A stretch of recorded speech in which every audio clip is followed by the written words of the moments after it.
What's happening? Welcome to CRoM Con Europe. Good afternoon, Europe. Good morning, America. And hello, the rest of the world. How you all doing today? It's early. I ain't awake. But my friends are. They've been awake for a while. We got Mr. Glenn B. Fleming. How you doing, sir? Hi there. You're okay. We're not awake. We're all panicking. We've never done this before. And Mr. Dave Houston there. That Dave, how are you doing? Bro, we just look at this. Wow, we got nothing to panic about. I like those magazines, Dave. Look at those magazines there. Seen those before. Wow. Yeah, Are those yours? I thought I'd dig a few issues out. I think you should, yeah. That looks pretty awesome right there. Then we got a delay. Yeah. Somebody's awake. I don't know who it is, but good morning. What's up? Morning, Facebook user. We have people watching at 7 a.m. over here, y'all. Or at 12 over there. I don't know. We got people watching, so right on. How y'all doing? How are you doing, Dave? Are you all right? No. Did he freeze? He seems to be freeze. Not at all. There we go. All right. You okay? Yeah. So Glenn tells me, Dave, that you have the collection from hell. I mean, the gigantic collection.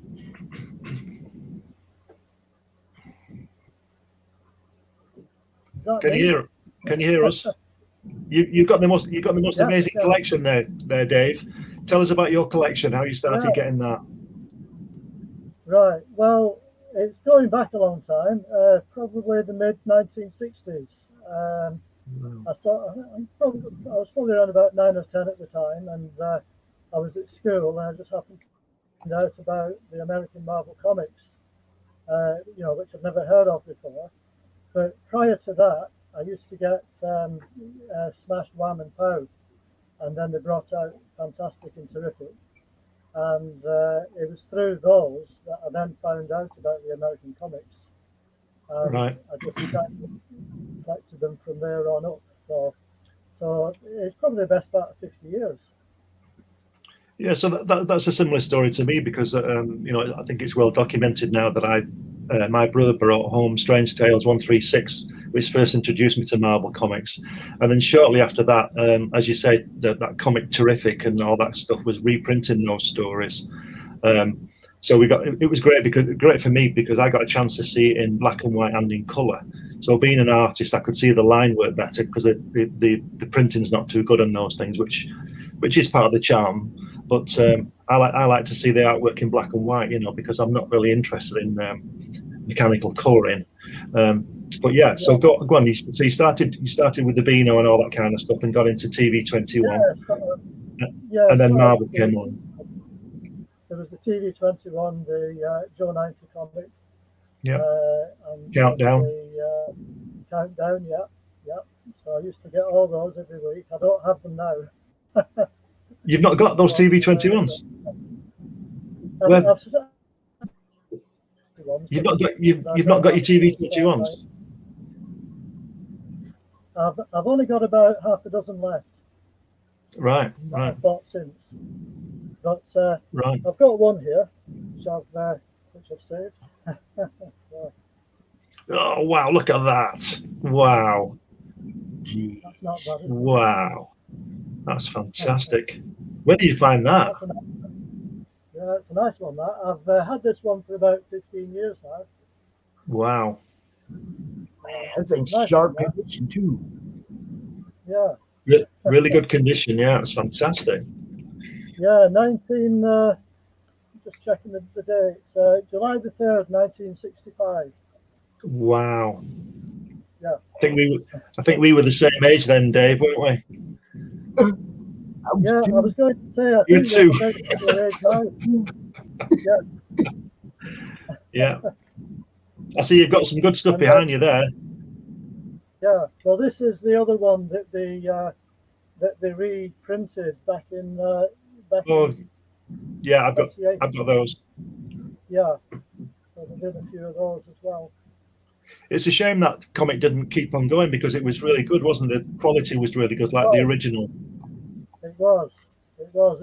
I mean, I was disappointed when it didn't carry on, but yeah, it was nice while it lasted. It was good, yeah. I mean, I was only just checking out as well on the Crikey magazines. I was trying to remember how I first found out about them, and if I'm right, I think I saw you at Manchester Comic Mart back in 2000 and was it 7? 2007, I think it was. Yeah. About 14 years ago now. Yeah. And that's how long I've known you, and that's how I got to know about your magazine, of course. Of course, yeah. I see you've got them all on the wall there. Look at them all. Yeah, I've got the first 3 issues up behind me. Good, fantastic. I've just put Super Spies out again. Have you seen it?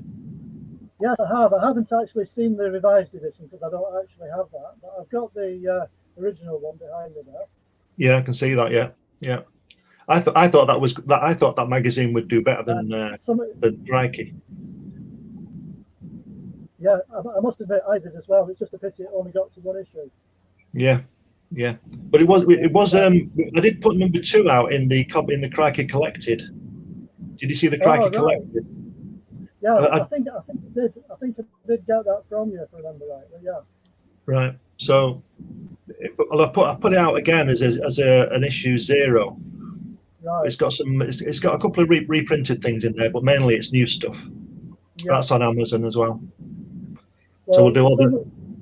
I was going to say something else I've been buying over the last 2 or 3 years are the big artist edition books. I don't know if you've seen any of those. No. I'll just pop and dig one out because I've got one handy. You know, so you can have a quick look. Pops, have you seen any of this British stuff? Very little. You should. I was a Big 2 guy for most of my life. Right. And then, you know, when Dark Horse started doing Star Wars, it kind of opened me up to, there's other things going on. Of course, yeah. I mean, wow. Lady Death, Toledo, you know, those guys, that was about as far into the indie world as I had gotten. Right. You know, and then, of course, not me, him, not me. Hold that back up there, Dave. Hold that back up. Wow, look at that. Oh, that's the best you're going to get. I think you're right there, Glenn. Yeah. I'm just going to find a page as an example. It's a giant-sized book. Wow, look at that. Oh, my God. Wow. It's too big for the screen. Yeah. Fantastic. That's awesome. That's the best. Yeah. All in black and white. Yeah. That's the way it should be. They should have reprinted them from the pencils. Yeah. Yeah. I mean, Jack Kirby's artwork has really grown on me over the past few years, to be honest. It's fantastic. You've been missing out. I have. I have one of them old showcase Batmans from like '66. The big thick showcase book, all the old black and white Batman. Wow. Yeah. It's just unbelievable. But when I read it, I realized the Batman's Rogue Gallery was a bunch of weak chumps because they could have killed him 100 times, man. Batman got knocked out all the time, and he always woke up tied up. It's like, no, just cap him while he's out. Cap him. Nobody ever killed him. Everybody wanted to play with him, and he'd get away. Well, that's why Hitchcock's Psycho was so good, wasn't it? Because the star was killed in the first 10 minutes. Nobody could believe it. You know, Janet Leigh, the biggest star in the world, and she's dead in 10 minutes. I was just like, when I was a kid, even I was like, man, this guy gets knocked out all the time. How come nobody ever just know? What was that? The TV show, right? It's like Batman and Robin would get captured, they get tied up, they get put in some kind of a stupid mechanism that's gonna kill them eventually. It's like, yo, gun, bullet. Yeah, it's like Well, when that Batman show was on in the mid-60s, Dave will remember it first time around. I only saw the second. It was on Saturday night, wasn't it, and Sunday night, same back time, same back channel, and all that. Yeah. And I only got to see the second show, the end of the episode, about 20 years later when they were rerun, because every week we used to go to my auntie's, and she wouldn't let me watch it. So I only used to watch the first half at home. It took 20 years for me to see the whole thing. I have 2 episodes on my DVR of that series, and they're the ones with Bruce Lee in them. Right. What can I say? I like Bruce. Yeah. Fantastic, yeah. Kano was awesome, man. He jumped off the stairs, kicked the light out, get all crazy. It was the best part of any of them episodes. So, Dave, how many comics do you think you've got in your collection? Well, I am in the process, as I probably said a while back, that I am selling some of my collection at the moment. But I would say I've probably still got at least 24,000 books for magazines. Is that Marvel and DC, or have you got the lot? Have you got That's basically everything, yeah. 24,000. Yeah, no, I'm sitting here right around 6 going, wow. Hey, listen.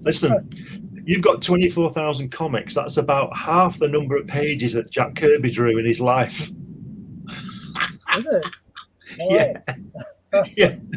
He drew quite a few pages. Yeah, well, he did. I mean, I've only just got myself one of these last week. Oh, wow, yeah. Oh, look at that. Yeah. Wow. Man. Yeah. So wow. I believe that The Demon was written after he'd done the 4th World series. Yes. By about 3 years, yeah. Yeah. Right. Or maybe not. Maybe 2 years.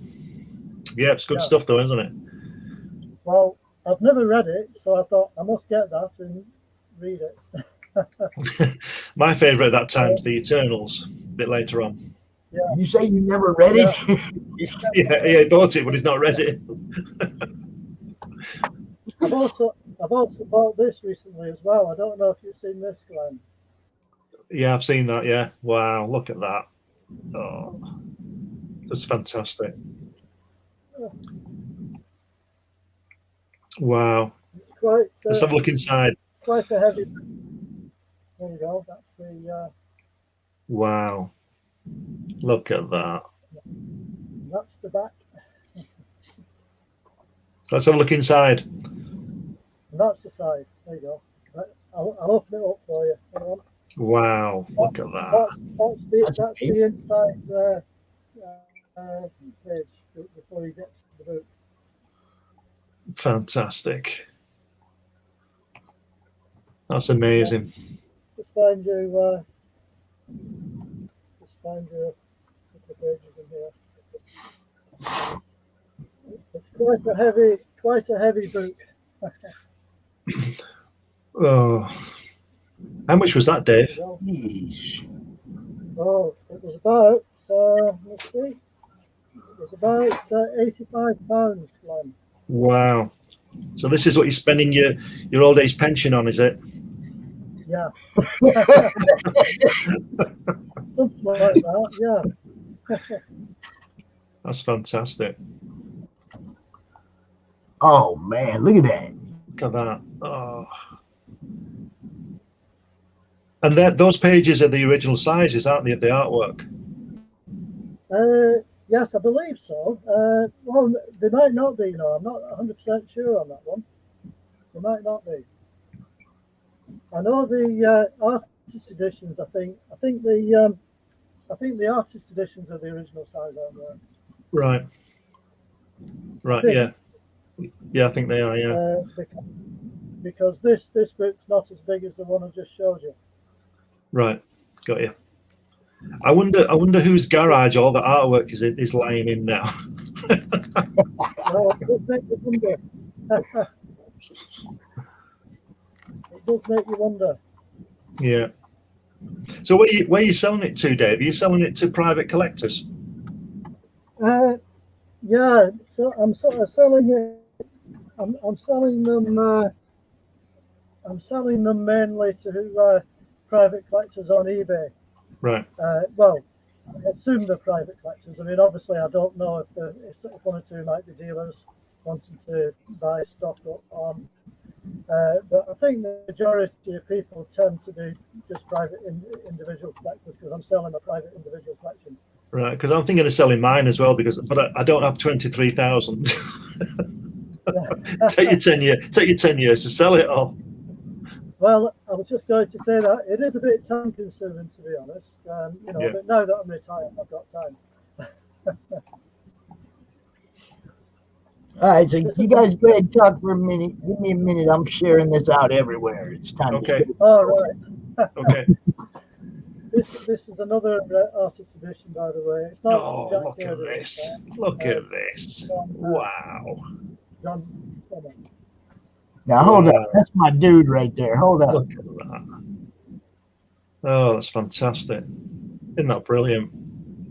How many of these volumes have you got? Oh, I've got a few. Have they done Kirby's Captain America and stuff like that? I think they have done one of those. Yeah. Wow. I'm just gonna have a look on the inside. Wow, look at that. Look at that. Who's that guy? I like that, Pops. That's me, man. That's me. There are a lot of people that do art of me or our little troll, like the guy up in the corner of the screen there. Yeah.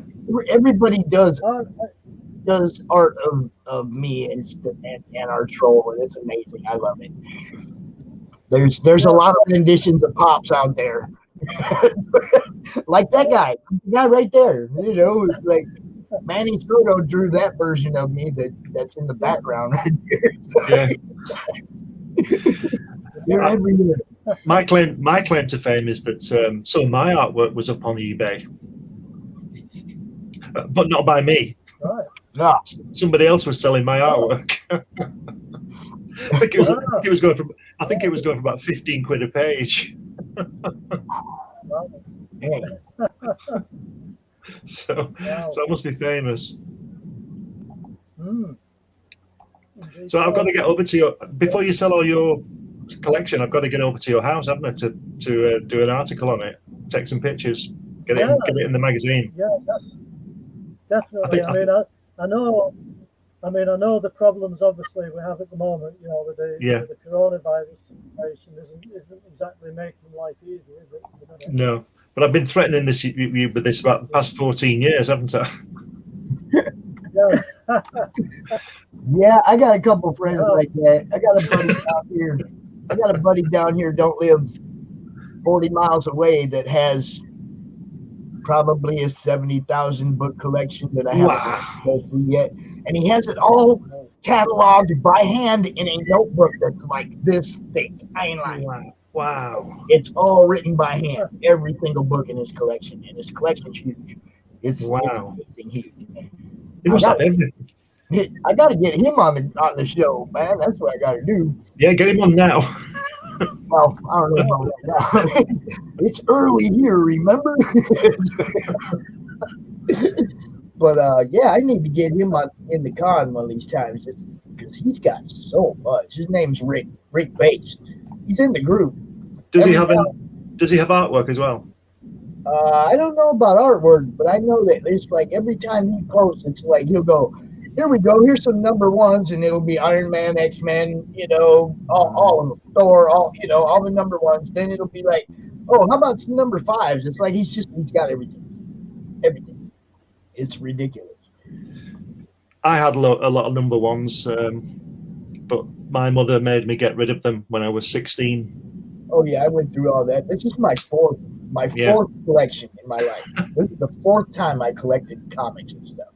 It's like, you do what you can. Things happen. I think I've got about 200 in my collection now. Not so many. A bit more, exclusive stuff. I usually Kirby stuff and that. But and I've got quite a few pieces, comics by him, signed by him when I went over to see him. So I don't collect them anymore. That's why I'm thinking. That's why I'm thinking of getting rid of them. Well, I don't think about getting rid of stuff, but my son was saying something about we should consolidate the stuff we don't care that much about, maybe get rid of it and buy stuff we do care about instead. Yeah, we got a lot of stuff that just I don't care. A lot. What have you got there, Dave? This is another very heavy, giant-sized book. Wow. This one's in colour there.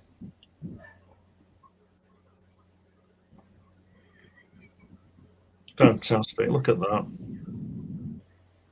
I'll open this one up. Look at Rich. Rich is like, what time do I come out? What time? Who do you follow, Rich? Just look at the schedule, see who you follow, and come out.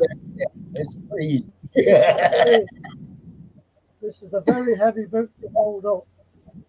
Wow, look at that. Oh, look at that. Rich, I've got you down for 6 o'clock.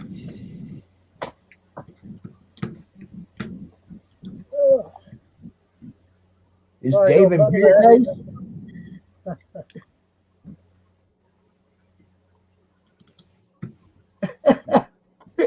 Dave, are you in paradise?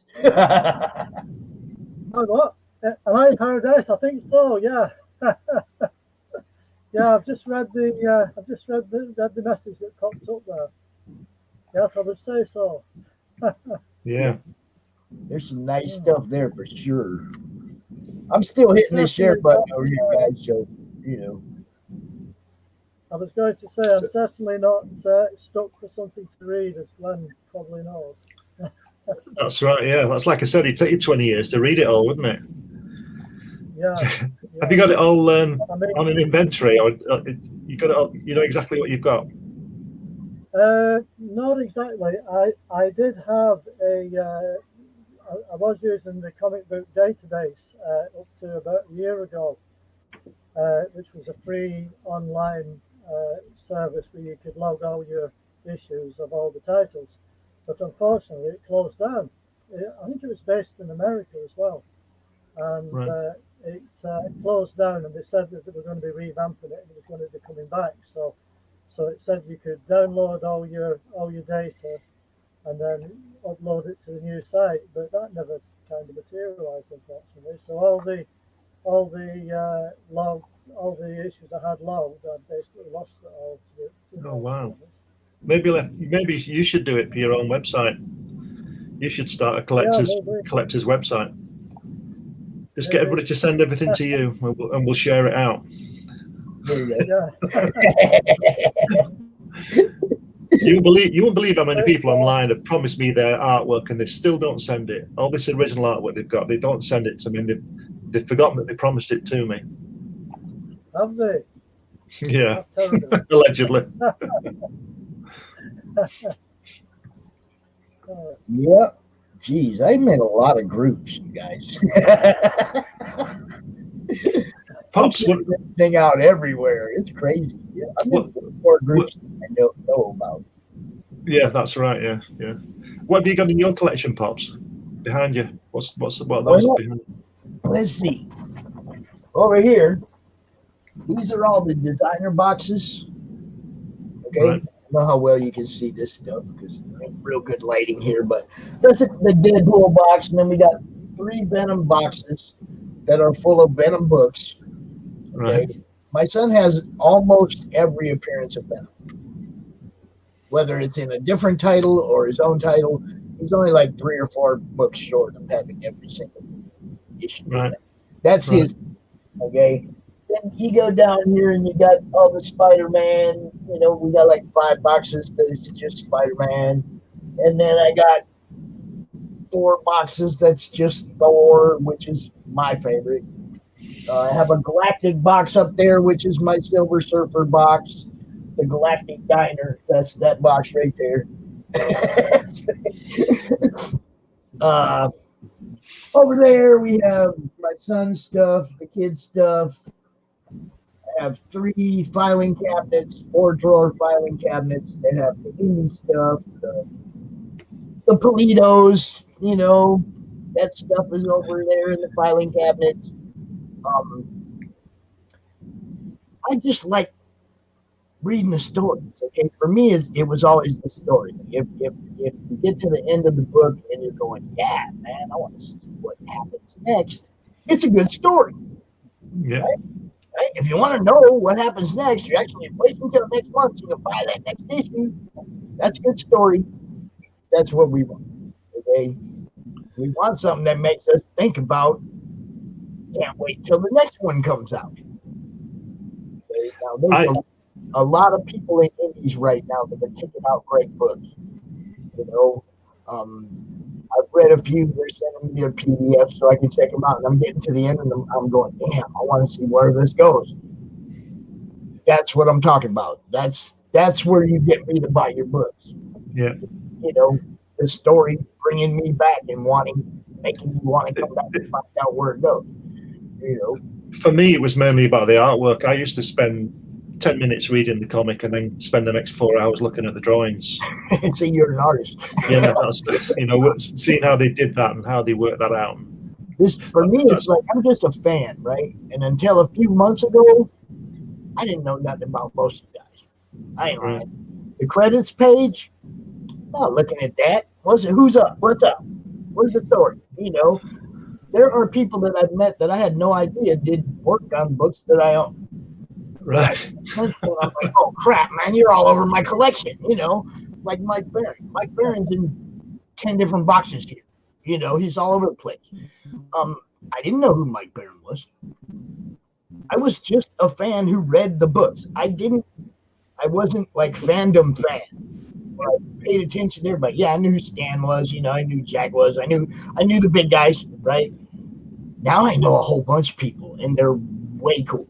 You know, the last year for me has been amazing, where the last year for a lot of people sucked. You know, I got to meet a whole bunch of people that you know I respect and love their work. A whole bunch of people.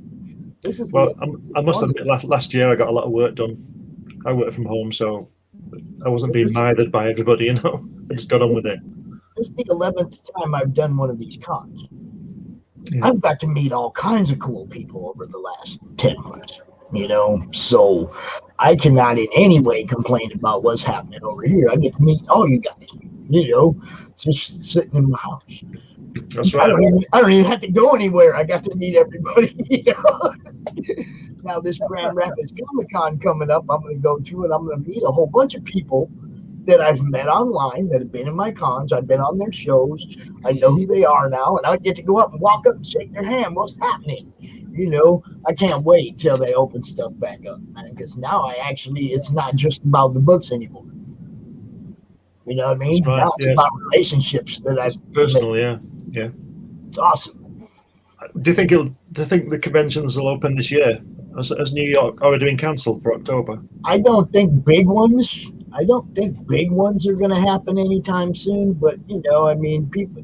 If I ran something like San Diego or New York, I'd be doing a different genre every weekend. I'd be doing something small, but still with my name attached to it. Yeah. Every weekend, I wouldn't be sitting on my ass.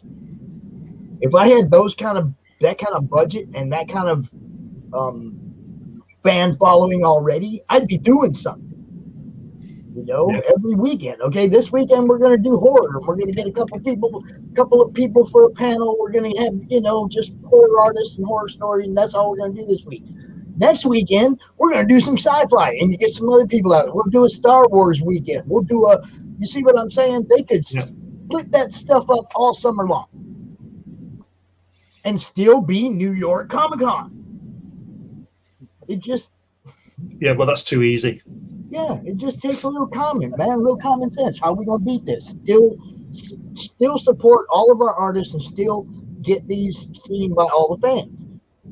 It's simple. Just break it down over the whole summer, guys. Yeah. You know, I mean, hell, who am I, though? I don't know nothing.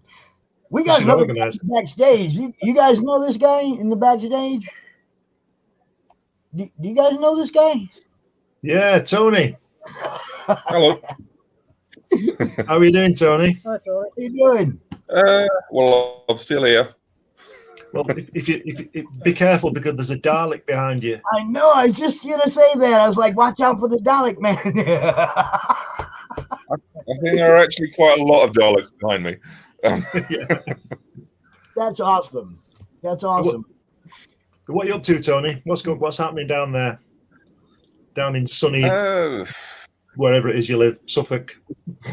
Suffolk, yeah. It's not very sunny for one thing. It's what do we got? We got rain. It's fairly overcast. I haven't been out today. I'm not going out today. I don't think I went out yesterday. We won't be going. No, I haven't got yesterday. I've not been out for 20 years. Well, you're in Manchester. I can understand that. Best place on earth. Never stopped raining. It doesn't. It's not raining now. It's dry. That's It's dry. It's dry here. Yeah. So, Tony, tell us how you got into all this mess that we're all in. Collecting comics and writing comics and drawing comics and everything. Tell us what you did. How about first you go ahead and introduce yourself and tell everybody who you are, and then this first time I met you. Well, I'm Pops. I do this. Who are you and what do you do?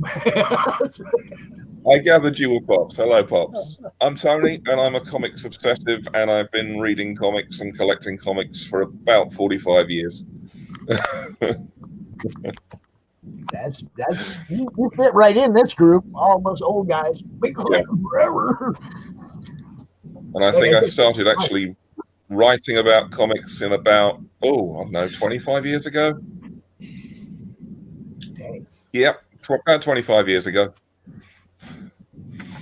So and I've known Glenn for about 15, something like that. Yeah, well, yeah, getting that way. I mean, I think the first thing you did was that Nick Fury thing, wasn't it, for Super Spies, for the issue that's behind Dave there, Super Spies 1. You did a. It might have been that.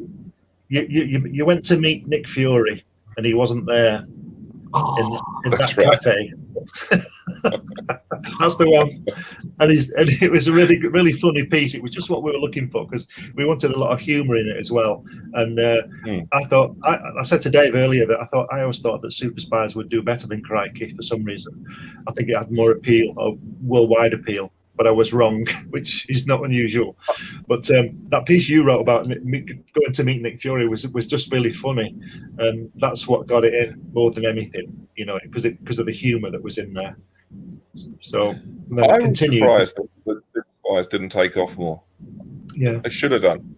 Yeah, I was surprised at that, but that's why I put it out just a while ago with the new stuff in it to try and start something, but nothing seems to be happening with it. So I don't know whether we'll see another issue 2 again, like before, or wait 20 years for a collected something else to put it in. You know. There you go. I like to wait forever and then do it because that's my procrastination. Like I'll just wait. Oh, I'm dead. It's not that we waited. It's just that nobody bought it, so there's no point in doing it. You know, we like doing it, but nobody's going to buy it. There's no point. Well, see, now that's not exactly true, though. That's not exactly true. I lean on the Neil Peart version of creativity. One of the lyrics in one of the Rush songs is Yet it was for me, not you, that I came to write this song. They've told you selfishness was wrong, but it was for me, not you, that I wrote this song. Yeah, that's true. Yeah. Do it for yourselves. You know, it's like, we like what you do, we're going to buy. Yeah, well, that's true. When I write my books, I don't write for anybody else except for me, really. And with the Amazon thing, I can put them out. I don't need to go through a publisher. I can be the publisher, you know, and it works better that way, I think, for me anyway, because you can more control. I write about different things, as you know, and I would have to contact several different agents and all this kind of stuff. It's the hardest thing in the world for me is to get an agent. So I've never been able to secure an agent. Maybe that should be telling me something about my work. I don't know, but this Amazon publishing is really good. It's really good. That was a different time though, where you needed an agent. You needed somebody with an in to get you in the door. Now it's like Kickstarter, Indiegogo. You kick the door in yourself. Yeah, but there's a lot of work really quickly. It's all changed so quickly. I mean, that wasn't very long ago. Well, I know. That's right. The thing is that with the self-publication, you've got to be the distributor and do all that side of it. Whereas, you know, if you get a contract with Penguin or somebody like that, you just give them the script and then they take it away. But like I said, that relinquishes a certain amount of control on it. But I have to wear so many hats, putting Comics Unlimited out and putting my stuff out. You know, I have to be a distributor. I have to write the damn thing, get Tony to write stuff for me, design all the pages, source all the illustrations, find out who all the artists are, and then put the thing together, put it out, post it. It takes 2 days to post it. You've got to fill this thing in, and it has to be approved. And I know. I want somebody else to do that. I just want to design the pages. See, now we do have a friend of ours with the group from Into Marketing, Kevin Gillot. He's also NSC Live TV. But what they do is set up people's campaigns for them, hook them up with a stateside printer and distributor, so that, okay, you guys do your book over there, but you don't have to ship it over here. No. Print it and ship it out from over here. You see what I'm saying? We have people like that in the group. He's actually one of the sponsors of this show. Okay. Right. Intomarketing.com. They're like helping people. We got Lisa Maloney. She also does campaigns for people, helps them get their Kickstarters going and promotes it for them. And, you know, it's like we have people in the group. The group has grown to the point where we have just about anything you could ask for in comics. There's people in our group that do that. Right. We'll Ladders, talk about that later. Editors, everybody. Everything. You go post in the group, hey, I'm looking for this, and you're going to get responses. That's just how it is. You know, that was the way I built the group, as a networking and promotions group. It was just exactly for this. Now, I'd say that a good third of the 2,100 people in the group are creatives, or in some way their business revolves around what you guys do. Right. So there's a lot of people there. How long have you been doing this? Sorry, how long have you been doing this, Pops? Well, we made the group last October, and when COVID hit and the cons went down, that's when I started doing this. April was the first time we did CRoM Con, and we've done it once a month ever since. You know, so it was the first weekend of the month, but we're transitioning it to the last weekend of the month, because the first weekend of the month, too many family things got interrupted last year. I didn't think it through when I said, we're going to do this the first weekend of the month. And it was like, oh, crap. My son's birthday is the first week of the month. My birthday is the first week of the month. My son got married the first weekend of the month. Last year was kind of crazy. We're switching that up, man. It's going to be the last weekend of the month from now on.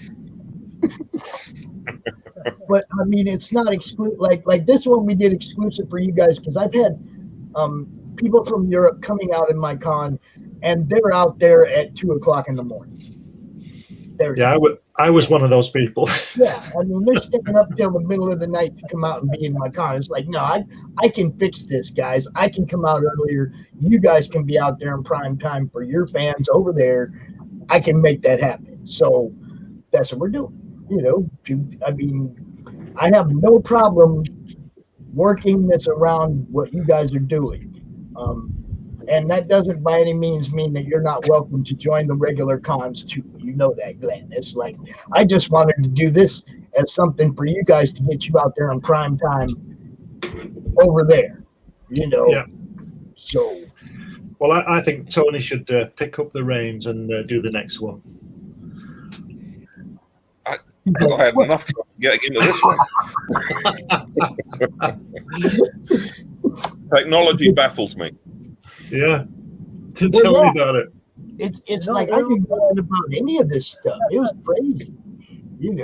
I mean, we've really evolved as a community. We've evolved over the last years. Tremendous.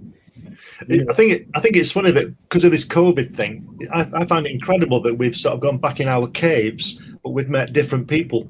We've never met these people if we'd have been walking about, because we wouldn't have been talking to the United States or wherever. And like I say, it's sort of crazy that we've been forced back in our caves because of the COVID, yet I'm speaking to somebody in the past in the United States, as we all are, which is a fantastic thing.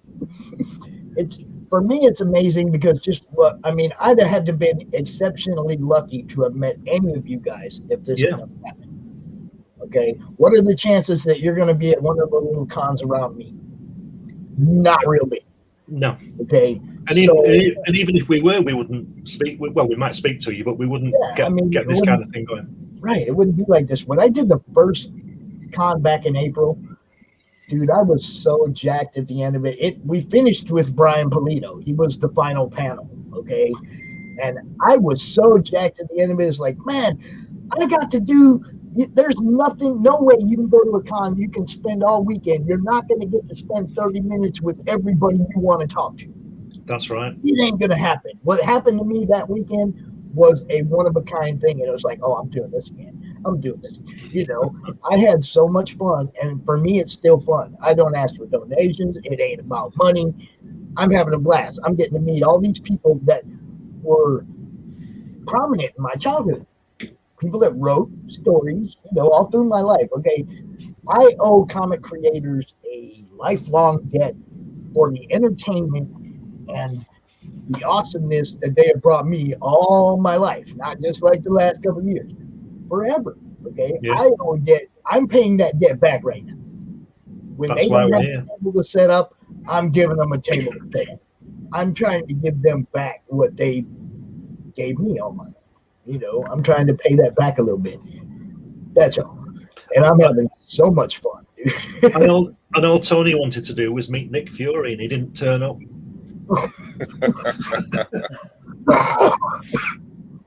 I've still never met Nick Fury. So tell me a little bit about Crikey. Oh. Well, Crikey, what was it, Tony? 2007, I think. Crikey started. It was 2007. 52-page black and white. There it is. There's number one. 52-page black and white publication about British comics. The odd American thing did sort of leak in places because the influence is there. But yeah, then that was big. That was started by me and two other guys. But about issue 7, they dropped out, and it was just me and Tony. So I think you came in about issue 4, didn't you, Tony? I think I came in on it. It was either 3 or 4 because I started off writing the Nutty Notions column. I had this piece called Nutty Notions where I basically just by little single paragraphs on strips that were really kind of weird, right? And that's right. Funny. It was basically by issue 8. It was basically Tony and I that were putting it together. Tony's the main writer. He writes everything. I'm putting the design together and getting it printed and all that. It was in Forbidden Planet. It was in a lot of comic shops, and then there came a point where we had a color issue for number 8, a full color issue, And it was so well received that Tony and I had a decision to make whether to go, well, basically stop, weren't we, Tony? Because it wasn't going any further as a black and white. So we did the colour, and then we decided to go big time. And I contacted a distributor in the Midlands and a printer, and we wanted to put it into the chain of stores, didn't we? And so we put it into Borders, but we had to go, it was bi-monthly originally, we had to go monthly and in full colour. So we had to produce 84 full colour pages every month. And Tony and I put that together. We put it into Borders, and midway through the second issue, the second 84-page issue being there, Borders went down and took the whole thing. Didn't get any money back from it, didn't get any stock back from it. Virtually wiped us out. And then another decision that Tony and I had to do was whether to continue in black and white, go back to the original format, because we couldn't afford to do the colour. Sales were picking up with the colour. It was in the mainstream shops and all that. But we went back to black and white, but we eventually closed after, what was it, 4 or 5 issues after that, didn't we, Tony? 16. Issue 16 was the last. Issue 16, yeah. And it wasn't... It's really frustrating, because those first couple of issues where we had we suddenly had the high street distribution, they really took off. Yeah, we had lots of subs. It was doing all right, but it came to a point where it really needed to grow again, but we didn't have the money to put it into another shop. Because when I put it into Borders, it cost £2,000 just to put it, just to take it through the door, just literally take it through the door, and we lost that money. And the next one was a chain called WH Smith. That was the top one. They wanted £10,000 just to let it through the door, which is just crazy money. So it couldn't afford that. Couldn't afford to lose that, especially after losing the Borders money and everything. Lost a lot of money on that, and. So we stopped doing it, and it was a case of once bitten, twice shy, wasn't it, Tony? But we did the digital. We did the digital special. Yeah, I was just going to say we did. So we moved into, because it won't let us go, and we had so much material, and Tony's written so many articles. I wanted to see them out there, and we came up with Top Comics Unlimited, and we put it online, and that was just nothing happened with that at all. I don't know whether that was timing or lack of experience online, maybe, I don't know. But then last year we started again, moving toward this, and I'd published a couple of books on the KDP platform on Kindle, where you order it and then they print it, and it's print on demand basically, and that helped a lot. So the point was that we could put it out, and it didn't cost us anything but our time. So we had all these articles already. Tony just went over them again and updated them and all that kind of thing. I designed it all and posted it all, and we're bi-monthly at 100 pages, which I'm thinking is a mistake. I should have had it 52 pages. But it's doing okay. It's picking up. I'm just trying to... we can't get a subscription, effort there, because you can't subscribe to something that's not, you can't send out, if you understand what I mean. So because people can get it directly from Kindle, so we don't need a subscription. But subs that were working well for Crikey. Over to you, Tony. Yes, sir. I was trying to remember how many subs did. I think it was about 250 or 300. It was something up there. I can't remember exactly how many it was. 300 at some point. And that was worldwide. We had one guy was in Japan who picked it up. A few guys in Canada, a lot in America. We had a lot in America. I was still in touch with people in America who I got to know through Crikey. Yeah. We had top people in it as well. We had Pat Mills in, didn't we? Brian Talbot. We had all sorts of people in there. We had Dave Gibbons in. All the top creators were in it. Kevin O'Neill, yeah. We had Steve Holland, lots of other people in it. It was a fantastic magazine. But like I say, it came to a point where it needed to grow, and we tried that, and we got kicked in the face, basically, didn't we? So, it was just the timing, wasn't it? I mean, yeah. Well, I can't Oh, no, I won't say it. Yeah, it was the timing. People must have known that was going down. But, probably somebody would have known that was going down, but they were hardly going to tell anyone. That's right. So anyway, it cost a lot of money. It lost a lot of money. So that was what happened to Crikey. Well, people still talk about it, and we still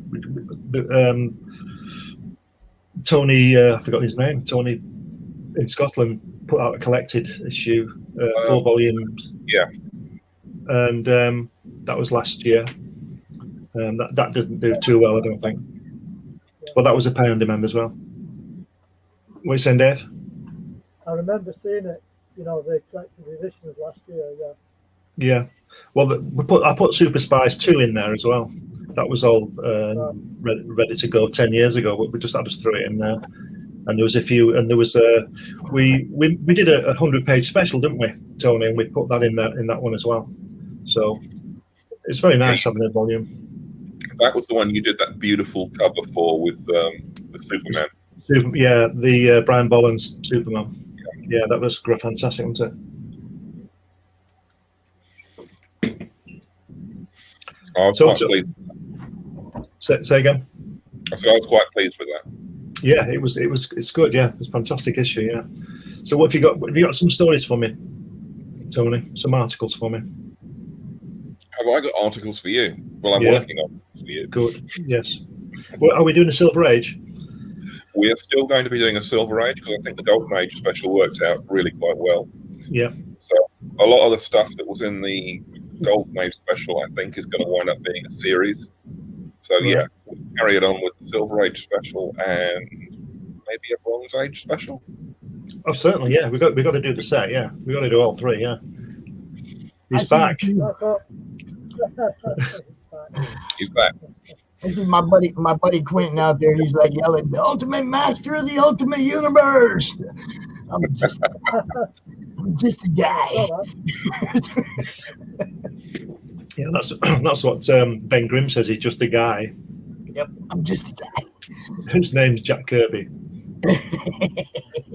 Well, that reminds me about Jack Kirby. I'm putting out an updated DVD in February, and I've just realised February's on Monday, isn't it? Yeah. Yeah. I haven't finished it yet. Yeah, I'm doing 2 launch parties on Monday. You didn't say when in February, though. That's true. Yeah, that's true. Yeah, and mind you, it's a short month, isn't it, February? So I better be quick. Have to get some interest in that. Monday is going to be big for me. I'm doing a launch party for Rich Perotta's book, and I'm doing a launch party for Luke Stone's book. So it's like I'm going out and helping people launch their campaigns on Monday. That's, So you're busy then.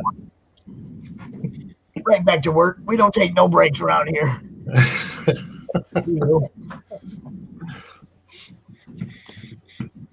I'm trying to see your collection, Pops. I'm trying to see what's behind you, but the lighting's a little low. Well, that back wall is all the signed books. Not all of them, but signed books, Stan Lee, Kevin Eastman, they're on the back wall. All the original art's on these walls, and I can't really show it to you without picking up the monitor and turning it around. But there's 3 filing cabinets over there. I mean, it's it's pretty extensive. It's not as big as the last one, but I have better stuff. It's like I wasn't an art collector back then. I just collected the books. And now it's like that I'm meeting all these people. I'm much more interested in what they do, what they actually do, as opposed to looking at the book. Yeah. Yeah. It's like now there's definitely more interest from my end. Now, some of the people that have sent me stuff, I mean, it's been amazing. I don't ask people, hey man, send me this, send me that. I have no problem suggesting that they do a cross promotion with somebody else, which sometimes leads to me scoring a piece of art because it was my idea. But I don't ask people to give me stuff. That's never been part of this. Has always been because of the tables going down. All my friends went, they got my money. They got my money in this city, in this city, in this city, in this city, in this city, and they're not giving me my money back. They're putting my money off till next year. All my friends, how are you guys going to make money? You know, so I started doing this. You know, it was to give them a new table to set up. And at the time, our group was only like 400 people, 500 people. We, you know, it's grown immensely. You know, these cons have helped it grow. The YouTube show, everything, all the creators coming in, bouncing their fan bases off each other's fan bases makes the group grow. And that was the whole thing. I want to bounce your fan base off his fan base so that you guys both might get a few more fans in your fan base. You know, maybe make a little more money because ain't no table set up. That's right. You know, that was the whole thought process to everything that I've done all year long was how can I help you guys? You know, so. Well, it's appreciated. Certainly got a few emails off people from Comics Unlimited and stuff like that. But it something that struck me about that magazine, Comics Unlimited, is that looking at the sales and where the sales are, there's still more in the UK buying it than America, which I thought the appeal would be in the United States. I don't know how many. I don't have to hand how many sales there have been, but there certainly are more in the UK. We've had some in Japan, in Italy, Denmark, but mainly in the UK again. And I'll throw that to you. What do you think about that, Tony? That it's mainly the UK. Why would that be? It's always been a problem for us, I think, penetrate the US market. We've always tended to have. We always had stuff selling to Europe. But it's always been a case of trying to penetrate the US market and not really managed. I don't know why that is. Maybe there's a kind of reluctance to buy foreign produced stuff. Well, I was thinking, my thought, you see, was I agree with you, but my thought was Crikey obviously was British comics, so I can understand why the main sales would be in the UK for that, but the majority of stuff in Comics Limited is American stuff. You know, I mean, the British stuff has been a bit lacking, really. What kind of a promotional package have you put together for Comics Limited? The only thing I've done on that is on Facebook and Twitter and places like that. Okay, well, you need to drop that in the madness, baby, so that we can get it out to the whole world. You see what I'm saying? There it is at the bottom. It's definitely a reach thing, okay? It's a reach thing. I never heard of it until I interviewed you. Yeah. You see what I'm saying? Now, if I'm out here talking about it, everybody's talking about it. You know what I mean? It's like... Yeah. See, my problem is that this goes back to what I was saying earlier about having to wear so many hats. It probably needs a website, but it's getting around to producing it because I've got to get the magazine out. And I can do that. I mean, I did a Crikey website and we had that going and everything, but it's taken the time to get it up there. I'm working on it now, actually, but it's launching it and everything. So I think a website is probably what it needs. I think it probably needs a website manager. Say that again, Tony. I said, I think it probably needs a dedicated website manager. Yes. Because otherwise, you'll wind up trying to do too much. You could do that. Not if you want me to carry on writing as well. Well, yeah, exactly. That's what I'm saying. I write as well, and I've got to put it together and I've got to post it. So we've got a problem. Dave can do it. Dave could be the manager. Is there a Facebook page? Is there a Facebook page for it? Yes, there is. Yes. Okay, well, we need to drop that link in the comments so that people, you know, did you ask to invite that to the madness? I don't think I did, no. Add that to the madness for sure, because I accept pages as well, because everybody's got their stuff on a page. So, you know, it's like I don't tell people they can't put their pages in the madness. It's all about networking. So, you know. Okay, just a second. Talk amongst yourselves while I find this. We have somebody else in the backstage area. I think you guys know him too. Steve. Yep. Hi. Tom. Steve. How you doing? Yep. Very well, thank you. Nice to be on. It's nice to meet you, sir. All right. Well, Tony, Steve, how are you doing? Yep, not doing too bad, thank you. How are you guys all doing? How's it We're going? all right. Oh, cold hands. We're getting through it. All right. Okay, that's good. It's all new to us, so you have to bear with us. That's fine. Hey, we got viewers. That's all I know. Yep. Get in touch with Meredith over there at Lens. She'll help you out.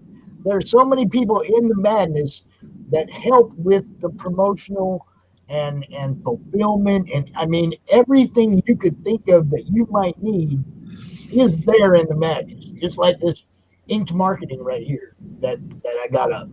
They'll help you do every aspect of your campaign so that all you have to do is art. Yeah, that's what we want to do. Sounds good to me. Steve, introduce yourself. Yes. Well, sorry. Yeah, my name's Steve Hooker. 59. Well, in October. 59. And US comics and obviously European, British comics. Also article writer for Glenn's Crikey and Comics Unlimited.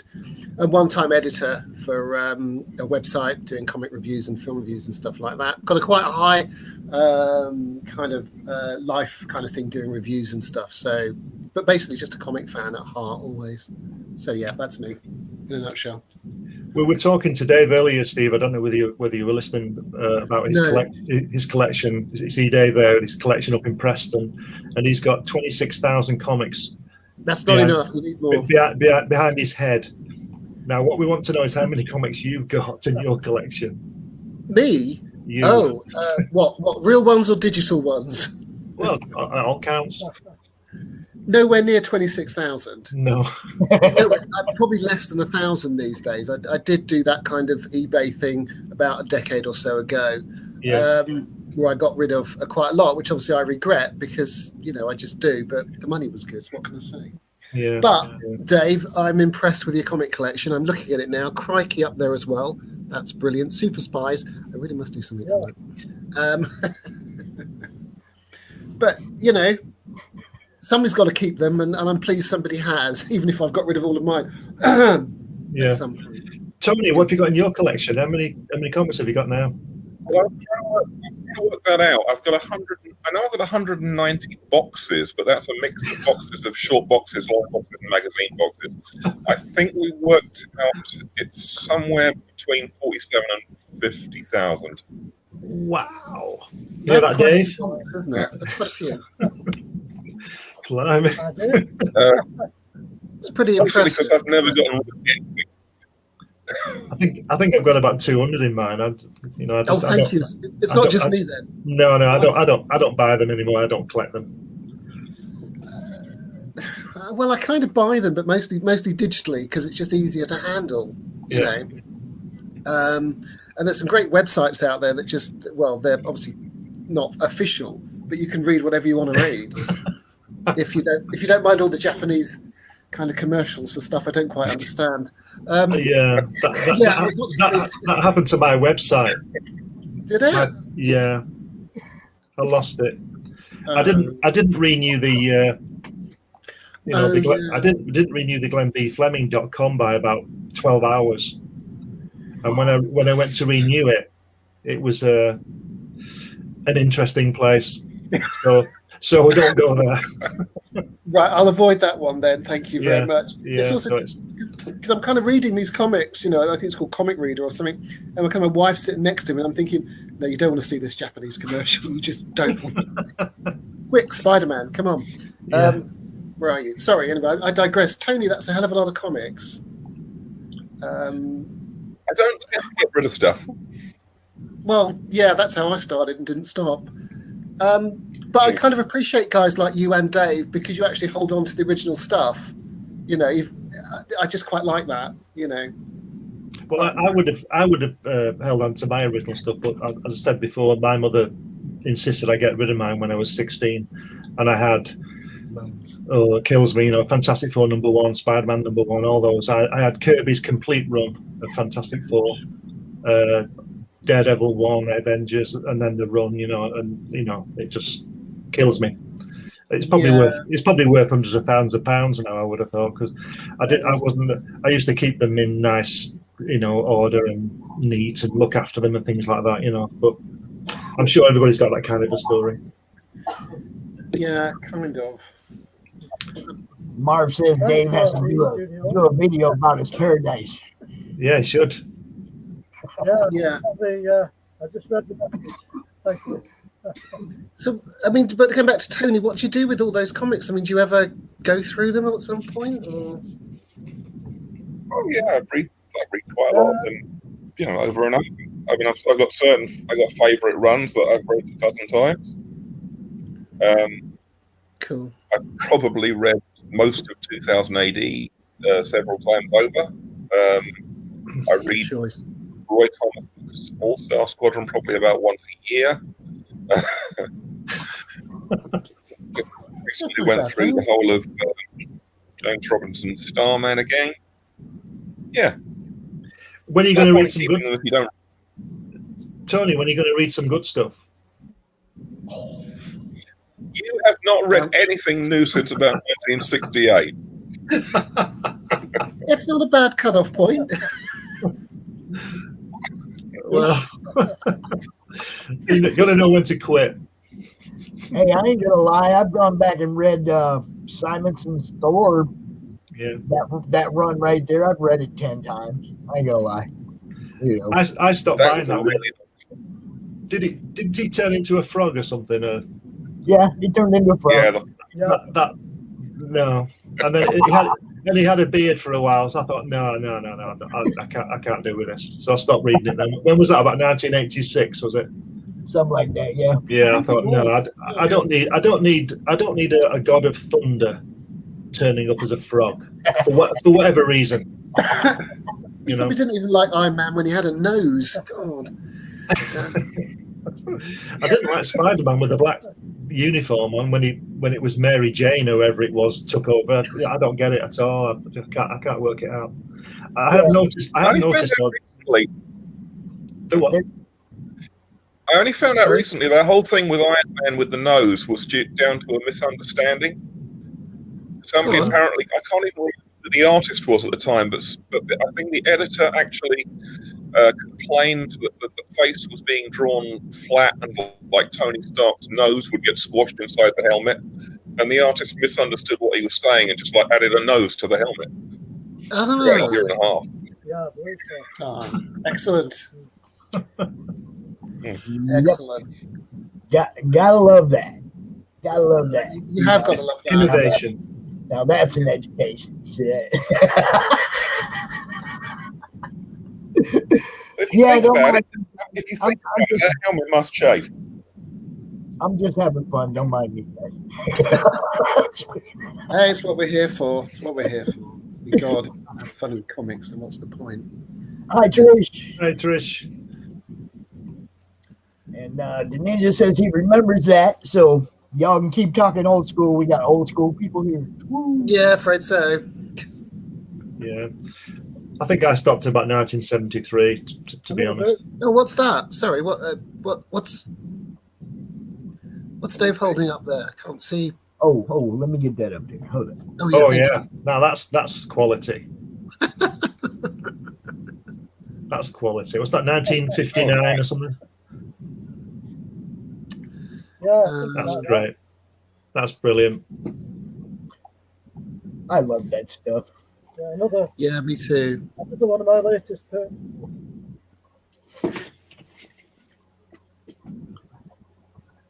Wow, look at that.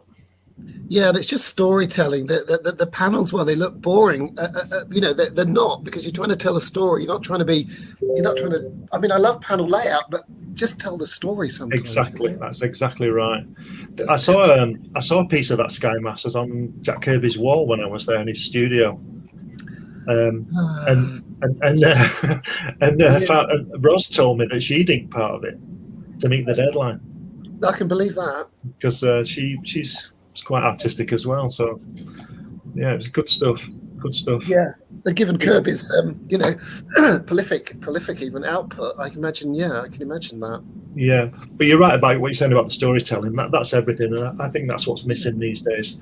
Is just the pure storytelling. People seem to be determined to design a nice page, but it doesn't make the story work, so it's failed as far as I'm concerned. Yeah, I remember. I don't know who said it. It might have been Jim Shooter that said you should be able to follow a story in a comic without any dialogue. The panel should come to you. No dialogue. Yeah. Yep, that's right. Silent movies, aren't they? Yeah, effectively. Yeah, as much as I disagree with Jim Shooter over other things, I did agree over that. If that's the boy did well. What is he doing now anyway? Tony, is he doing anything, Jim Shooter? Is he putting anything out? Anything about it for a while. Right. No, he hasn't. I used to read his blog. We've got coming on after Steve at 2:00. We've got Tim Perkins coming on, and he worked with Jim Shooter. So he went to America for 3 or 4 months. So hopefully we're going to talk about that. And was it Valiant that Shooter did? Yes. He worked for that in the 90s. He worked for Jim Shooter over in New York. So that could be an interesting conversation. That will be. That's something I didn't know. That's really good. I'm quite impressed with that. Tim will be on at 2:00. Look, less than an hour. Yeah. MarV is also going to be on later, and he said he stopped by in the Big Two back in the late 90s, and one of the reasons was that every superhero was on steroids, and he's dead right. It's like everybody looked all, and you're not all supposed to be the Hulk. No one's supposed to be right. Hulk, Yeah. I kind of have to make a confession here. I actually don't like superheroes. I really struggle with them. I always have done. I read superhero comics, and I do, but I just struggle with them. And I'm more like horror and war and science fiction comics than I like superheroes. But I will read them, but I just struggle sometimes with superheroes. And that's really why I stopped reading in the 90s. Right. I just noticed that there's been a change, and tell me if I'm wrong, but there's been a change where when I read Spider-Man, it was about Peter Parker, who happened to be Spider-Man. But now it seems that anybody who puts his costume on is Spider-Man. Right. And that, whether they're male, female, and whatever else the other 128 genders are. Right. And I just think I just don't think it works. No. The other thing that bothers me is that through the 60s they aged Peter Parker. Through the 70s they aged Peter Parker, and then they stopped. And they went like 30 years without doing anything, and then movies. Yeah. Now we got Spider-Verse, and just they went freaking crazy with it. Yeah. You either have to age a character out, or you have to keep them young. You can't miss all through, decades of comics. It's like, come on, Peter's old. The only boring thing about my Spider-Mans, as I call them, was Aunt May getting ill every 3 weeks, and then him having to find some serum. Just get rid of her, and let him get on with it. Yeah, but it's a nice backdrop. If they're running out of story. Sorry. Aunt May has died twice, and she's still going. Yeah, and she worked for the CIA and all this stuff, didn't she? What a joke! What a joke. I mean. This just, it doesn't. It's comics. Yeah, but the proof is that they stopped publishing them now, aren't they? Aren't they going to drop it? I don't I thought DC were closing down their publishing arm. Well, they shut down like 2/3 of their titles. Right. I thought they were stopping altogether. They just, come on, you go from 120 titles to 38 or whatever they have left. That's going to hurt. That's going to hurt the brick and mortar. That's going to hurt everything, because they had all them books on the shelf in the store. Now they got either you're spreading them out, or you need other books. Yeah, most of those titles weren't selling. Most of those titles weren't selling. The ones stuck with are the ones that are still selling. Right. Well, what did they do with? Sorry, there's not much point in 130 titles if no one's buying them. Well, yeah, I agree. Yeah, I agree as well. And maybe it's going back to like the 60s with their output, which is smaller rather than a huge, catalogue of titles. That's a good thing. Here we go with that problem. They made the young, hot Aunt May, but Aunt May's supposed to be a sweet old lady, right? It's like the movie.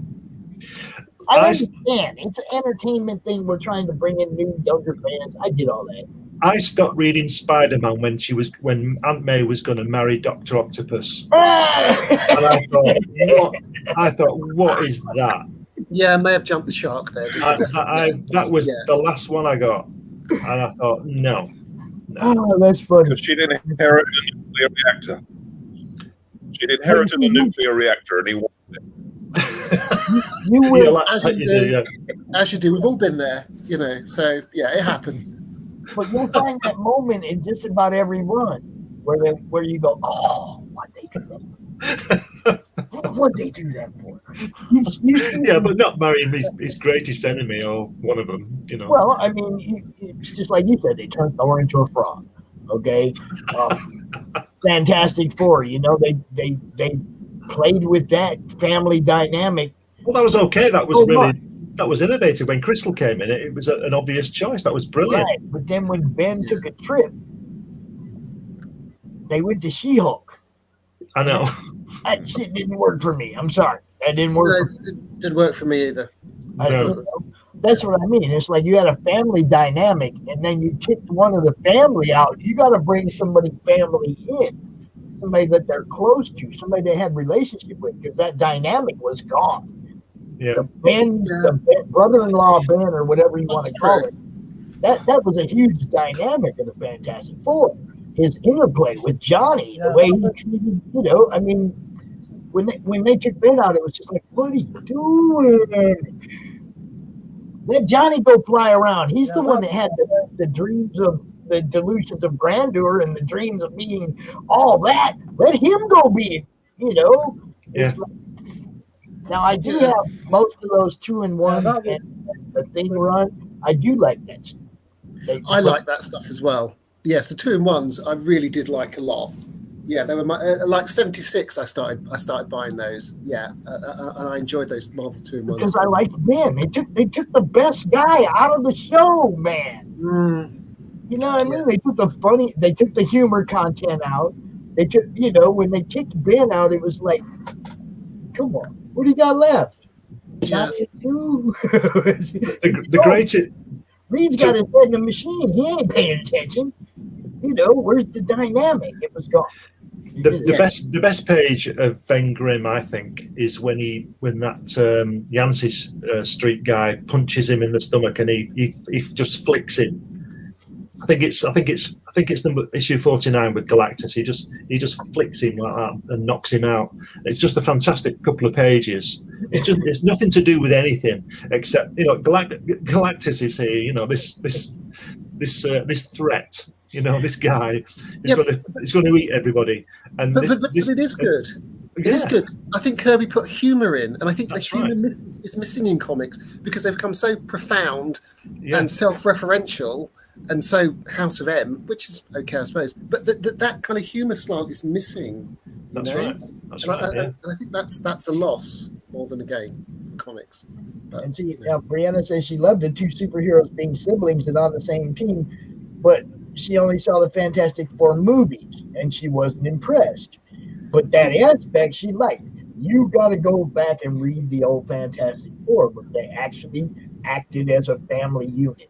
All four of them. It was awesome. It was the way it was supposed to be. It was the way it was originally written, and they shouldn't have messed with the formula.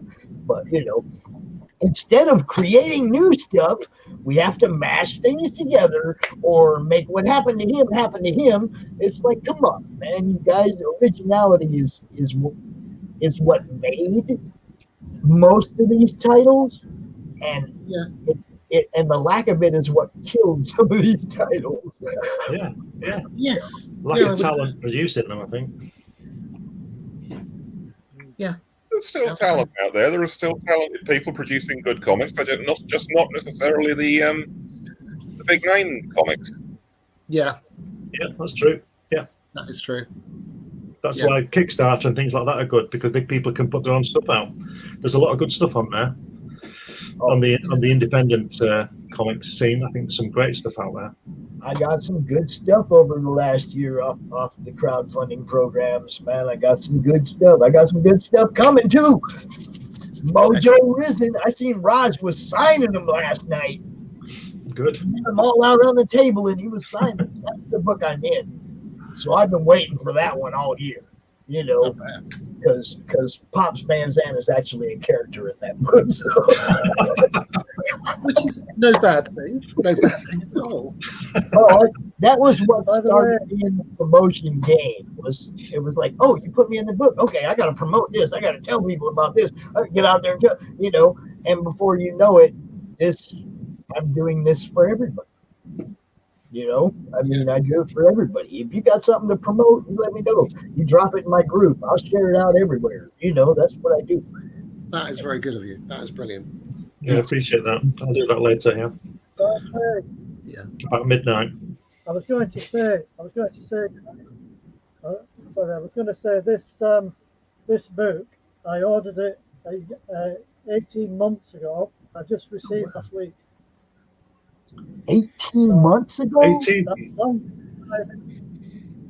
That's the longest time it's taken me to buy a year and a half. Yeah. Wow. Royal Mail. Does look good though. Yeah. Okay. Brianna has a question. Brianna has a question about, is background artist a thing in making comics? Like, do some artists just do the action and like leave the landscape in the background to another artist? Does anybody do that? I've never heard anybody do that. Okay, that was pretty much. I've heard of inkers. You get somebody like Joe Sinnott who would ink the main characters, and you would have a background inker who'd take care of, you know, buildings and things like that. But I've never heard of an artist leaving backgrounds, because as an artist, if you're drawing the whole thing, you know, I could draw you a figure and you could put him in space, and I wanted him walking down the street. So I don't think that would happen. I don't see how it could work. Interesting. I was just wondering, if some artists just do the layouts, whether they then leave it to be.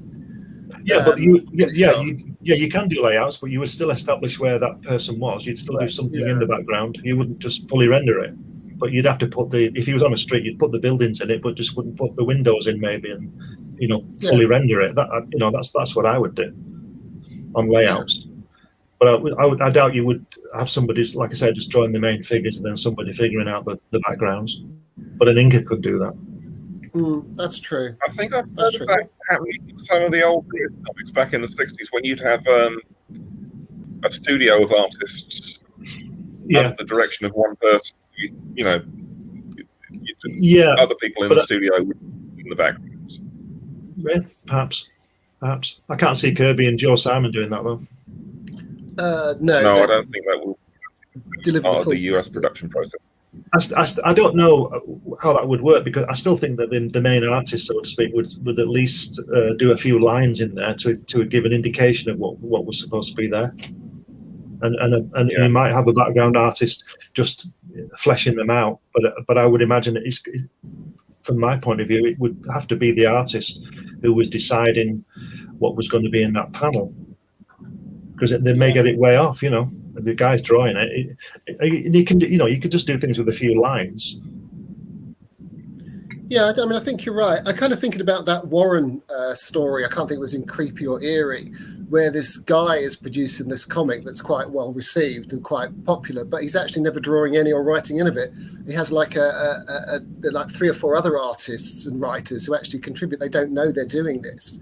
Right. And they all meet up. I can't think Archie Goodwin's in it because he's the editor. So they do all the artists and guys who are doing the comic, but they have this one guy who's. It's quite funny because they kill him because obviously it's creepy, and eerie. So they're gonna. But that's the only thing I can think of where you had a production line of artists who did that stuff. But that's obviously just fiction, I still think that the main artist would at least indicate. But I don't know. I don't know. It depends, because there was very early on that production line of artists, and if we look at it back in the 30s and stuff like that. But then, of course, Superman creators are just the writer and the artist, so it's hard to tell. You know, if that happened. You know, so I can't say for sure. I suppose the only way it would work if you had somebody like Alan Moore, type of writer who writes every smallest detail for the artist to draw. So if you gave me a script, I'd draw the main people, and then the next person would draw the backgrounds. So maybe that would work. Yeah, that's a possibility. Because there's no ambiguity there. Because you've seen Alan Moore's scripts; he just describes everything that might be in the panel down to the last thing, and he has he's a cartoonist as well, isn't he? So he does have a visual mind, so to speak, and knows what he wants in the story and in the panel. And that's the first way.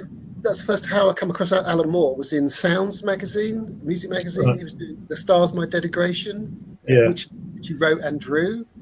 Yeah, you know. but he's not the best artist, is he? So he got other people to do that. No. So, gentlemen, I have to ask you now to tell us where people can find you, because we have another guest we got to bring out here in a few minutes. So go ahead, Steve. Tell people where they can find you online and what else. You can find me on Facebook. You can find me on Instagram as shooker69. How could anybody forget that? Say what? Say that again. Say that again. shooker69 on Instagram. I kind of. You tell me that earlier so I could make that banner, man. Why? Well, you still can. I'm not stopping you.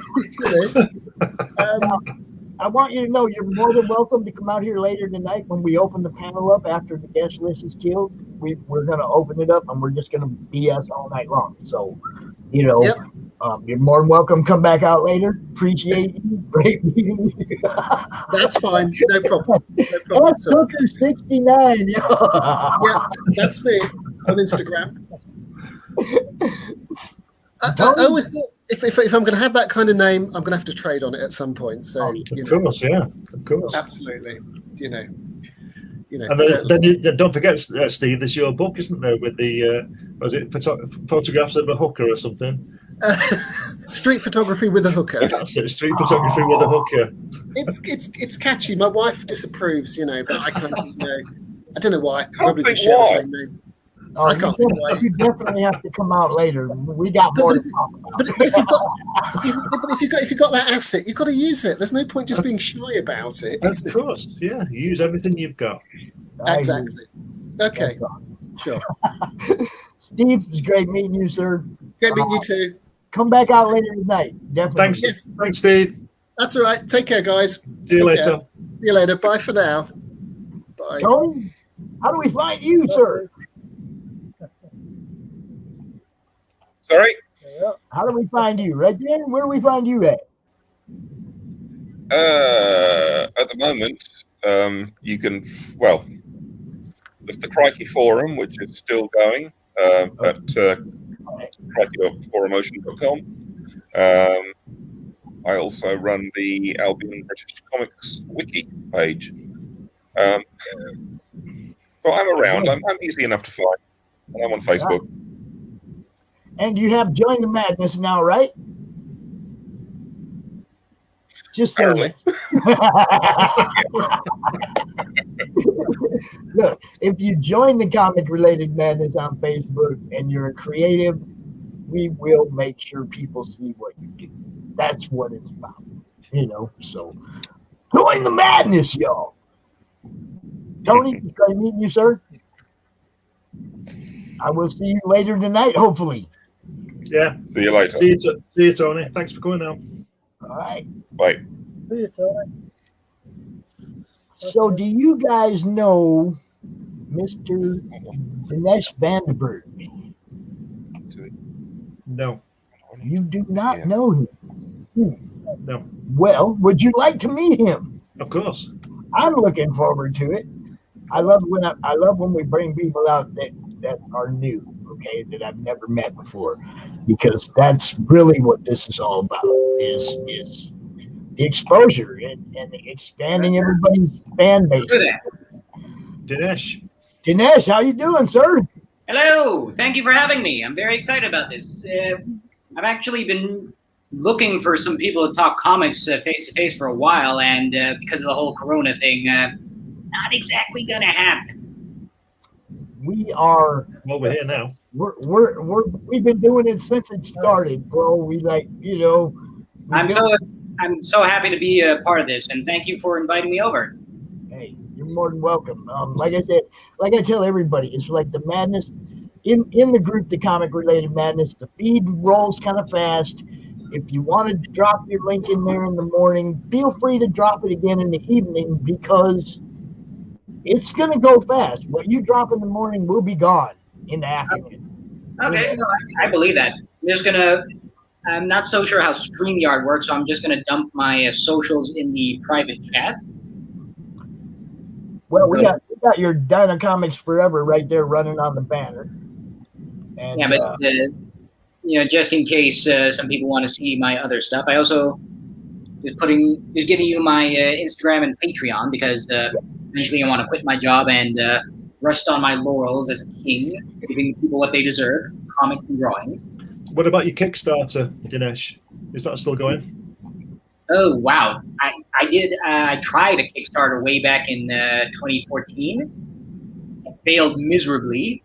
Wow. Because I wasn't too sure how Kickstarter worked, but I'm planning on doing another one very soon. I just need to find some breathing space because I started a new job as an animator, so that's kind of my priority. Which animation studio are you working for? It's actually a record label called Strange Fruits. Right. In Holland? Yeah. Right. You got you a new fan already. Look at that. Larissa. Awesome. Larissa just followed you. That's how that works. Since we're here talking comics, I want to kind of do a shameless plug for myself. Yes. It's not shameless here, bro. That's why we're here. Yeah, you guys are awesome. Well, this is basically Game of Thrones meets Conan the Barbarian. Wow. Yeah, it's got all the things that make a healthy comic book. Lots of drama, action, and my favorite element, if I can get the pages moved. Okay. There we go. Gratuitous gore. All right. Wow. Black blood. I like black blood. I was actually considering doing it red, but when I was drawing it, the black just appealed to me. I like it. Yeah. That's a good way to do it, yeah. I want to introduce this other guy. This is my normal co-host for CRoM Con, Phil Leon. He is a colorist and editor and all these other things. He does a lot of stuff in the comic industry. So he's been my co-host now for a few months. Oh, nice to meet you guys. Hey, how's it going? Thought I'd just pop in. This morning stuff, man. I'm gonna pop in for a minute to say hey. I still got to get some morning stuff done and get some coffee and stuff. Because it's like, what do you guys? What is it there? Like about? It's 1:30 in England. 1 o'clock. Yeah. And now it's like 2:30. Right. Yeah, but it's 8:30 here, and it's like this is not my usual time. All right, so check it out, Dinesh. Trish is one of our super backers. Oh my. Okay. If you send me a message on my Instagram, I will definitely hook you up with a right there. Instagram.com, Dino Comics. Message. I will answer all your questions. I will sell you anything you want as long as it's PC. Oh, funny story. A guy way back when I started doing commissions, a guy messaged me asking, hey, you do Rule 34 stuff, like lewd stuff? And we're like, no, not normally. And then he asked me, would you consider a discount if I was to commission you some erotic artwork? And we're like, what? No, anything, I should charge you more. Yeah. Why would I ask people to pay me less to do something I don't want to do? I want to say hi to Lee. Lee is one of our people that Lee's one of the people that does some of our art. This little guy up in the corner. Ooh, that's cool.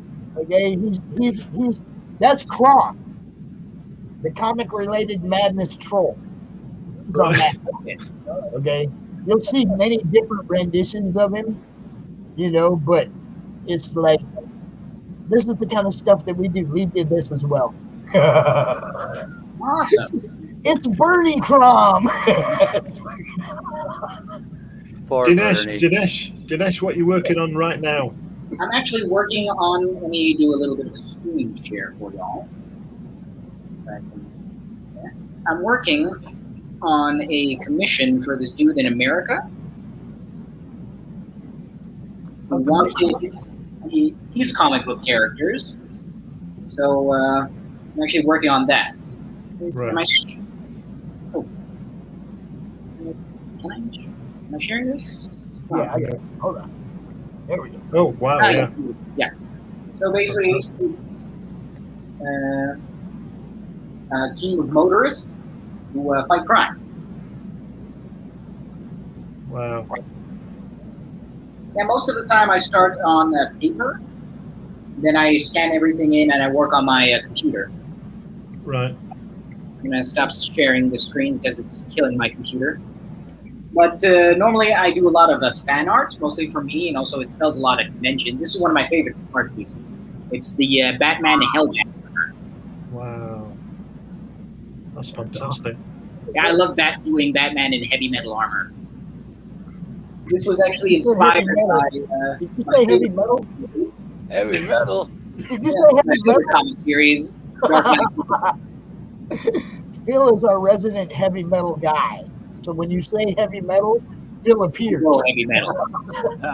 Wow, yeah, everybody asks, whenever people ask me, hey man, have you listened to the new Arctic Monkey song and stuff like that? And they're like, if they don't have a dragon on their album cover, I don't give a crap.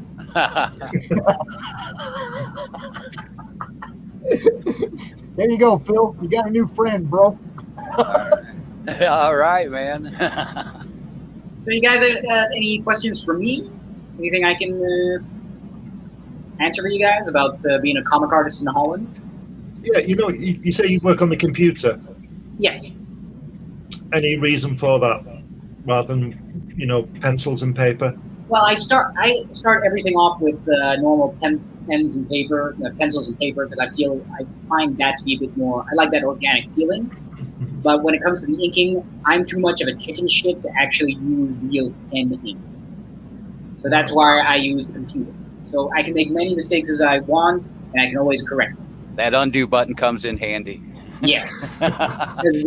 This actually gave me. I actually had a trauma once when I was working with the traditional pen ink, where you would have to dip the pen into the ink, because that's what a comic pro once told me.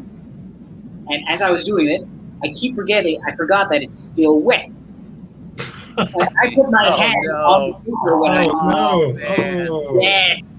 Well, that's part of the discipline. That's what you've got to learn.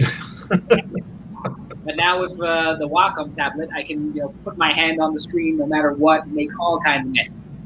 And it's real convenient to customize that button on the pen for your undo, so you can just click right back without missing a beat, man. Oh God, yes, it is a godsend. Every time when my Wacom has a bit of a glitch, my heart skips a beat because I'm like, no, don't you die on me. Yeah, I hear you, man. Well, see, now Phil has this Comcast problem. Yeah, I have internet issues. Phil has a horrible luck with his Comcast. He will get kicked off at the most inopportune time.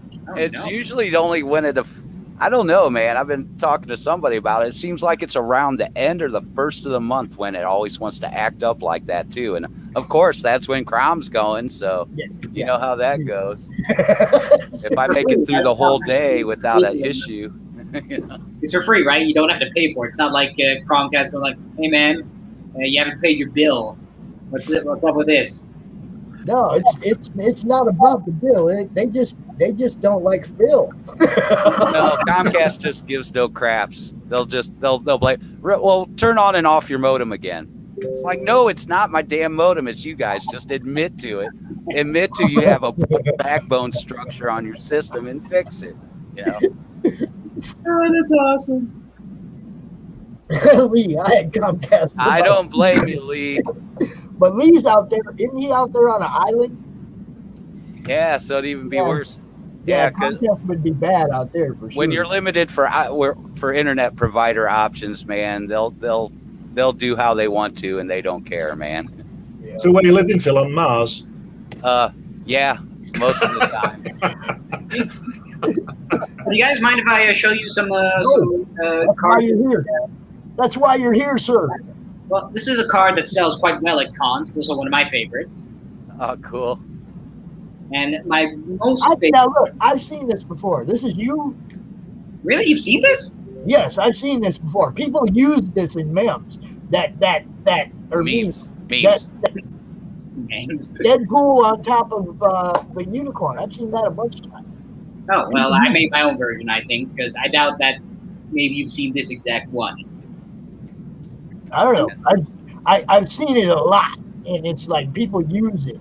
You know, I mean, I don't know if other people have drawn it too, but people use that concept in memes a lot. Yeah. You know? This is one that's one of my top sellers. Super popular with kids. Wow. I like Got any chimichangas in there, man?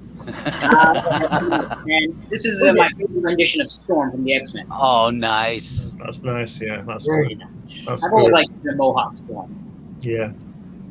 And this is something I came up with a few days, not like last year. It's the Batman Fused logo. Wow.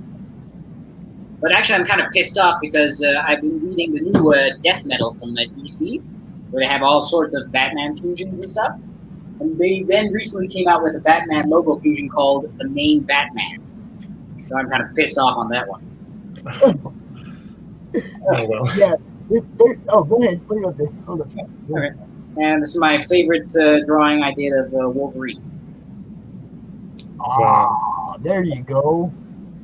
Now see, that's got the feral look. That's like, I'm gonna rip your ass up. He's not feral, he's not Wolverine.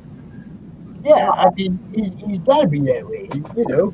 I mean, to be honest, my introduction to Trisha says, do you have any Harley? These guys love Blaze. I've got plenty of Harley. Check out my Instagram. You can see all kinds of Harley artwork on there. We got Harley and Ivy. Just check it out, and I might cut you a deal if you are super nice to me. What's up, Trish? Trish is everywhere all the time. When do you sleep, woman? As I was saying, I actually got into comics way back in the 90s because I was a kid. I loved cartoons, and one of my favorite cartoons was Batman the Animated Series from Bruce Timm. Do you guys know that? Obviously. Mm-hmm. And that got me into the Batman comics. But the thing that got me into the Marvel comics actually was the Silver Surfer cartoon. Which I have on video. It's weird because that also kind of got me into Shakespeare. Wow. Yeah. And I have to admit, when it comes to the comics, I'm a bigger fan of DC because I like their storylines. And when it comes to the movies, I'm a bigger fan of Marvel. Oh, this artwork was actually with the collaboration with a very, very nice and talented cosplayer named Rachel Holland. Wow. And if you guys have any questions on my art, please let me know. Who does you colour in? I do my coloring. Right. Right. What do you work on? Are you working with a Wacom in Photoshop? Yeah, Photoshop is my go-to. Cool. Oh, that's Renee Montoya from Birds of Prey. When I make fan art, I either go super over the top angles or super over the top blood and gore. Wow, that's Hey, great. either one works for me, man. Yeah, that's good. This is actually somebody's Dungeons and Dragons character. He wanted something that kind of looked like the bad guy from Mortal Kombat, Shao Kahn. That was his name. How long would it take you to draw one of those? One of these? Yeah. Well, I don't know, because right now, since I'm working, it would take me about, I'd say, maybe a week and a half because of the commute I have to do from work. Oh, I made a button out of those, the baby Yodas.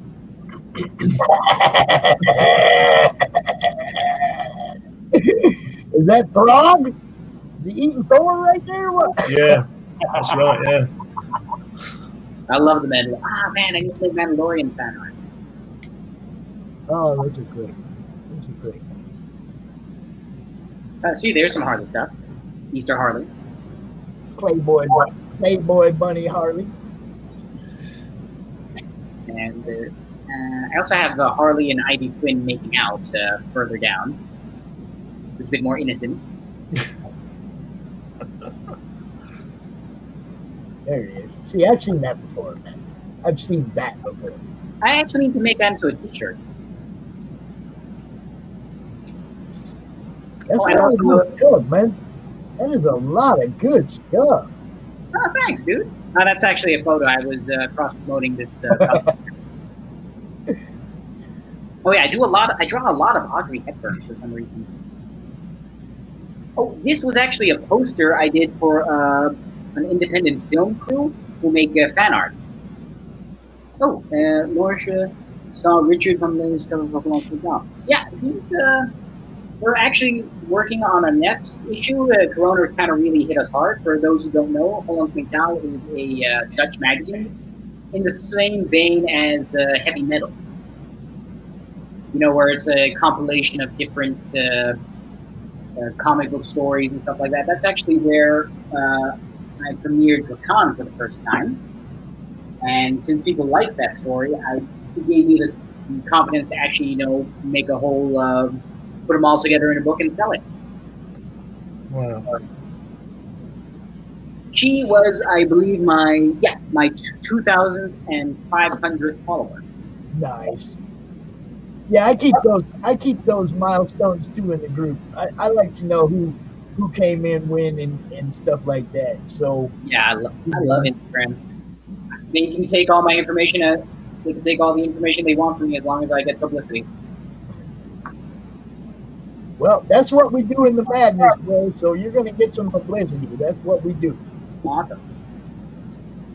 So, you guys, how long have you been doing this podcast? CRoM Con started when COVID knocked everything out. Yeah. That was when I started doing these. April was the first one. It turned into doing a weekly show on top of it. You know, I mean, it's for you guys basically. I've been having a blast. Yeah. You know, I mean, I have fun. I'm not gonna lie. This has been amazing fun for me the last few months. But I'm gonna do it until nobody shows up. You know, I love this sort of stuff. I actually noticed myself that with the whole COVID thing, I've actually become much more social when it comes to online stuff. Yes. Everybody kind of had to. Everybody kind of had to. Yeah. You know, I mean, if you want to sell stuff, you're gonna have to come out here and, like Glenn said, put on a new hat. Do you do live draws at all? Oh yeah. Sometimes I start I do a live stream on Instagram where I draw something, or I show them what I'm working on, or I'm doing something with a friend. On my YouTube, I do a lot of real-time stuff where I'm showing my full process.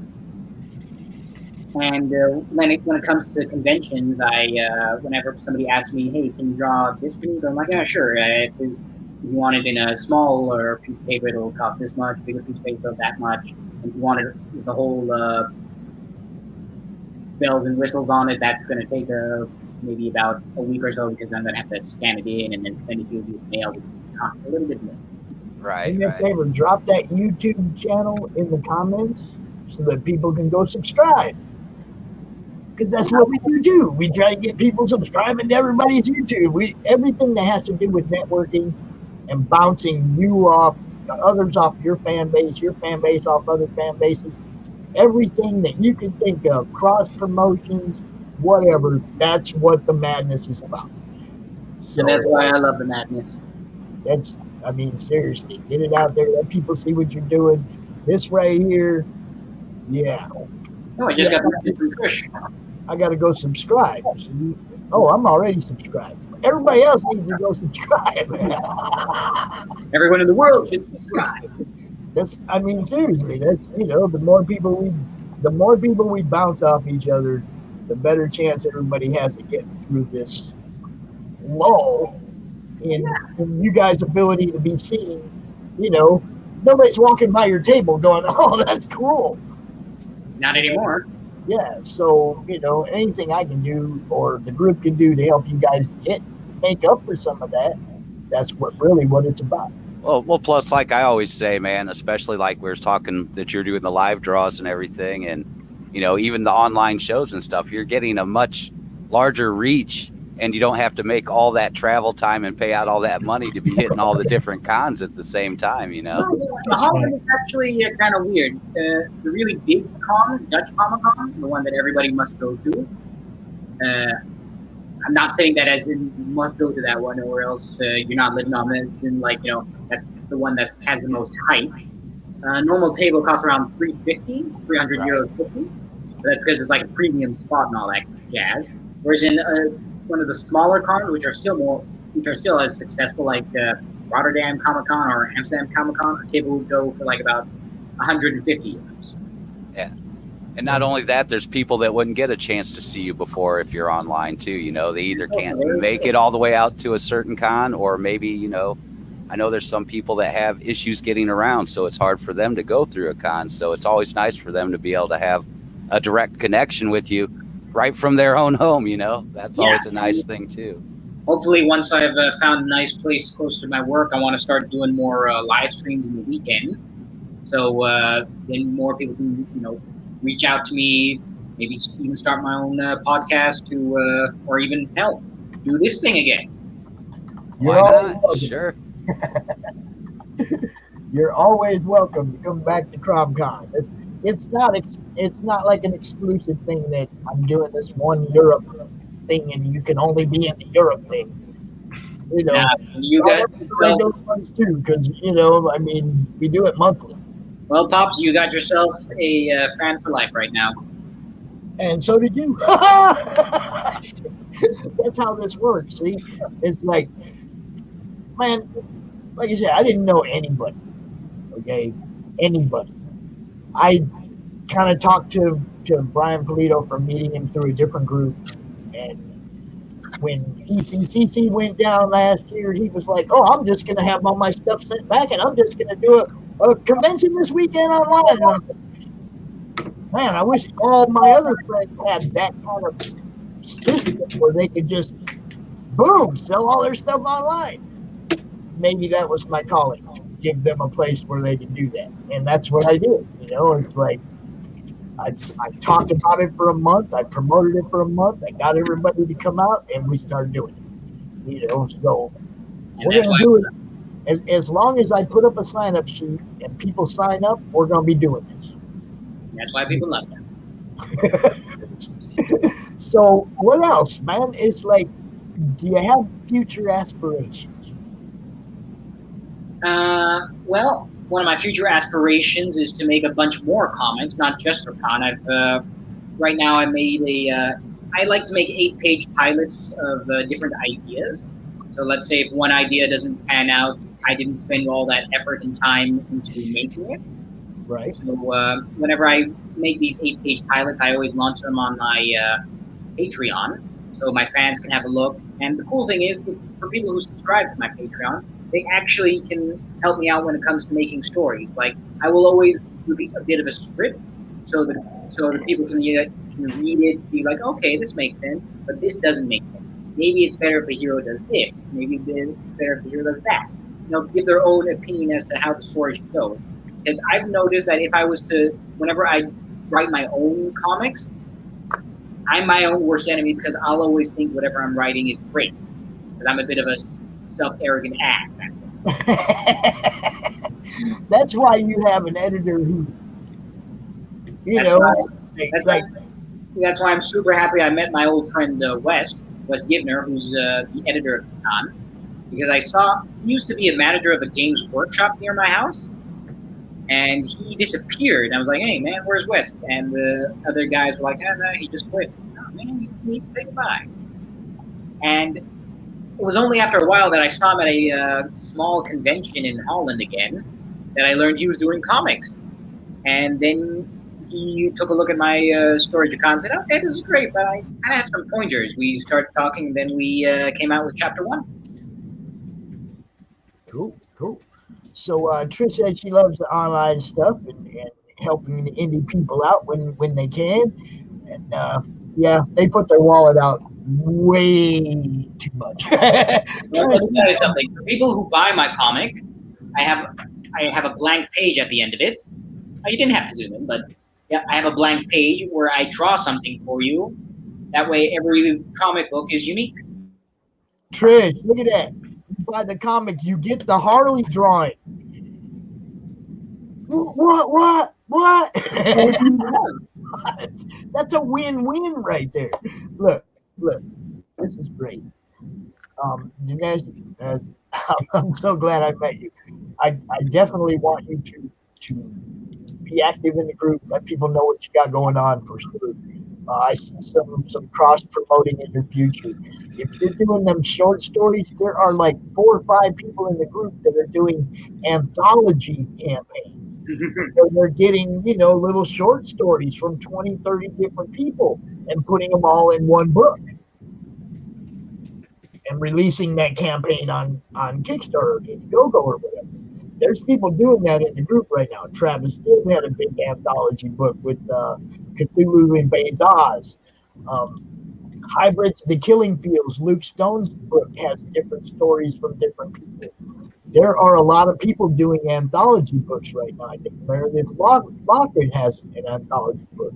So if them short stories, if you're writing little shorts that you like, but you don't know where to take them, take them here.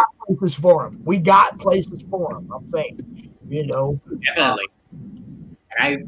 And I love anthology magazines because let's say I'm reading a story and I don't like it. There's always another story that I do like. I'm trying to finish a storyboard before I get on myself. That does my heart some good. Everybody, be part of what's happening. Trish cannot watch one of our shows without, but I don't think Trish can watch any show without buying, not just ours. Trish is like the super backer. I wish I had her budget, man, because woo! Just send me a message on Instagram. Yes. And yeah. Your stuff, what would one signed issue be of the Conan? Okay, I'm going to message her after this whole thing. Okay. Yeah, she's good people. Her and her husband, they just buy stuff all the time for people. Yeah, but I mean, when it comes to anthology stuff, I love one of my favorite series is actually some of my favorite series are Black Mirror and Tales from the Crypt. And there's one right there, Lortia. I don't want to butcher your name, Lortia. Anyway, she says she's organizing 2. She organized 2 of them, and she's planning more in the future. So there's somebody right there you can drop a short story on. You see what I'm saying? It's like I'm really going to subscribe to her. These are the kind of things that we're doing. We're trying to get everybody networking, cross promotions, whatever we can do. And we love it. That's what the madness is about. Just like that. Awesome. Well, I really hope whenever you do this again, that you invite me over because I would more than love to do this again. It's just so much fun talking to you guys about comics, sharing my art, seeing new art, and of course meeting new people. Well, like I said, like I told our previous guest, after the guest list is killed tonight, we'll probably just open the panel wide open. So if you want to come back out here later, you're more than welcome. And awesome. And I think the next CRoM Con 11 will be the end of the month, the end of February. Okay. So I'll put the sign-up sheet up a couple weeks early, like I always do. You'll know. It'll be all over the madness. Sign up, like I always do. So, I'm at you. Okay, it's Mike Tim. All right, now I know. That explains the MJD. Now I know who you are. All right. Yeah, he's gonna be on later. So excellent. You know. Okay. What can I say? I'm a noob. And it is true. It is true. Most of the people that I interview or that I talk to and stuff are people that I just met this year. You know, I mean, I think Polito, Monty, a few people that I've known longer than this year, but not many. You know, most of these people I've met this year. It's amazing, and you guys all rock, Mike. Hey, where's Tim? Well, we missed it. Is Tim having a connectivity problem, or? I'm not. I'm just trying to. I'm contacting him now. Okay. Just talk amongst yourselves while having a conversation. It was nice to meet you too, man. Dinesh, don't go nowhere yet. Don't go yet, Dinesh. I was just answering Mike's chat message. He says it was awesome to meet you. Yeah, Dinesh, you might be on for the next 4 hours the way it's going. Oh. Yeah, all right. We'll get to see some more Bill's Dinesh art, man. I don't mind. I love shamelessly plugging myself. Oh, I'm talking about myself. Trish wants to make a new show called The Comic Tank, where you guys come out and you give her a reason to buy your stuff. I would actually watch something like that. I mean, one of the shows I like to watch on Spike TV is Face Off. You guys know that? No. They did?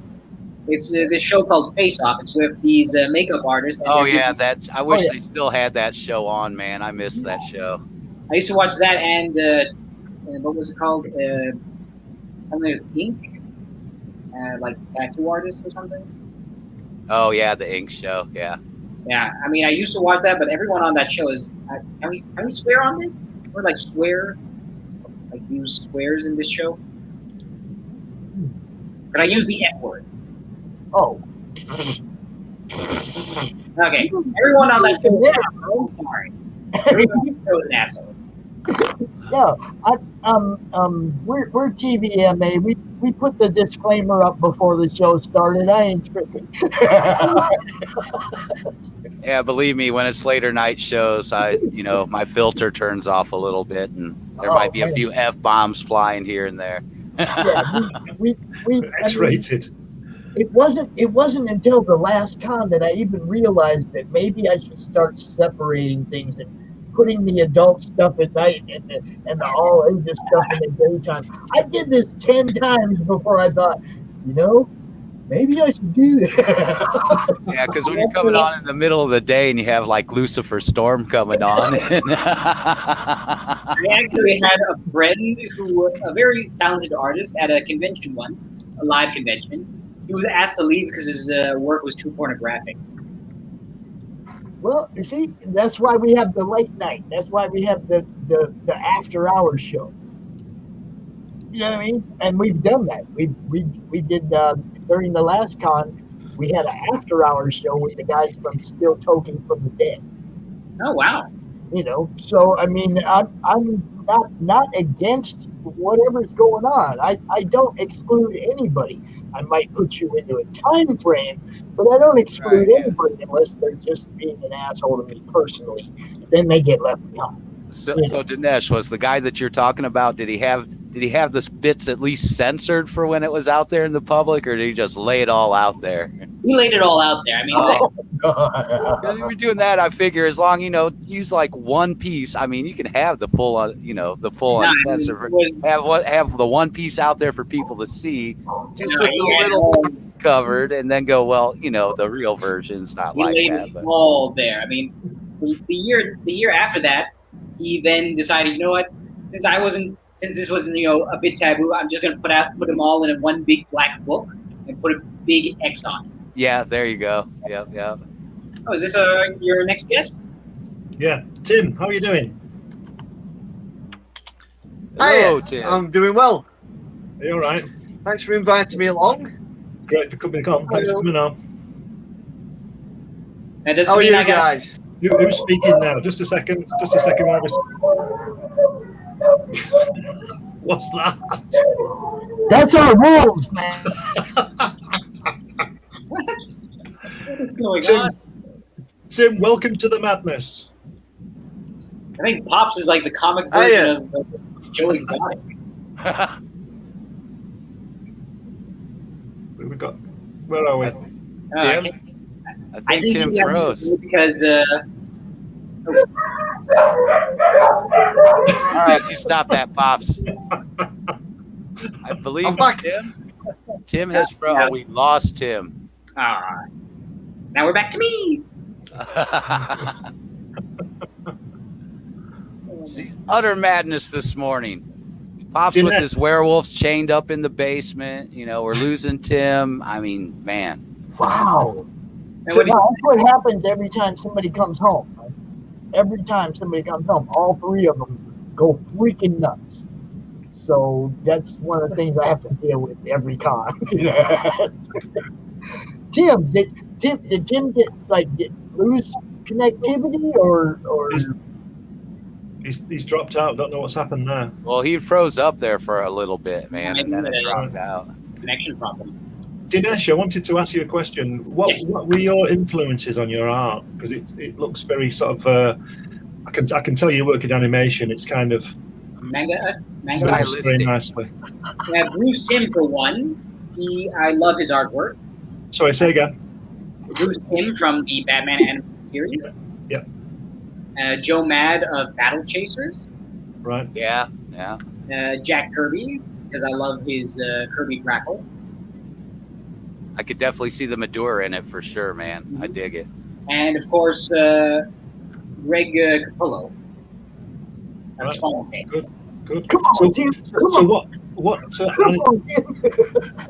what animation are you working on now? What you said about a record company? Oh well, basically just some. I'm making animated music videos for their social medias. Right. Oh, nice. Hey, we got Tim back. Hey Tim. I am back. Hello. Good. I lost you for a second. Good. How are you doing, Tim? Are you all right? I'm sorry to interrupt you guys, but Yeah, I all right, have to Glenn. go. Are you go ahead, Dinesh. Yeah, I gotta go because I have to do some stuff. But thanks again for letting me join in. And if you ever going to do this again, please let me know because I would love to be part of it. Are you coming back later for the panel? I think so. I Right, just want to see my schedule. Okay. Every month we do this at the end of the month. Like I said, I'll put the sign up sheet out like in the middle of the month, and you're in, dude. It's like Awesome. I'm gonna answer Trish, get her my comic book, and I'll see you guys next time. Nice to meet you, Thanks for Dinesh, coming on, man. Dinesh. Thank you. See you on the up. Thanks, man. Here we go. Tim, you're on now. Right. Mr. Tim, We how are you doing? live. We're live. I'm doing well, You're mate. live. I'm doing well. How are you? I'm all right. Live to the world, Tim. Live to the world. Yeah. I hope that's a good thing. Of course, yeah. What we need to do now is get you to introduce yourself, what you've done, what you do, and all that kind of thing, and just give us a quick rundown on who you are. Sure. Well, my name's Tim Perkins. I'm a comic creator. I'm based in the UK, in the north of England. I've worked for pretty much most of the big guys out there, like Marvel, DC, 2000 AD. Worked for a Jim Shooter's company, Defiant, back in the 90s. Actually lived in New York while I was doing that. But I've worked for all British publishers. I've worked for a few other American publishers as well, producing pencils, producing inks, painted colours, nowadays digital colours. So I've done pretty much the full gamut of stuff that we can do. Doing covers and insides and stuff. So I've worked for a long while doing comic books for lots of different people. And obviously now, since 2005, I'm now running Wizard's Keep, which is my own publishing company.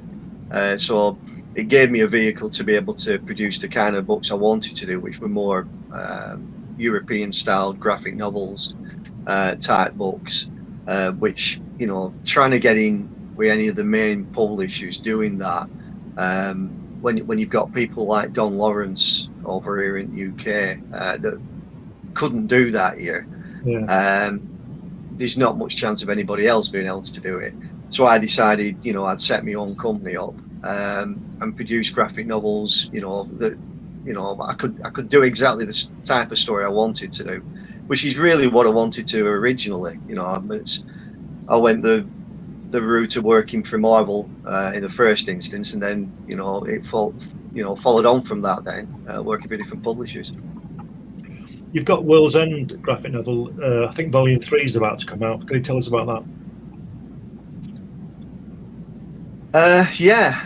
Well, books 1 and 2 have been published, and they're out there, for people to get hold of. Books 3 and 4 I'm working on simultaneously. I'm doing a Peter Jackson. I thought, I need to pull time back. So I figured if I did it, both books at the same time, I'd speed up the process. And up to press, I've been doing that for just over 12 months now, and it's working fine. The majority of the front and back pages for both books are completed. The cover's completed for book 3, and now I'm working my way through all the strip work now. So I'm about 20 odd pages into book 3 of 67 pages. So I'm not doing too bad. Good. So when's the likely release date on that? These books do take a few years. If you look at an average creator working in Europe, either doing pencils or doing inks, they tend to take about 12 months to do one 48-page book. My books are 88 pages plus end papers plus cover. Same format as they're using, but there's a lot more content in there. So obviously, because I'm penciling, I don't ink. I have really tight blue lines that I'm working to, and change that in Photoshop into being like a graphite look. And then I have an assistant who does the flat colouring for me, and then I, apply all the digital paint over top. So it is a long process, and even that isn't me finished. Then I've got to get Comicraft involved, and they do all the lettering for me, and then it's me doing all the design work as well. So it really is a labour of love, but it means I have total control over the look of the books. And up to press, the reaction from people, at launches and anywhere I'm selling them, it is good. It's far better than I ever dreamed, actually, to be truthful. You always hope, that you're going to do okay with it, but not having a major backer behind you like Marvel and DC. You're up against war, because they are your competition as much as we might not think they are. They're the big guys. So being able to get, good response, it's good feedback for me, because it means that I'm going right direction. I can carry on, producing the same kind of books and trying to better myself each time, which is what I'm trying to do. Who is your distributor? How do you get the books out there? It is difficult. I'm not going to say it's not. I've spoken to a few guys that do their own self-publishing, and it is difficult. First of all, you've got to have retailers that are going to not just put them on shelves, they're going to try and sell for you. It's no use having somebody taking your books off you, and then they're stuck there. They're just on shelves. You really do need people pushing it.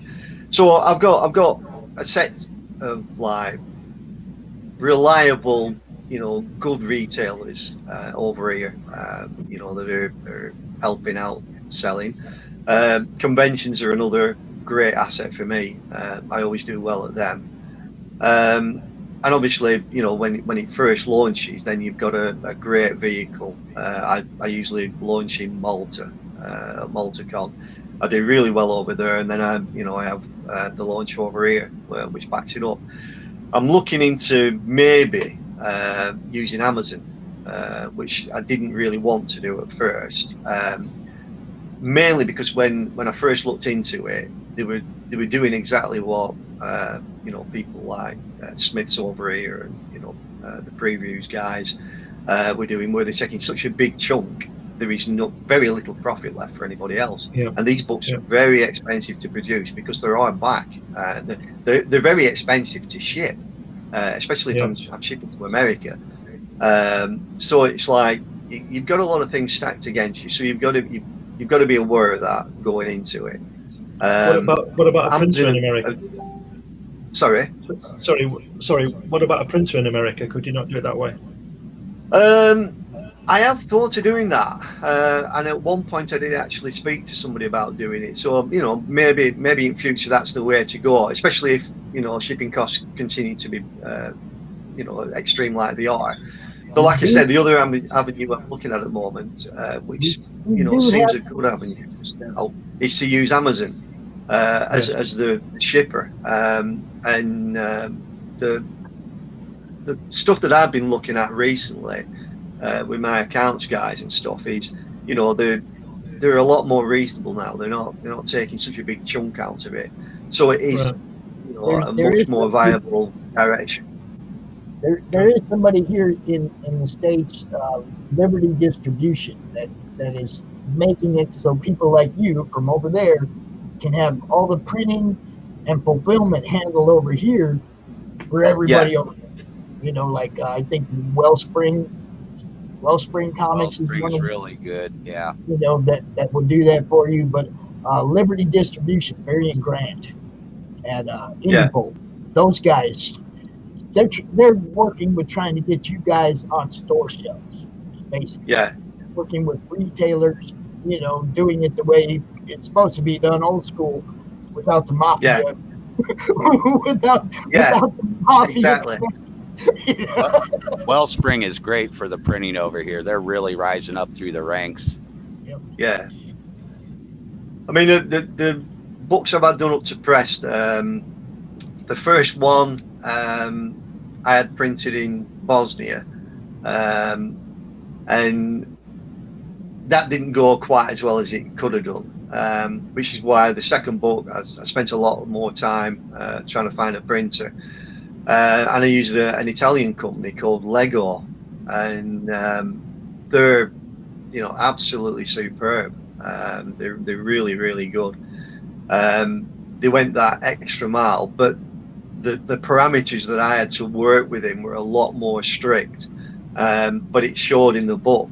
They managed to not just match what I'd had done first time, but better it. But it's like I say, the cost of producing graphic novels in hardback format, especially in the European format, because they're oversized, is a lot more cost involved than it would be if I were doing softback stuff, and certainly in comics. So that is one of the things that you do find difficult, because they are quite weighty. I mean, they're nearly a kilo each. So that's a lot of weight to ship nowadays, unless you're using certain couriers. But the option that you're saying about being able to print in different countries, that's something I looked at a few years ago, and it almost looked viable at that point, but not quite for me. But like I say, I'm interested to hear what you guys are telling me about the stuff that's available now over in America. It's certainly the market to crack, isn't it? That's like most things. Oh, isn't certainly.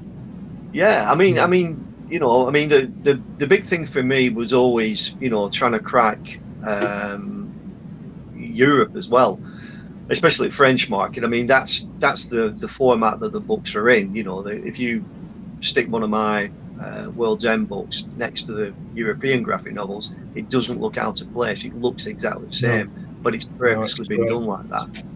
Right.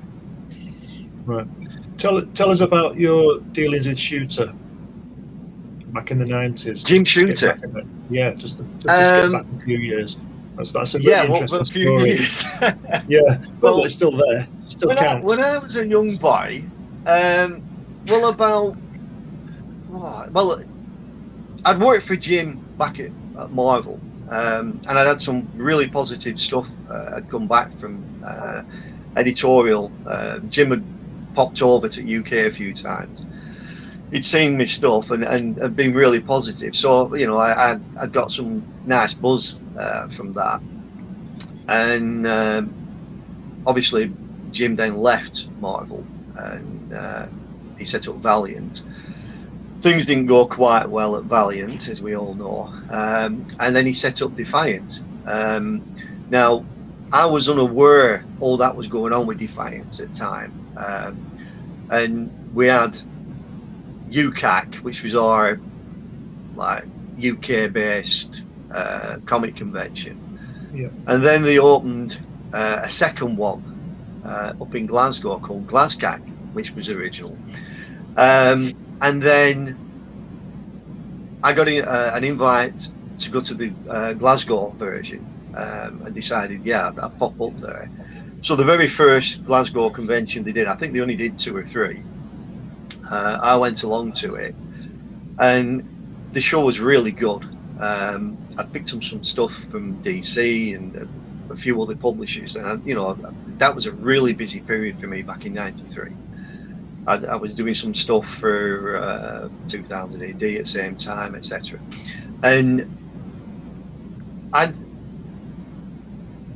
pretty much finished. You know, we were on the Sunday convention finished. Just sat there waiting for a few guys. I'd gone up with a couple of other guys. And we were just chilling, having a coffee in the reception area. And lo and behold, just at the side of us, I spotted Jim Shooter, and Janet Jackson was with him. But they were speaking to somebody. So we were due to set off. And I just said to the 2 guys I was with, look, you know, just all fire. I wouldn't mind just saying hello to Jim again. I haven't seen him for a while. And because a long story short, eventually, you know, they'd finished chatting to a couple of people at the table, and I just went over and reintroduced myself, and he recognised me. And we got chatting, and he just happened to say to me, look, if you're ever in our neighbourhood, you know, pop along and show us your portfolio. We're looking for artists all the time. And I said, well, my folio's there at the side. So he said, well, let's have a look. So I opened it up, and luckily I had a lot of painted stuff, because of course, you know, Glenn, you know, a lot of my stuff is fully painted stuff. Even the stuff now that's digital is still fully painted. And that's the stuff I wanted to do right at start of me getting into comics in first place. When I worked for Marvel, and you know, first few times, my thought was I was always going to be doing fully painted stuff if I could get an opportunity to do so. And anyway, I showed Jim and Janet, and they went overboard. You know, there were, you know, some fantastic praise coming to me. So it's always good to get feedback like that. Of course. But I've been in that position before. I've had lots of praise off lots of people, and I've been asked to send off lots of stuff, like pretty much probably every creator on planet. And you have high expectations, then you think you're going to pick stuff up. So I didn't have any high expectations. I'd shown them the stuff, nice praise, but I was, you know, just, we'll see what happens. Anyway, a few days later, I got a package, and they said, look, we've got these cards. Would you be able to paint these? And they were using the same process I was. I discovered that back at 2000 AD, we were painting over the top of what they called Kentmere prints, and it was a really expensive process to be able to do it. You had to go to a reprographics house. They would photograph the artwork and put it onto this Kentmere paper, which was almost like a slightly textured watercolor paper. But like I say, very expensive, about £50 a sheet, you know, so that's one page. So that will probably work out about $75 at the time. So they were pretty expensive to, you know, to produce. So I thought I wanted to use this same kind of technique myself, and I thought, hang on a sec, there must be a cheaper way of doing it. And I found that you could photocopy onto £90 hot press paper, as long as the machine that you were using, because there were only a few that would do it. If you found one that you could do it, you could, you know, do the same process that you could do on this Kentmere. Well, this stuff that Jim had sent over was on exactly the same paper, produced in exactly the same way. So I'd already been used to doing it myself. So the first stuff that came over was a set of cards for the issue 0 Dark Dominion series, and of course some of the stuff, you know, was Steve Ditko, which, you know, to me was like, wow, this is brilliant, working with Steve Ditko. You know, how cool is this? You know, you're 30 on and you're working with Steve Ditko. This is pretty cool. And I got quite a few batches of these cards, usually in sets of like 6 or so, and I'd send the thing back and he'd send it back, and they paid for everything. They paid for all the shipping and everything, so it didn't cost me a cent to produce apart from the paints. And less than a month had gone by, and I got contacted from Janet, and she just happened to say, look, you know, would you come out for a week? So I thought, wow, I'm going to America for a week. Yeah, of course I will. So I went out for a week, and that went down brilliant. I mean, on my first morning, it was they started at 9 o'clock in the offices. It was a beautiful day, and you know what it's like up where we live, Glenn. A beautiful day is like the exception, isn't it? So a beautiful day is when it's dry. Yeah, well, it was sunny. There was that golden glowing sky, and it's like, whoa, what's this thing? So I made my way to the office, and the first job that I got given was the cover to the issue 0 card set, which was by Steve Ditko. So the first job I get to do when I'm sat in America is the dream job. The only way it could have been bettered is if it was a Jack job. Yeah, you know, but obviously, you know, well, not a bad second, was it? No, I mean, I was just over the moon, you can imagine. Yeah. So by about 10:30, I'd finished this cover and I'd passed it on to them. And they took me out just before lunchtime to the train station there. I thought they're sending me home. And they took me to the cafe inside what's it called? The big main train place. Grand Central. They took me there.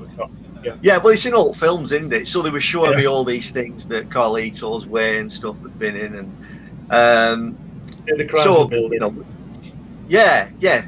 So we sat down, you know, chatting, and Janet just mentioned to me. She said, "When do you think you'll have that cover done?" Because obviously it hadn't reached it at that point. And I said, "Oh, I did. I finished that at 10:30." And she went, "What?" I said, "No, I've done it."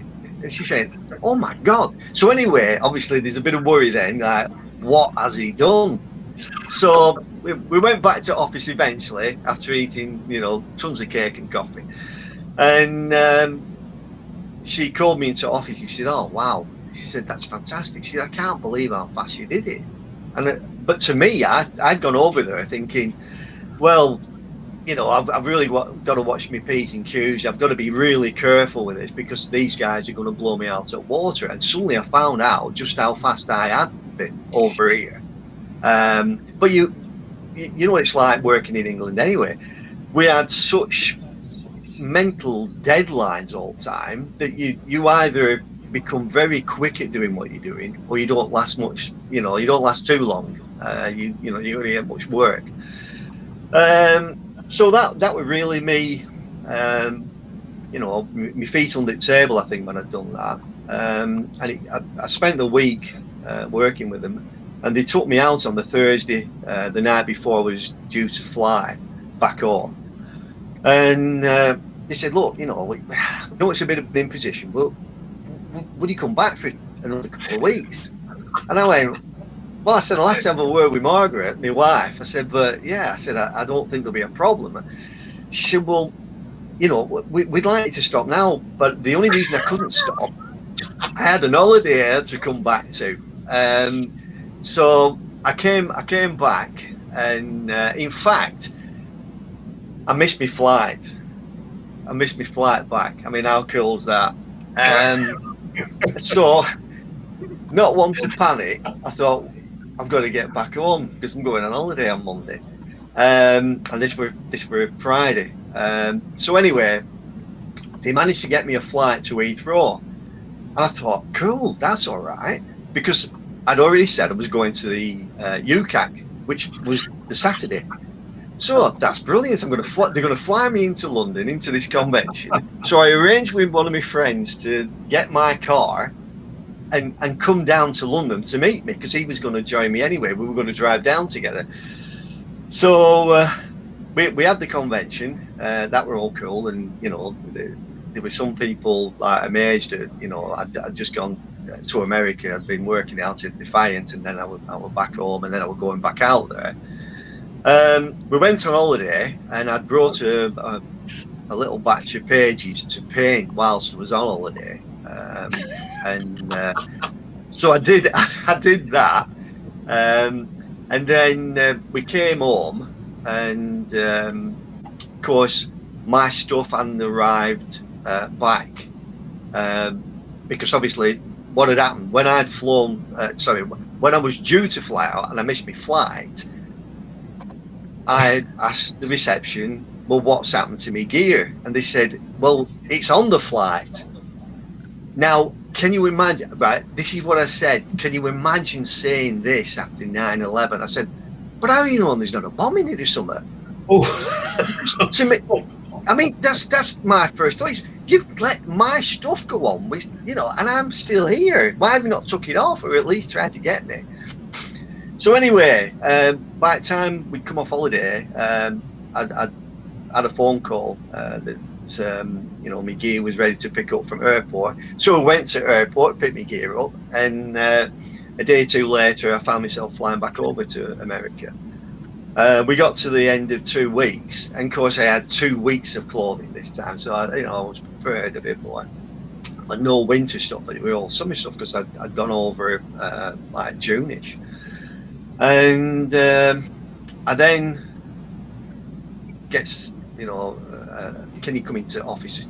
So I went into office, and he said, look, would you stay a bit longer? And I thought, well, I've been here 3 weeks now. Well, how long? Well, like indefinitely. So I said, well, that's fine, but what about my family? So Jim said, look, don't worry about it. I mean, this is how good Jim was with me. He said, look, anything you want, you can phone anytime, as many times a day as you need to. Anything you need to send over, you send over, and you've got an expense account. Wow. So I just used a couple of pages of artwork that just got recycled. That money just kept coming back to me. So it didn't cost me a cent. I was put up in an apartment, taxis, everything, food, drink, the lot was, I could have gone mad. I could have gone, right, I'm going to eat caviar, but I didn't. I was quite frugal with what I did. But whatever I wanted, they were always taking me out for meals and stuff. Friday was pizza day. They used to get pizzas in. Anybody in office. Anybody that worked after 6 o'clock got the meals paid for, so not just me. And that were for about 6 months that happened, until it became realised that 1 or 2 people had been taking Mickey. We're coming in just before 6 o'clock, and then leaving a bit later, and not really doing much. So that got stopped. Apart from me, carried on with me, which for a shame really. But so I was really well looked after over there. Anything I wanted, I could get hold of. So there was certainly best treatment I'd ever had working for any comic company before. And I've heard a lot of people talk about Jim in a really negative way. Some people, will dearly like to, chop his head off, etc. But as far as I'm concerned, Jim was absolutely superb. The team he had with him, brilliant. The editorial guys that he had working with him, brilliant. I had an absolute brilliant time. I mean, it was like being a bachelor again. You know, I mean, the only thing I did was work. I mean, I was like a machine. Except for the girls. Oh, well, yeah, there were no time for anything. You know, no time to even think. I mean, it started off where the sole purpose for me being there was just to work on Dark Dominion, but it soon became apparent that a lot of deadlines, in fact, the reason I'd gone back for 2 weeks, the deadlines were shot. There were books that were 6 months late. But it meant that I had an enormous amount of work. I found myself doing some penciling, plotting, inking, on top of doing the painting stuff. Now, when it came to the other books, because Joe and I had like worked out a way of producing the Dark Dominion book, which had a look that none of the other books looked like that. When I came to work on the other books, I always adopted the style that they were using, so it didn't look like somebody else had worked on it. So I tried to match Janet if we were doing colour. I'd try and match whoever I was inking alongside. I mean, they were nice, where you'd be sat along people like Bob Downs and stuff, and everybody would be inking. There'd be a few of us all inking to get these pages out, and I'd jump in just so I could get pages off to the place called King Code, where they got all their photocopying done. So I wanted as many pages done as I could do, so I could start painting them. But I was so fast at the painting, there were a team of people inking stuff to feed me enough stuff to keep me going, which were brilliant, you know, because it meant I was earning, you know, an enormous amount of money. In fact, it got to Christmas, and Christmas week, I decided, look, you have to let me go home. I've got to go home for Christmas. And I arrived back here. I wasn't here more than about 5 days, 6 days. And Janet rang me and said, can you come back out? I went, what? She said, can you come back out? I said, oh, probably, yeah, but why? She said, because the deadlines are shot. And I went, well, it can't be down to me.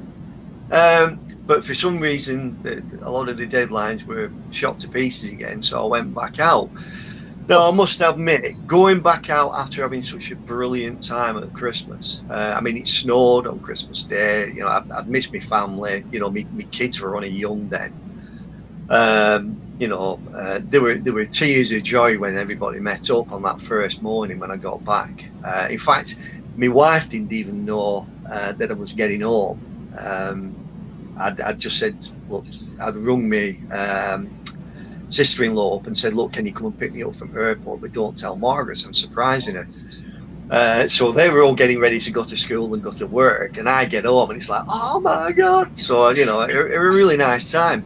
So that had been such a good Christmas. When I went back out, that was difficult. I mean, the first day I arrived, they had 18 inches of snow in New York. And the day after, they had 24 inches. So somebody was trying to tell me something, I think. And it was a bit more difficult. I think it were a bit more afraid inside that I hired Ron's Army as a production guy to try and pull things together. But the deadlines were all over the shop. And it didn't help me that I'd had such a nice time back with family and realised the second time out for the long stint just how much I really did miss my family. But, you know, the treatment was still the same. But because of the insane deadlines that were, you know, trying to be caught up on, I found I got to a point where I became really ill. There were people dropping like flies around me. And I remember one day, you know, being really, really ill. Looking at the other guys and saying, look, you've got to go home. So they did. They went home and they left me. And I remember Ron coming in and I said, look, I'll get that stuff to you tomorrow. I'll get it to you tomorrow. And of course, when they came into office, I was almost ready for collapsing. I had a bad chest. I was in a bad way. Jim came and popped his head round the corner and went, ooh, hang on a minute, does he need a doctor? Anyway, I got sent home, and I spent a good 24 hours just, resting up and not doing anything, and then went back in, and things were back to normal again. But the deadlines had been really, really crazy to try and, pull them back from Bring. The problem was they were spending such a lot of money. Every time a boat was late, I think it cost them about 20 grand, to have the printers, just waiting. Well, when you've got 6 books and you're being charged, like that, you've got to pull deadlines back. And eventually, it happened, and they did. I think the cruel thing that happened to Jim while all that were happening is the way that Marvel went for a kill with him. I was there when it happened. I was witness to meetings and stuff, and it was downright cruel. It shows exactly what a corporate company will do to another company. They'd seen Jim's success at Valiant, and they did not want a repeat of it, and they went for a kill. To turn round to anybody and say that plasma sounds like plasm when it's Warriors of Plasm, and they weren't exactly, they were nothing alike. It's as bad as saying that Spider-Man and Batman shouldn't exist then. No, it's not, So it was a very cruel end to Defiant, for that one. So they succeeded in bringing him down? Yeah, very.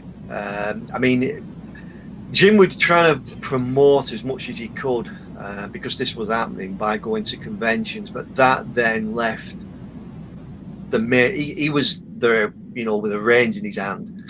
Yeah. He had to let that go by doing that. So he was torn between promotion to like sidestep what Marvel were doing, fight Marvel at the same time, and still keep Brains, so his company was, still going. It got to a point round about May, I think it was about mid-May, and I was going home at that point. When I came away, I didn't expect to get any more work, to be honest, because it must have cost an absolute fortune to be able to feed me artwork over it and then ship it back out there. A lot more than it did, to pay, for me to stay there in the end, really. But what happened is I'd finished off the last Dark Dominion that I was doing for him. Then I did a War Dancer story, an extended story that Dave Taylor had drawn, and I painted that, and that was the last work I did. And I remember the next thing, I think Janet called me and said things weren't looking good, and then I got a call from Sue McTeague, she's Sue Lang now, and she said, look, I really feel bad. I feel really guilty. They've offered me Dark Dominion. And I said, you've got to do it. I said, they're not going to give it to me. There isn't time for them to ship it to me. I said, but there isn't the money there. I said, you've got to do it. I said, if there were anybody I wanted to pick, I'd pick you. So she did the last 2 over John Ridgway. And then the next thing, I think I had a call with Jim, just to say, look, that's it, we're shutting doors. And it was a really sad time, it had, for me, certainly the best time I'd ever spent in comics, because the treatment was completely different, and the bullpen that they're going about all the time at Marvel in the early days, which we know didn't exist until a certain point. Jim had recreated that in a way because he had his own bullpen. We were all there together all the time, so it was the best of times, but it was a shame when it ended, But sorry, go on. Carry on. I've nothing but praise for that period. Jim was brilliant. I'm still trying to get my head around the fact that you get off the plane and you get a piece of Steve Ditko artwork to colour, and then they fly you back and you go to a convention and say, "Oh yeah, I've just come back from New York. I've just got off the plane." It's worth it just for that. Yeah. Well, I must admit, There were one or two UK creatives that were a bit miffed. They weren't happy. Who is this Perkins guy? What does he know? No names, no factorial. No names. I don't know me dirty laundry. But yeah, there were one or two people who were a bit dismayed that I'd had any kind of success, and they were working on big titles for America at that point. And it's like, well, yeah, it's a new company, and I'm living away from home. But I'd gone away for a week. I only thought I was going back for 2 weeks. If I'd have told them, yeah, I'll be there for like better part of like 9 months, I think they might have had reason to kill me then. But yeah, I don't know. With hindsight, it was a good job he didn't relocate, wasn't it? So well, they did try to get me to. They spent a good while, especially on run up to Christmas, taking me around places in upstate New York and that, showing me houses and bringing me newspapers, and the houses were unbelievable. For what I'd paid for this one, I'd get like a 5-bed instead of the 4-bed. I'd have a double garage instead of 1 garage. I'd have a swimming pool outside, etc., etc. They were just unbelievable. But the problem for me was Margaret's dad had had his first stroke. So had that not happened, Margaret probably would have come out. But because of that, she didn't want to leave her dad, which is understandable. I said that at the time. But yeah, I mean, if I'd have done, I wouldn't have been working for Defiant. But the beauty of working in New York, I've said this to my wife a few times. I could walk the maybe 2 miles or whatever it is, mile and a half, between where we were on 37th Street down to near Central Park where the apartment was. And especially if I went down Madison Avenue, and there were dozens and dozens and dozens and dozens of tower blocks that had dozens and dozens and dozens and dozens of animation companies, art companies. The world was your oyster.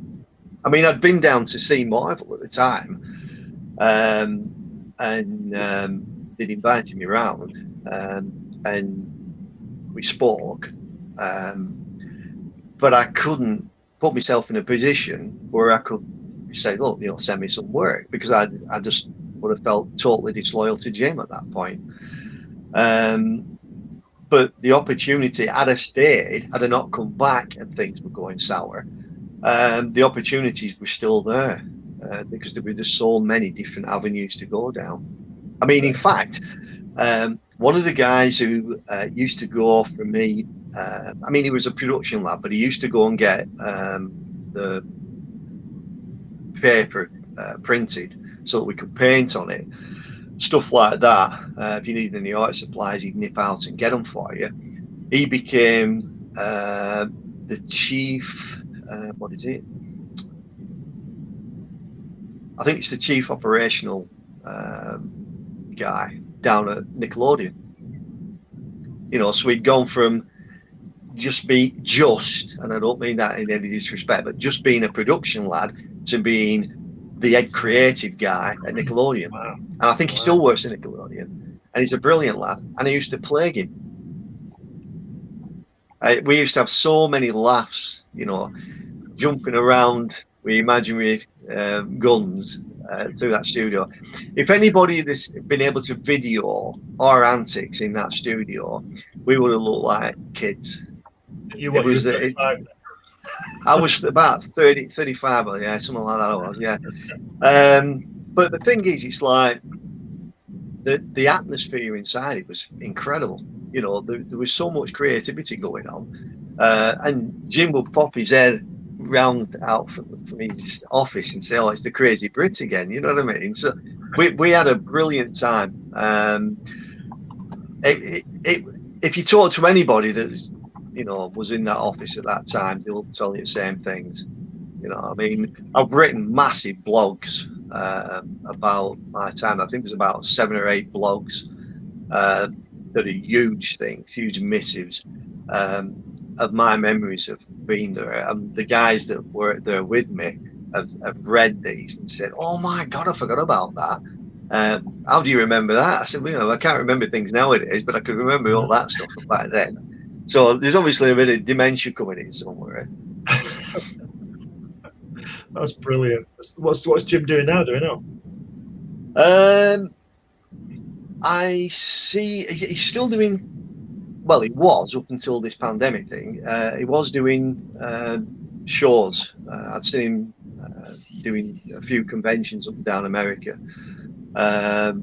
Because the guys, I'm part of a few Facebook groups that are like Defiant based, Jim Shooter based, and the Defiant one certainly has quite a bit of stuff.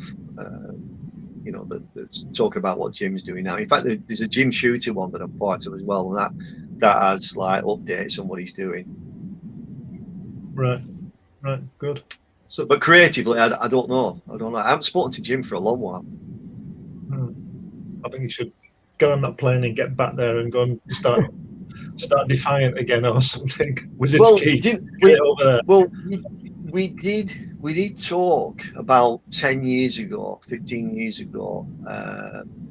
Janet, me, Joe James, and quite a few other guys. And look, what about a reunion? But a reunion that might lead to something as well. Yeah. It's just never happened. But like I say, at that time we did talk about doing that. Right. So there's always a chance, but. Trish just said she just saw Jim at the last convention she went to before the lockdown, and she also wants to know, Tim, what titles you worked for at Valiant. She's like surfing through that stuff, right? Defiant. Yes. Valiant. Valiant. I didn't work on any titles at Valiant. I worked for Jim when he was like head on show at Marvel, and then when he left, I'd gone working on stuff for different companies, and our paths didn't cross until we went working at Defiance again. Okay. And then at that point, my main book was Dark Dominion, but I worked on pretty much all the other books, as doing something on I think pretty much every title. Okay, there you go, Trish. At Defiant, pretty much every title. Yeah, I mean, Charlemagne, I did a little bit of stuff on that. I did more stuff on War Dancer. I mean, some of the best praise from another creator came from Alan Weiss. And that, I did a cover, I did a splash page in the first book, in issue 1. It's the opening page. And it's a shot looking at the McDonald's that's on the 42nd Street area, and he'd seen this, and we're out. I think it was a Thursday night when I was flying back on that first week, and we'd all gone out for a meal. And I mean, that was another thing. I mean, they didn't tell me that they were going to go for this swanky meal. They said, would you come out with us tomorrow night? So I went, yeah. Well, there's me in t-shirts and jeans, and they were all in tuxes and suits, and they took me to this really swanky Italian, and they were all dressed at nines. And I've never had as many people look at me like, who's this guy? I mean, I think they thought it must have been some kind of film star or something, because they looked at me and thought, he must be something important, because he doesn't care. He's dressed like that. And it's like, no, I'm this Brit from England, like, over here in America. And, this is all I've got. That reminds me of when I was young, I had a friend that worked for the mayor of Tempe, and Pink Floyd was playing at Sun Devil Stadium. And the mayor of Tempe didn't care about Pink Floyd. So I was like, I know he's got a suite at the stadium. I want those seats. So I'm all over my friend. Yo, man, you got to get me the mayor's seats for the show. So come the show, there's me and my girlfriend sitting in the mayor's seats, in the mayor's suite at Sun Devil Stadium. And people are looking at this long-haired dude like, who the hell is he? Well, I'm sure not the mayor. Brilliant. So yeah, like I said, I mean, it's just there was just so many crazy things happened back then. I mean, it really was probably my favorite time in comics. I mean, I've had some great experiences. I've had some bad ones, but I've had a lot more great ones. But that was my favorite. You know, I mean, just there's so many good memories from there. You know, I could speak for about 6 years and still go on about it. You know what I mean? It's just, yeah, everything, you know, about it was, you know, I think it was the perfect time. It was a transition period for me creatively. When that happened as well. So I think my confidence certainly grew within Defiant's offices, because I used to walk in and feel like Elvis. There was one particular morning, and I pulled another all-nighter, and I had a page to finish. It was 8:30. It had to be on a flight to Canada at 9 o'clock. So they were going to send it. They weren't going to courier it. They were going to get a limousine and get the guy. It was Zach Lynch. He actually took it, and he had basically 20 minutes in end to finish this thing before taxi came. So I commandeered Ed Pulgardi's office and Joe's ghetto blaster thing that he had. I had it on full whack, and I had instruction to Joe. I said, look, stand outside, don't let Ed or anyone else in here. I said, I've got 20 minutes to get this page finished. So anyway, I'm all set up in Ed's office. Ed's trying his best to pop his head round the corner. I said, look, Ed, leave me. I said, if you keep coming in, leave me. I'll get this finished. It'll be done. So anyway, I'm there, and I'm not kidding, frantic. I mean, I was fast for 20 minutes to paint a page. I'm going, and I'm trying to match all the pages that have gone before and after. I'm going, anyway, I finished it. I thought, yes, and it's absolutely sopping wet through. It's sodden as this paper. So I'm carrying it out really careful, and I got to the door and I pushed the door open, and I hadn't realised the entire office, including Jim, were standing outside waiting. And as soon as I went out, it was absolutely superb.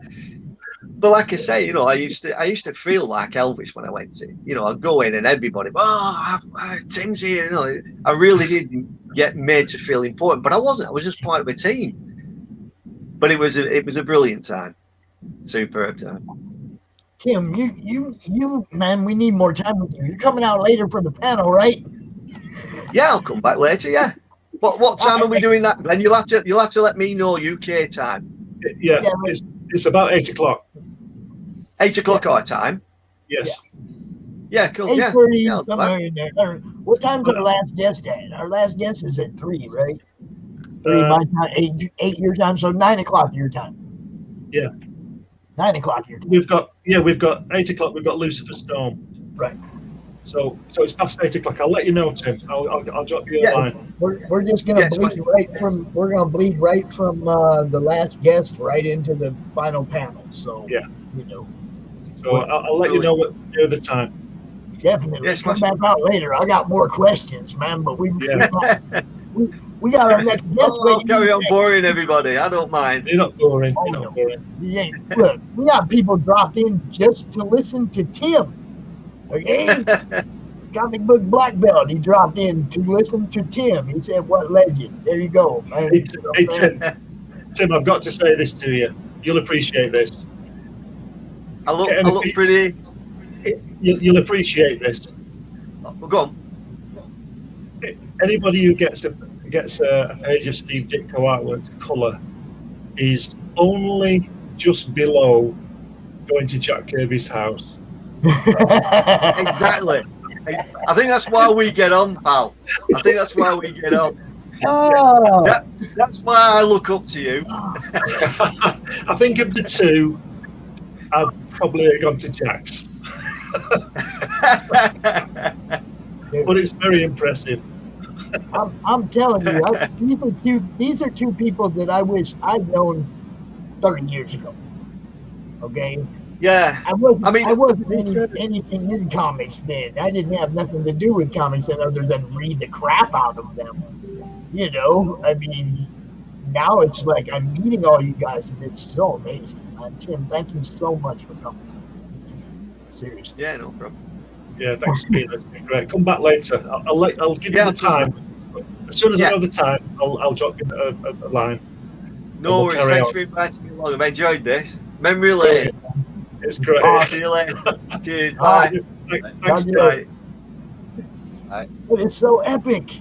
Yeah. So epic, man. That's why I do this, you guys. It ain't for nothing but just getting the opportunity to meet and talk to some of these people that meant so much to my childhood, my growing up, and everything, my whole life. You know, I mean, but now, Glenn, do you want to introduce our next guest, please? Mr. Paul McCaffrey. Is he there? Paul, how are you doing, Paul? I'm okay. Hello, Glenn. Hello, Fox, Phil, and Dave. Hello.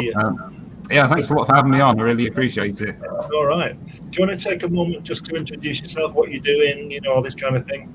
Right. Paul McCaffrey. Past few years, I've been drawing in comic strips. You might want to turn your speakers down just a little. We're getting a huge echo. Right. Is that better? There you go. Right. Yeah. So yeah. Take two. Okay. Yeah. So yeah, my background is children's education illustration mostly. Right. But since 2007, I've been doing a bit of work in small press, and then through small press to IDW. A piece for Marvel and DC, but only the one. They never asked me to do anything else. And then some stuff for Titan. Got a trade paperback Adler coming out in March. And a couple of years ago, I drew Anno Dracula 1895 for Titan. That was written by Kim Newman. So that's me. Right. I was looking at the Kickstarter earlier. The great references you used to get the vibe of those buildings and places in Adler. Oh, right, yeah. That's a really great idea. That's a fantastic thing. Well, I can't take credit for that. That was Titan's marketing, but I thought it was a really nice idea. Well, we'll give you the credit for doing it. Right. So tell us about your influences and this, you know, growing up and the comics you bought and the artists you like and all that kind of stuff. Well, there's been a lot of discussion about Jack Kirby today. But, you know, with good reason. I'd say that it doesn't show in my work today, but yeah, Jack Kirby was a major influence in getting me interested in comics in the first place. Yeah. I should also mention I've got a complete run of Crikey as well. Oh, and that Super Spies one, I think. So. What about Comics Unlimited? Have you been picking that up? Sorry, I didn't catch that. Comics Unlimited, have you seen that one? No, sorry, I haven't read that yet, but it's on my list. Well, what I'm going to do is get you in it at some point. Right. Okay. All right. Yeah, no, that would be great. Yeah. So yeah, Jack Kirby, Marvel UK. I was at a good age, really, for appreciating early Marvel, because 1972, Mighty World of Marvel came out. So that introduced me to Fantastic Four, Hulk, Spider-Man. Yeah, growing up in the 70s, I think there was some great stuff coming out. You know, people like Craig Russell, Frank Brunner, Howard Chaykin. There's some, you know, I think those were kind of my formative influences. And then later on, discovered 2000 AD. So there's a whole new slew of artists. I discovered them: Brian Bolland, Mike McMahon, Glenn Fabry, some great stuff. Then later on, discovered Mobius, people like that, Richard Corbin. I'd say they're probably two of the major influences on my work. So my buddy Paul needs a link tree. You see all them links I just dropped right there? We need a link tree so we can just put one thing which got all your links on it. Right. Well, I didn't know what anybody would be interested in, so I just thought I'd throw a load of stuff up there. I was looking at your artwork, and I'm sure I can see sort of a Dave Gibbons vibe going on there. Right. Yeah. So, are you into Dave Gibbons and stuff like that? Yeah, I mean, Watchmen is is a classic milestone in comic history, really. Yeah, I suppose when I was a student doing graphic design, that was the time that Watchmen, V for Vendetta, Dark Knight Returns, Electro Assassin came along. So that really sort of revitalised my interest in comics then. That's fantastic. What are you working on now? Well, the writer of Adler and I, Levy, we're working on a new series, but I've been sworn to secrecy. I can't say anything.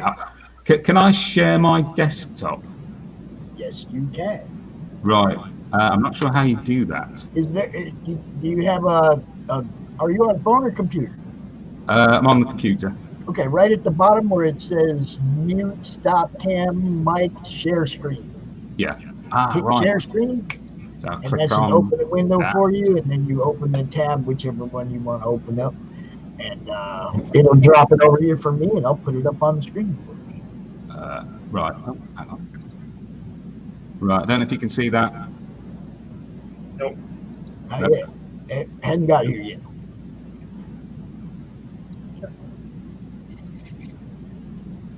Right.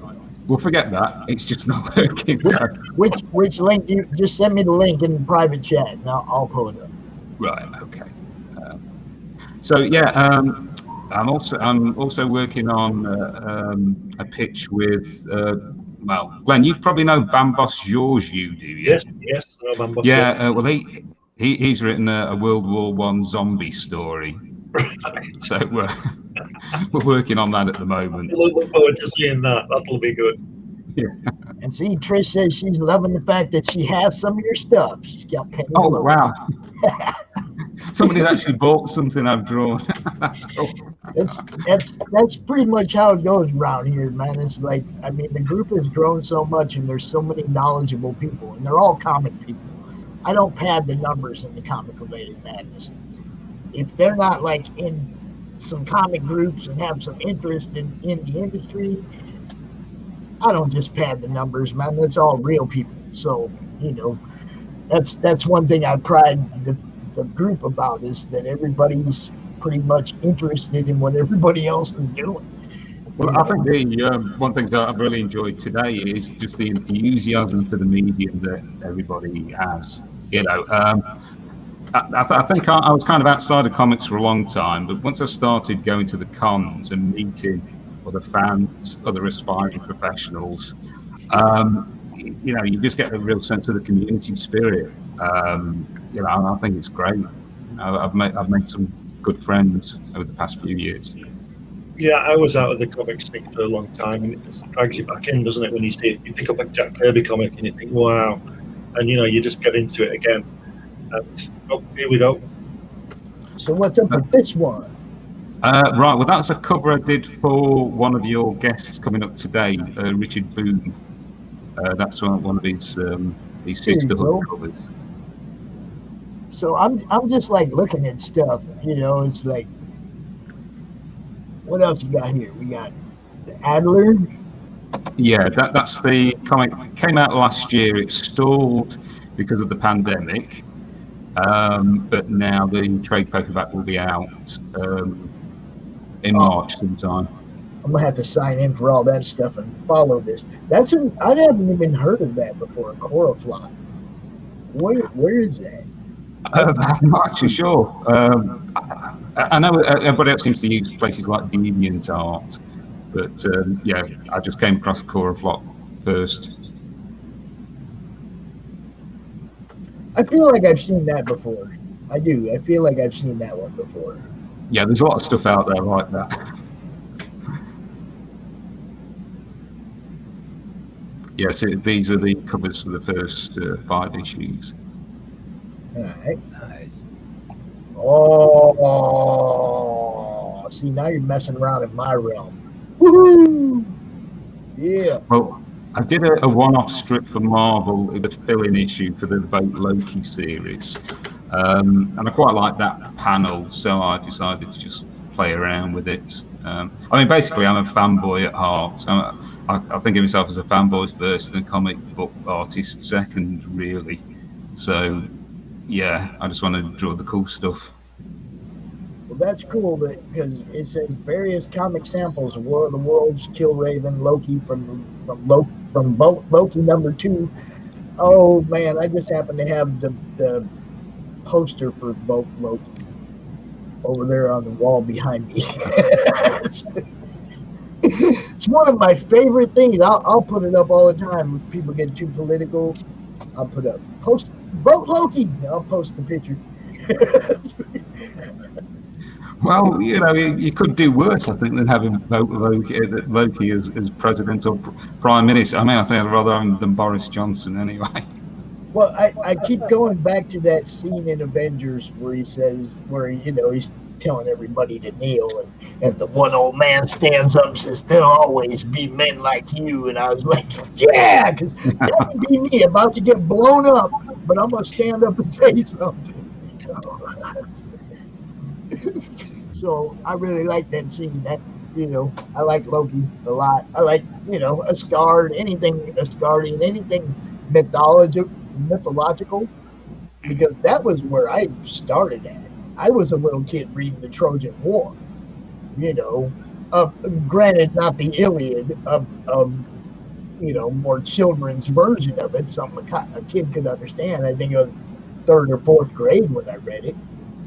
And then I seen this comic book cover at the store, and it had Thor on the cover, and I'm like, I'm a mythology guy. That's one of my guys on this comic book. What the heck is this? And before you knew it, I was a comic book fan. But my journey started in mythology. I was a huge fan of Asgard and Olympus and everything. I couldn't read enough of it. Hey, Pops, I thought you were into frogs, Pops. Am I into what? Frogs. Am I into frogs? Yeah, Thor turning into a frog. I kind of like Cyber Frog. No, Frog was funny. Okay, I didn't mind getting a laugh with my comic. That's why I liked Ben Grimm, the interaction between the family and Fantastic Four. I like to laugh. I like to get a giggle too. It's not all drama serious and making the message. It's about having fun. Well, So one of my yeah, I mean, one of my favorite series from the 70s was Howard the Duck. I thought that was great. It took me a little while to adjust to that sort of the absurdity of it all, but I thought that was a great series. Yeah. Myself, and I'm not gonna lie, I'm one of them fabulous furry freak brothers.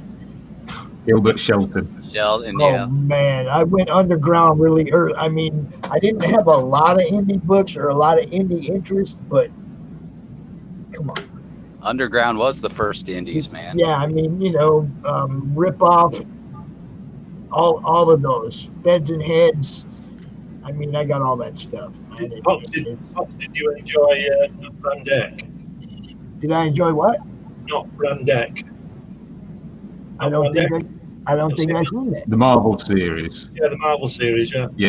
I've got a few of those. I like those a lot. I like the What Ifs. I like the 2-in-1. I like the Marvel team ups. I like the ones that gave you one shots too. You know what I mean? It's like they didn't drag you out for 4 months on a storyline. The Marvel team ups, you got two issues, right? You got the setup and then the finale, the setup and the finale. So stuff like that. When I was a kid, this, you got to remember, we're talking about kids' budget. Comics were a little more affordable then, but on a kid's budget, you still had to pick and choose. You couldn't buy everything in the rack. You know what I mean? There's so much that I'm sure I missed out on. So much. Because I just, even to this day, I don't have near everything I'd like to read. Not even close. I'll try and show you this not Brandeck if I can work this. Share screen, is it? Yeah. Share screen. I was just sharing monitors. No, I'll forget it. I'll work it out later. Don't want to mess it up. Anyway, all you gotta do is hit the share screen, and then it'll give a drop down, and you pick out which particular window you have open you want to share. It says screen sharing is easy. The 2 monitors. Screen sharing was. No, let me work it out later. Okay. Shoot me the link. I'll pull it up. I'm going to show you that for neck. Number 1. You should get that.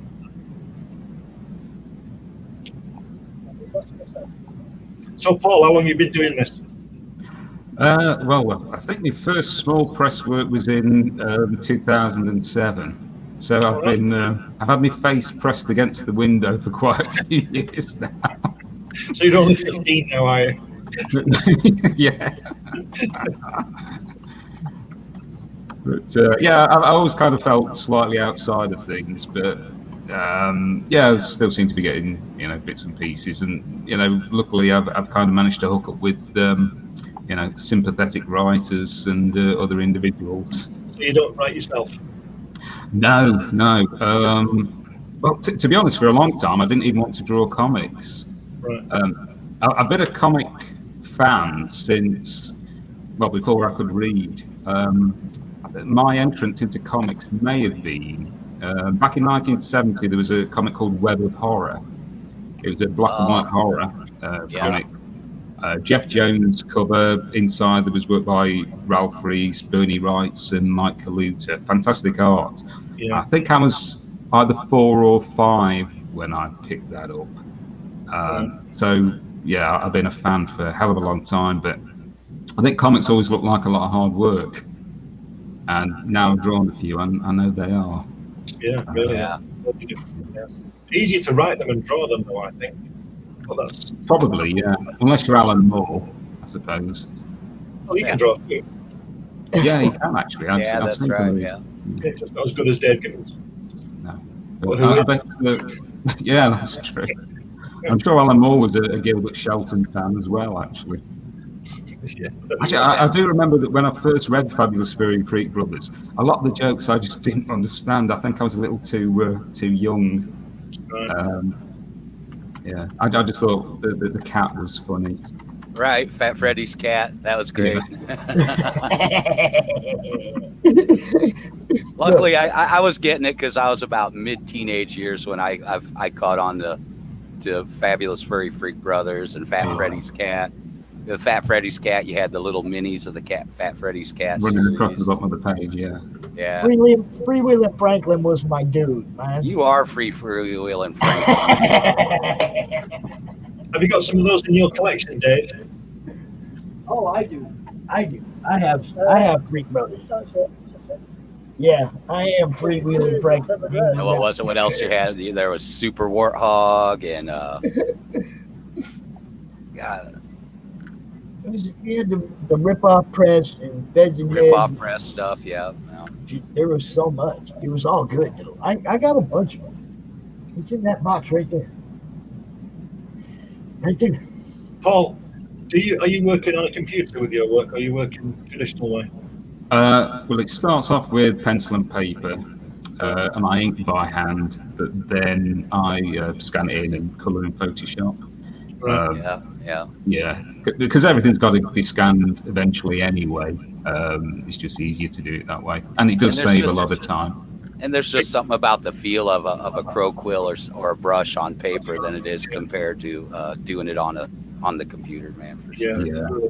Plus, I always say when I do my artwork, I always use board and paper and stuff, pens and brushes and things like that. But I always say to people, not that I wouldn't work on a computer or I've done some on a computer, but I always think that at the end of it, you've got a nice piece of artwork to put on the wall or maybe sell. But when you do it on a computer, you don't have that kind of. No, that secondary market, I think, is important to a lot of artists. Yeah, because I remember reading about Brian Bolland, and he's not produced a piece of artwork on board or paper since about 2002 or something. But I can't imagine him not having problems selling original artwork. You see, I don't have a problem with people clamouring to buy my artwork. That's right, yeah. Well, you got him clamoring to buy your books because Mike just told Trish he's back in sisterhood. So there you go. And, Thank you. Yeah. Mike says he loves your mummy cover for Richard Boone, and No, really he told appreciate Chris he's already got your book and he's read it, and it's so good. Yeah. And he's helping him with a board game to go with the comics, but he didn't tell nobody. And let's see. See, they back so much she doesn't even know all the things they back. We've got Richard coming on later on. And Yeah. it's true, man. Trish is right back on so many projects. It's amazing. You know. So, what are you using for colouring then, Paul? I know what are you using? Just Photoshop. Right. I think it's a free version of Photoshop that came with something I bought. So, Right. so I'm quite tempted to try. Is it the Manga Studio? Yeah. Mango I've Studio. heard good things about that. It's cool. I prefer Photoshop over Mango Studio for coloring, but as far as digital, I think Manga does a really good job with digital inking, man, or lettering for that matter. Mm. I think the thing that puts me off Photoshop at the moment is the whole kind of subscription thing. Yeah. Yeah, well, I use one of the older pre subscription, and it works fine for coloring work. It's not a problem. Yeah. You know, just have your brushes, and I take it you're probably using a Wacom or something like that. Yeah. So I don't sort of go for any sort of fancy filters or anything like that. So basically, I only really need a sort of fairly simple, basic version of Photoshop. See, I prefer to put the lettering. Sorry, go ahead. I was just gonna say I use pretty much just a lot of standard brushes most of the time. Yeah. Default brushes, soft brush and a few others. I got some that I've customized and used, but man, you can do a lot just with what they have as defaults in Photoshop.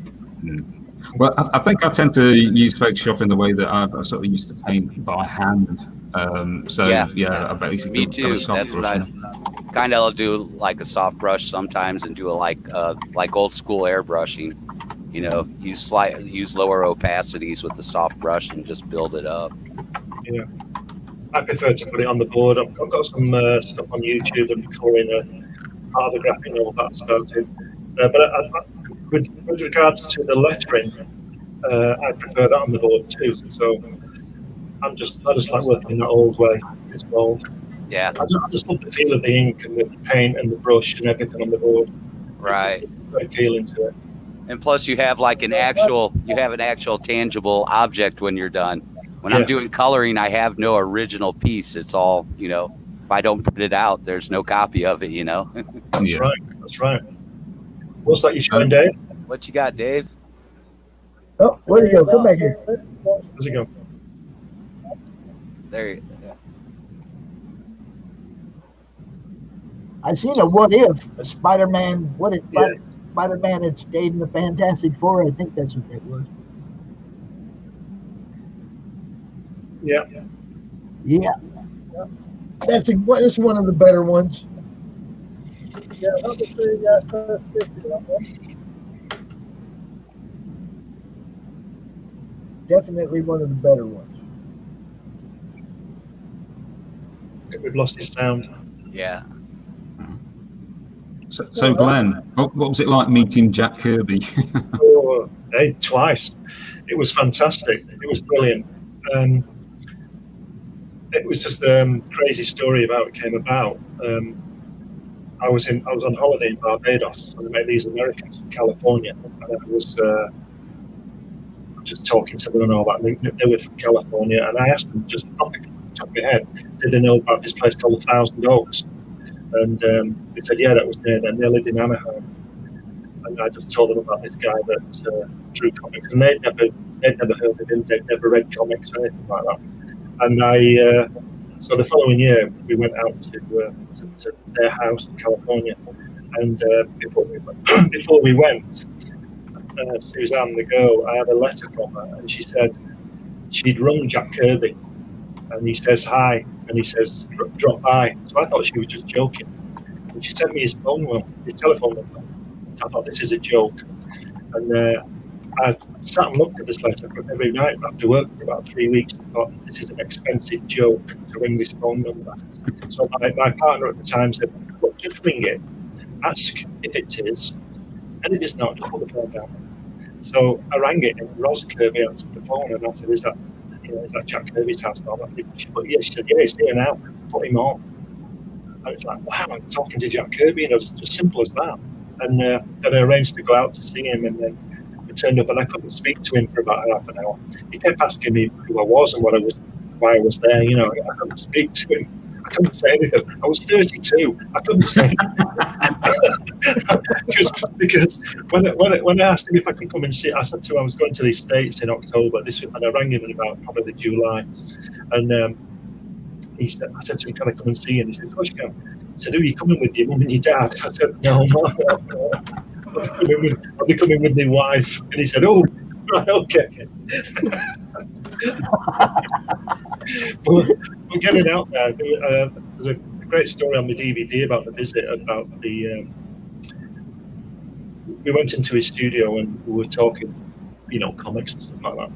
And Ross Kirby just pulled me to one side and said, you've got to come and see this. And we went into this other room, and there were packages and packages. There it is, Dave. There were packages of his artwork that he just had returned. And he'd not seen this stuff for, 30 years at that point. 20 years at that point. And Ross Kirby said, open them up. And I pulled out pages of Kid Colt and Fantastic Four. And then there was another package from DC that she let me open. And it had the cover of the Underdogs pencil cover. Greg Theakston painted over it.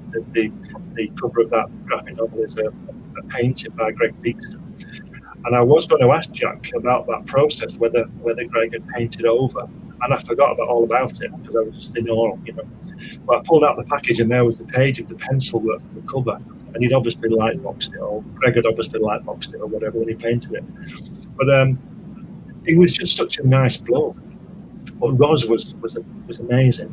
Such a gorgeous woman. She was beautiful, and you could tell how she was protecting him all the time, protecting Jack, and everything that he did. But they were just really nice people. They didn't know who I was. I could have been anybody. Well, I was anybody, wasn't I? And I just turned up, and they gave us lunch, and I was there for about 6 hours the first time, and then the second time when I went 3 years later, I filmed part of it, and that was on that DVD. Of which I'm just doing an update now for February, and I've just been, I've been talking earlier that I've had to be quick because February's a day away. I've not finished updating it yet, but I'll be putting that out soon. So it's like a revised edition with some more footage that I left out of the first one. But meeting him was you can imagine, it was just fantastic. And he's such a small guy, I'm quite tall, but he's such a small guy. He's about 5'6", I think, and he's really powerful. You can tell he's Ben Grimm, and he's a really tough guy, and he's sorted out all the Germans and in the Second World War and all this. But he was just such a decent man, But a claim to fame I've got is that I drew a cartoon for him and Ross, and I gave it to them. And then when I went back 3 years later, it was on the shelf in the studio. So I'm not sure whether it'd been there for 3 years or whether they remembered who I was, But it's in the photographs. It's great. And I said to Jack, I drew that, and he says, "Oh yeah, all these people send me these things all the time, so I'm not sure whether he believed me, But it was brilliant.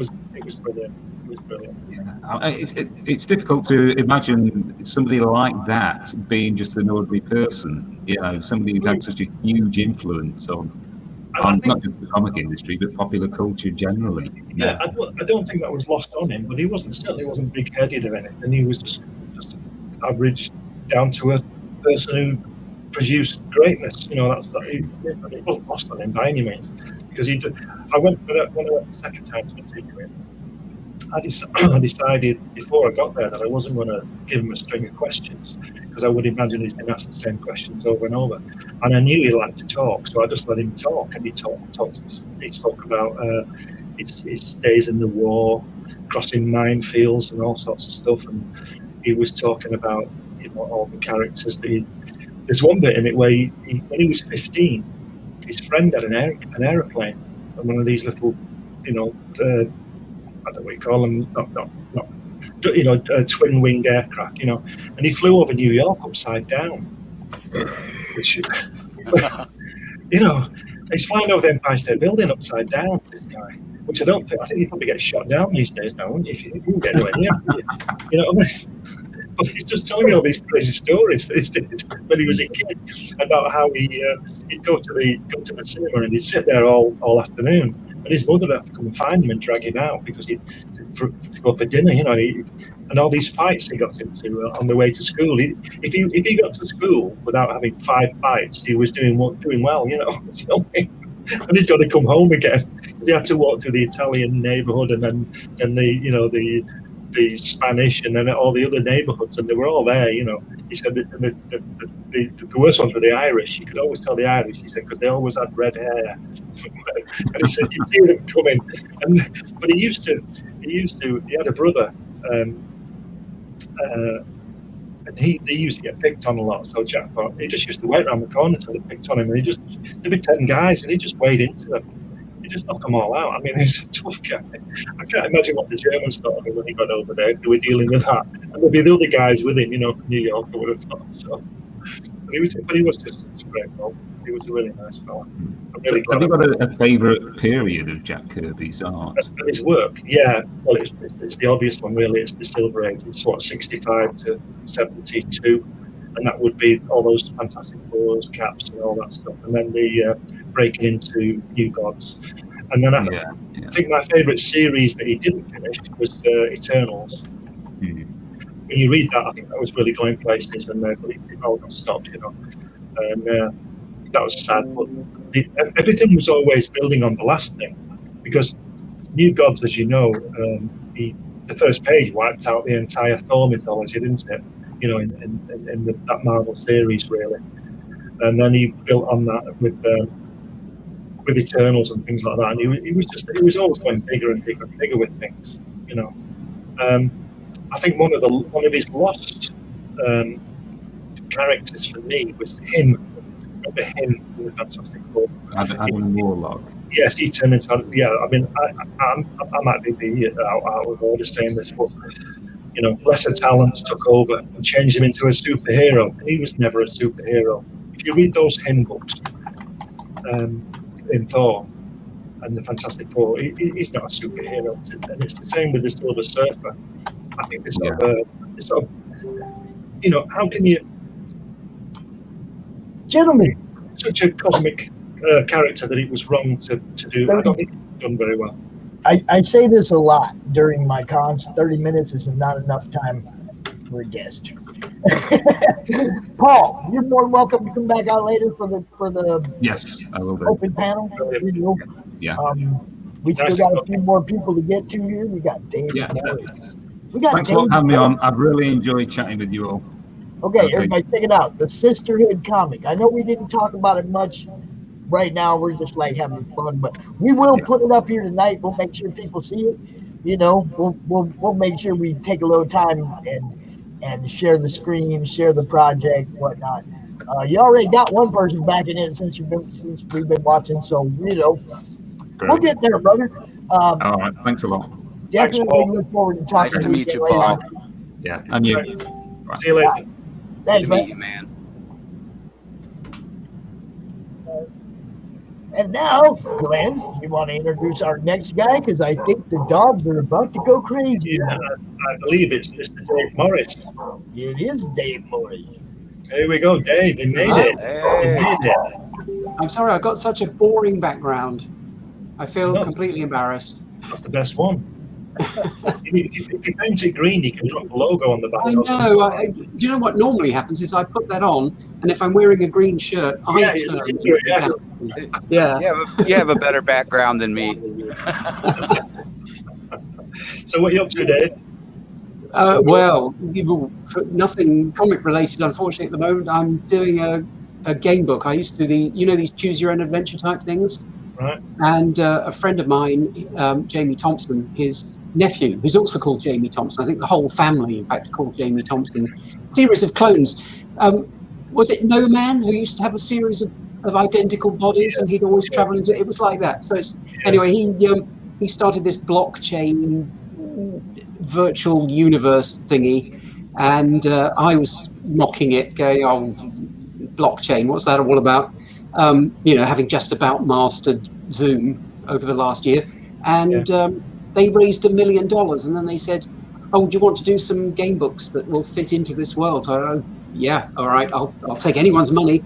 So that's paying the bills at the moment.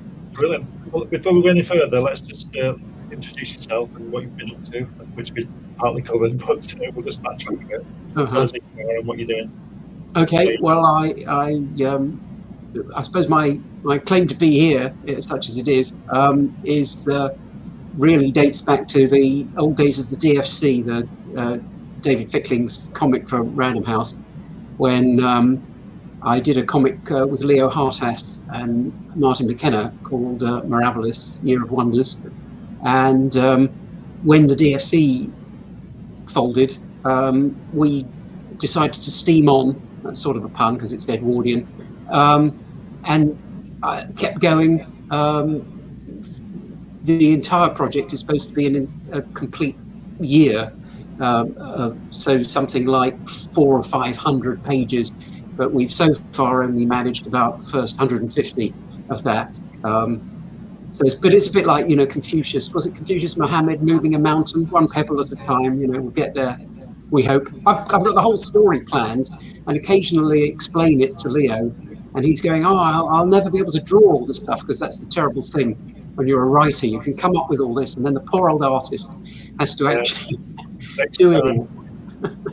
I thought you were doing it to 1,000 pages. Sorry? I thought you were doing Mirabilis to 1,000 pages.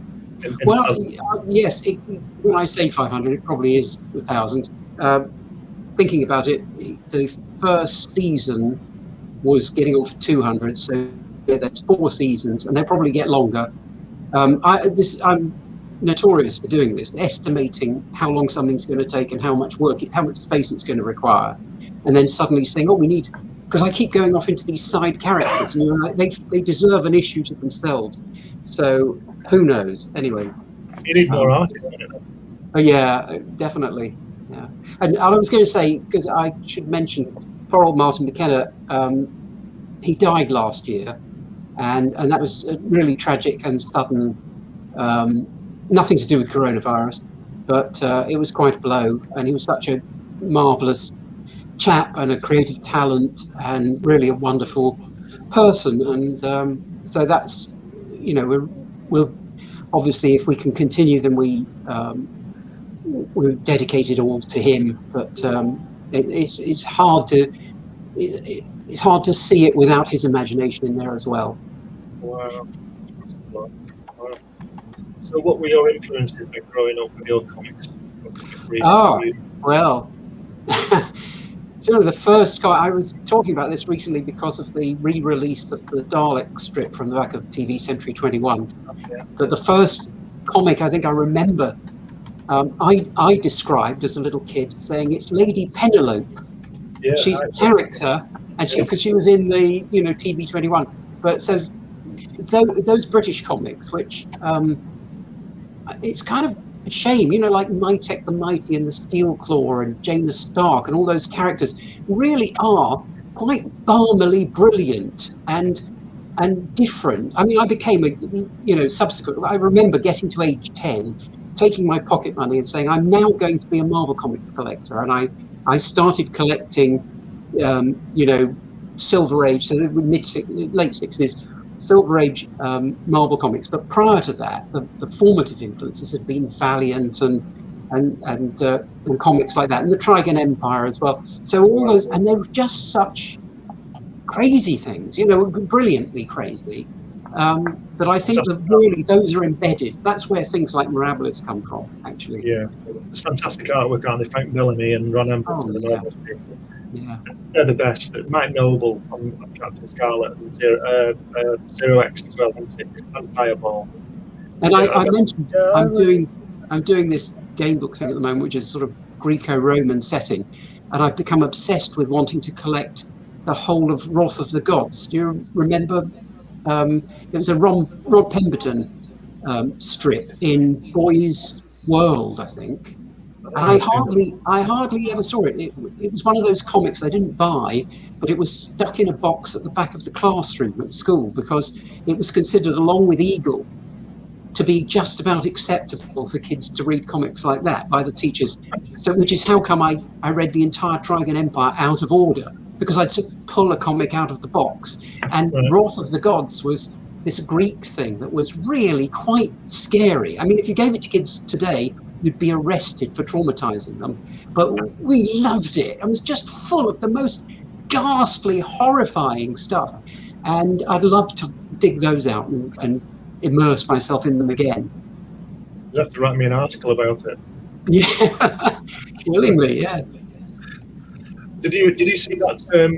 I put it in Comics Unlimited #1. That Moon Madness. Did you see that one? Oh, I remember it very well. Yes, that was amazing.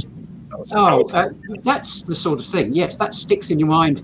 You know, you can read that age 8 or 9 or 10 or whatever I was at the time, and it just stays with you for the rest of your life. And that's what I mean. Where did that come from? It's such a brilliant, strange idea. It's really weird. Everywhere his head and everything. Yeah. It was just incredible. Yeah, it's fantastic. So what else were you looking at? Looking at the Beano and the Topper and all that stuff? No, I was never into those, really. I don't know why that was, actually. I suppose I sort of was waiting to... I was kind of aware that I was waiting to become a proper comic book collector, but I didn't feel... I wasn't ready. You know, I thought, well, I'm a bit older. So that's why it was when I was 10 years old, on my birthday, I decided to start collecting Marvel. I had dipped into a bit of DC, but I was never... I say I was never such a big fan. I'm probably way more of a fan of Flash and Green Lantern and everybody than most people. But Marvel was my sort of key thing. But I amongst British comics, no, it was really, as I say, TV 21, Valiant, Smash, and obviously Power and Fantastic and all those, because they were reprinting the Marvel stories at the time. But no, never a big fan of Beano or anything like that. Well, I was the same, because I missed Eagle. I wasn't around when Eagle was there, so I missed that first time around. And my brothers, 2 older brothers, and they were bringing home the Hotspur and TV and Beano and things like that. Mm-hmm. But I even then, as a young kid, I didn't really go for that cartoony type of artwork. Then when TV 21 landed and Dragon Empire with the real stuff, the painted artwork. Yeah. I was 10 when that came out. That just blew me away. And then another brother brought home some Marvel comics, and that just changed everything. When I, introduced to Kirby and Stanley and all that, Steve Ditko and all those people.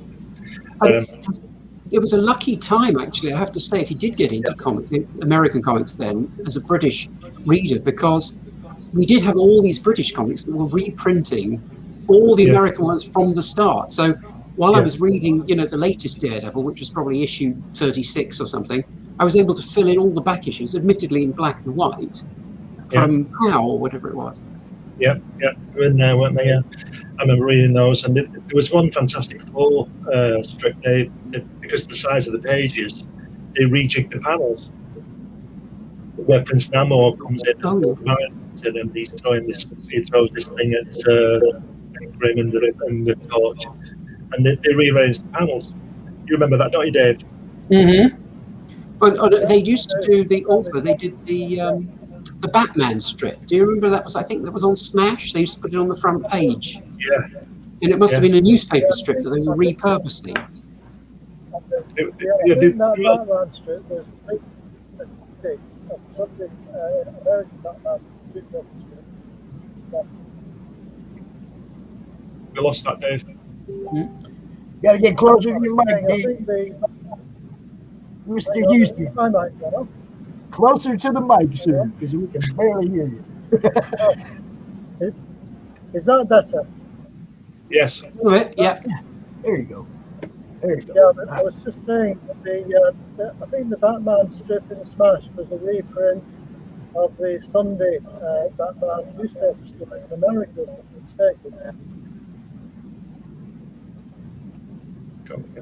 Yeah, I think we got that.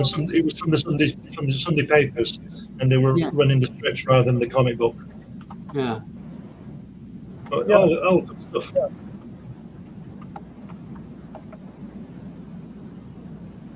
Anybody? What did I miss? I'm doing things behind the scenes, so you know. I want to know about this Mirabilis. Okay, because I have this up. I want to share the screen. I want to show this off. Okay, thank you.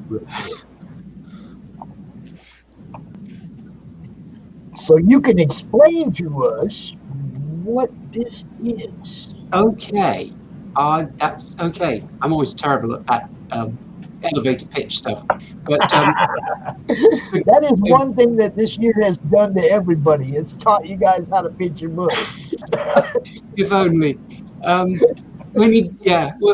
so the basic idea of Mirabilis was it's set at the turn of the century, the last century, and a green comet appears in the sky on New Year's Day, and as it gets closer to Earth, everything from the imagination becomes more and more real, till at midsummer you've got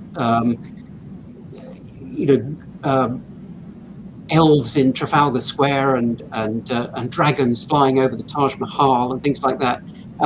We were asked when we took it to David Fickling books originally, why set it in Edwardian times? And the reason for that was I was saying the realm of the imagination now would be Marvel heroes, things like that, who are being in copyright. I can't put them in, but I can put Sherlock Holmes and characters from folklore in. Right. So we made it an Edwardian thing. And the idea would be that we'd do it as 4 seasons. We've done winter and part of spring so far. And it will build up to this, the major fantasy is in midsummer, obviously. But then the problem is what happens as magic goes away? How do people cope? Having had a burst of glorious, fantastical life, how do they go back to the mundane world? So that's the basic idea. And we've got sort of 2 central characters. You can see them there. Jack Ember, who's a sort of working class lad, and Estelle Meadowvane, who's a rather posher Earl's daughter, who in fact is the first person to spot the comet. She's an astronomer. And they go off on a series of adventures around the world. That's at an auction in Istanbul. Yeah, I'm checking this out. I'm looking at all the different people in the crowd. Yeah. I'm about to lose a sneeze, so I'm if I paid Leo, I'd have to pay him a lot. But luckily, he's partner in it, so I don't actually have to pay him. Our colorist, Nikos Koutsis, also adds a huge amount, because it's we were talking about British comics like Valiant before. Leo's inks, before Nikos puts the colors on, they're very reminiscent of strips like Janus Stark that used to be in British comics in the 60s. And then Nikos transforms them again. So it's always that fascinating thing for me as a writer to see, like you look at Kirby's pencils and you sort of think it's almost a crime that any inker puts any work on them because the pencils are so beautiful. But then with the inks, they're just beautiful in a different way. And then with the color. And it's the same thing looking at Mirabilis as each panel takes shape. This in pencil looks brilliant. And then Leo's black and white version is another thing entirely, and then Nikos just transforms it with those filter effects and everything. Yeah, it's lovely. I've got a theory that in the future they'll have a machine that will be able to see Kirby's pencils under those inks, and we'll get those books, but we might not be around then. This right here blows me away. The representation of all these different types of people. It's like you can see the old guy. The guy with the fez looks like Master Fire. Yeah, it's like he looks like he belongs around here today. Well, I think Leo quite often puts in people he knows, and I've spotted in some of his backgrounds Joe Starlin, I noticed, was one of the museum curators at the British Museum, and he's put in, he just likes dropping in, this, artists love to, you keep yourself entertained by putting things like that in. Yes, and this is great. I love it. I always look for Easter eggs, little things that, you can tell were added in, I always look for stuff like that. It makes it excellent. Yeah. I love it too, because as a writer, it's a bit like you've written the script for a movie, but then you see how it looks when it's actually cast. And Leo will bring something to a character that changes how I then write the character because of the look of them. It gives me a feel, that now they're inhabited by a person who's created that feeling. So how many pages have you got? 150? So far, yes. I think what happened was when the DFC folded, that was the credit crunch. And Leo and I just thought, well, it's hard to get a job anyway. We might as well just keep working with no pay. But then Random House actually at that point had some of the rights. They had partial rights to it. And I said to them, well, publish the first book then. And they said, oh, well, maybe if you do all the books, we don't want to just do one. I go, well, we have to do 800,000 pages worth of work. And so then I said, well, give me the rights back and we'll sort it out. We'll publish it ourselves. And, oh, we don't want to do that, because they actually said to me, what if we gave you the rights back and then a year or two later we saw it on the side of a bus as a big movie? So, I said, well, it won't get to be a big movie or anything if I can't finish the comic. Ultimately, yeah. But this is how publishers think, I'm afraid. They see these amazing deals that they didn't realize that Stan Lee spent his whole life. How old was he when they finally started making good Marvel movies? He was already 90 or something. Yeah, it definitely is a progression thing, and everybody now thinks, oh, it's a great idea, make a great movie. Everybody immediately goes there, and it's like, no, it's a great comic. Let's make a great comic. Yes. Okay, let's make a great comic. Then, if it builds a following, a little cult following that, they're demanding to see it on the screen, that's when you put it on the screen. You don't put it on the screen hoping people are going to watch. Yeah.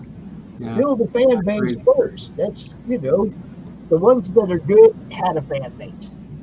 Yeah, that's right. Absolutely. You're producing it in Japanese as well, aren't you, Dave? Yeah, well, yes, because I've got a friend who he moved out. He married a Japanese girl and moved out there about 30 years ago. So he's now, he says, nearly fluent in Japanese. I gather it takes more than the 10,000 hours or whatever to become an expert. And but he and she are helping to translate that into Japanese. I got one issue in French, but surprisingly, I thought we might be able to get a French publisher, and they're just not interested in it at all. I got so many rejections from French publishers, which surprised me a little bit. But we did do the first issue in French anyway. Right. So maybe it's a very British thing. It's hard to tell. Yeah. That's right. It's like the comics should pretty much be a worldwide thing by now. There shouldn't be oh, look, Joe said this has been a cultural history lesson so far. We're doing our best, Joe. We aim to serve, bro. We bring you people from around the world. That's how we do it. Actually, it is surprising that in Britain we don't have even now as much interesting comics. A few years ago, I was on the Eurostar and coming back from France, and there was a French family sitting across the aisle, and the whole family were reading comics, all ages. The little kid, the teenagers, and the dad and mum, all reading comics or graphic novels. You'd never see that on a British train. No. And it's a shame. I don't know why that is. Well, speaking of Japan, a friend of mine lived in Japan for 15 years, and he said that when he was going to work on the tube in the morning, you'd see businessmen reading manga comics. If anybody was reading it, there'd only be the odd one reading the newspaper. They were all buried in these telephone book-sized graphic novel things, Bakira and all this kind of stuff. These would be like 50, 60-year-old businessmen, reading this stuff. But like you say, we don't have that sort of mentality over here. Well, Leo and I actually showed, because he's got obviously lots of artist friends, and all our friends are writers and artists really, and we showed it to I think it was his mother-in-law actually looked at Mirabilis, and she got quite annoyed. She was saying, "Well, I don't understand this. I'm reading about these characters, and I've turned the page, and there's some different characters." And I go, "Yeah, well, you've seen a movie, yeah. Well, when it cuts to a different scene." She goes, "Well, it doesn't tell me." I go, "But they don't do it in a movie, do they?" Because I didn't have the meanwhile, that old style stuff. She goes, "But it doesn't tell you. It's gone to a different scene. Can't you see? Different colours, different lighting, different people." And it's as if there's no visual grammar sense here, but people just aren't brought up to understand what they're reading in visual terms. I think that's like, I think that people have to be told. They have to be told what's going on and everything described, when all they have to do is use their eyes. If the storytelling's there. They do, because early movies, people didn't understand close-ups, and if you did a flashback, you had to do a sort of effect to get the flashback. Whereas now, we'll jump all over the time frame, and people accept it because we're used to that in movies and television. Yeah. And after all, people always were. The Iliad does it. It goes back and forth in time, and the Odyssey even more so. So people are used to this, but it's as if they have to relearn it for every new medium. And if you bring them up, as a lot of British people, I suppose, brought up without comics, they get to adulthood and they've got some sort of block in their head that they can't get past. I'm hoping that the younger generations, because they will be more familiar with comics, will be more visually literate, as it were. I think it starts with the word comics. I think that's the that puts people into that groove as it is. Yeah. It's for kids. There's so much material that is. I wanted to say, it was like, I got 4 grandkids, okay, from 9 to 5, okay, between 9 and 5. And when I started their journey in the comics, when I started trying to get them interested in the comics, the girls loved the comics, but they couldn't wait till they could get to the point where they could read chapter books.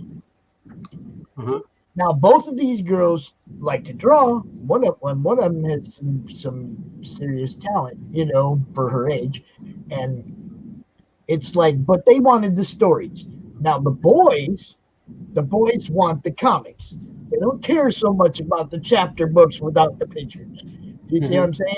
It's like, and I noticed this, watch it, because they all get the same amount of grandpa throwing this at them, But the girls, they wanted to go on to reading real books and get involved in the real stories and draw their own stuff. And the boys, they want to read them comics. They want to see the pictures. They want, it's just different mindset between the boys and the girls as far as the comics. They all like them, but the girls wanted to graduate from them real quick. They wanted to move on. They wanted to move up, The boys want to read the comics. I did both when I was a kid. I was reading comics and started reading books when I was about 10. Ray Bradbury and things like that.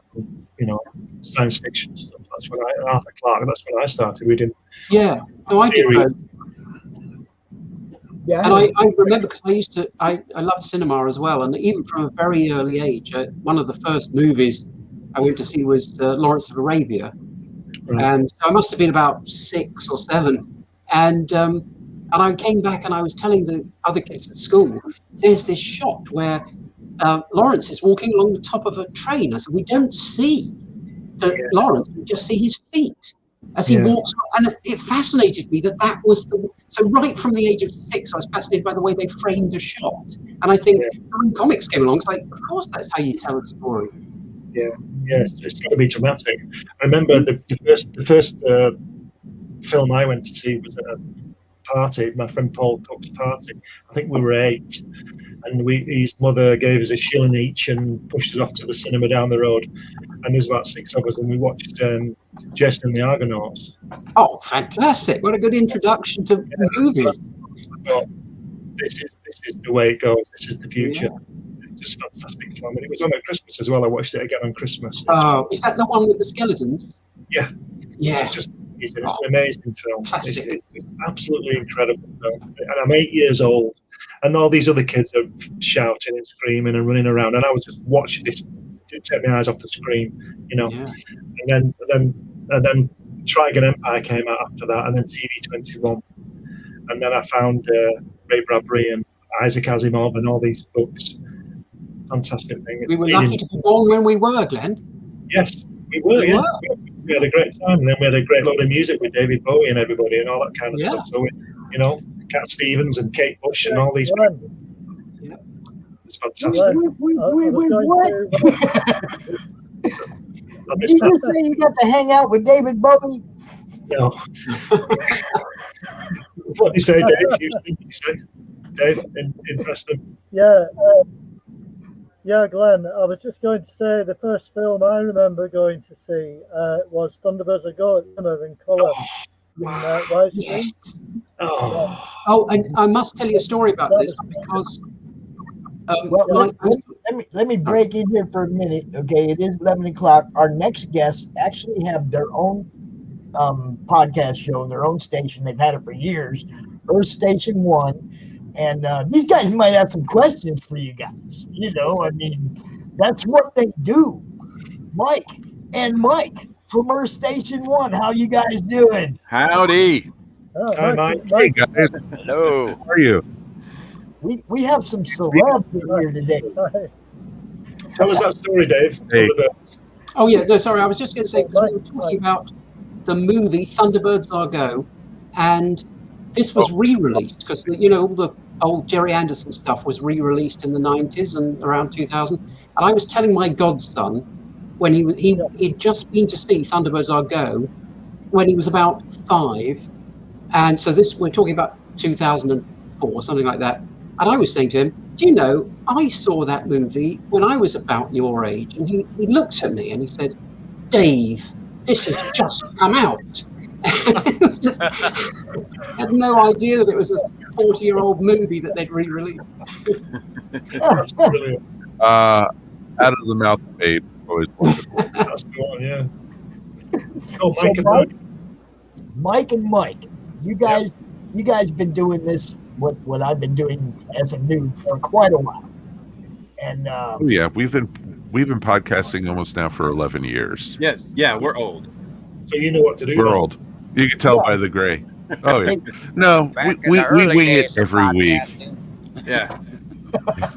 You know, back in the old days when we used to get up on the telephone pole and we used to hook up a little tin can to it and go, "Welcome to Earth Station 1." We had a 256K modem and we liked it.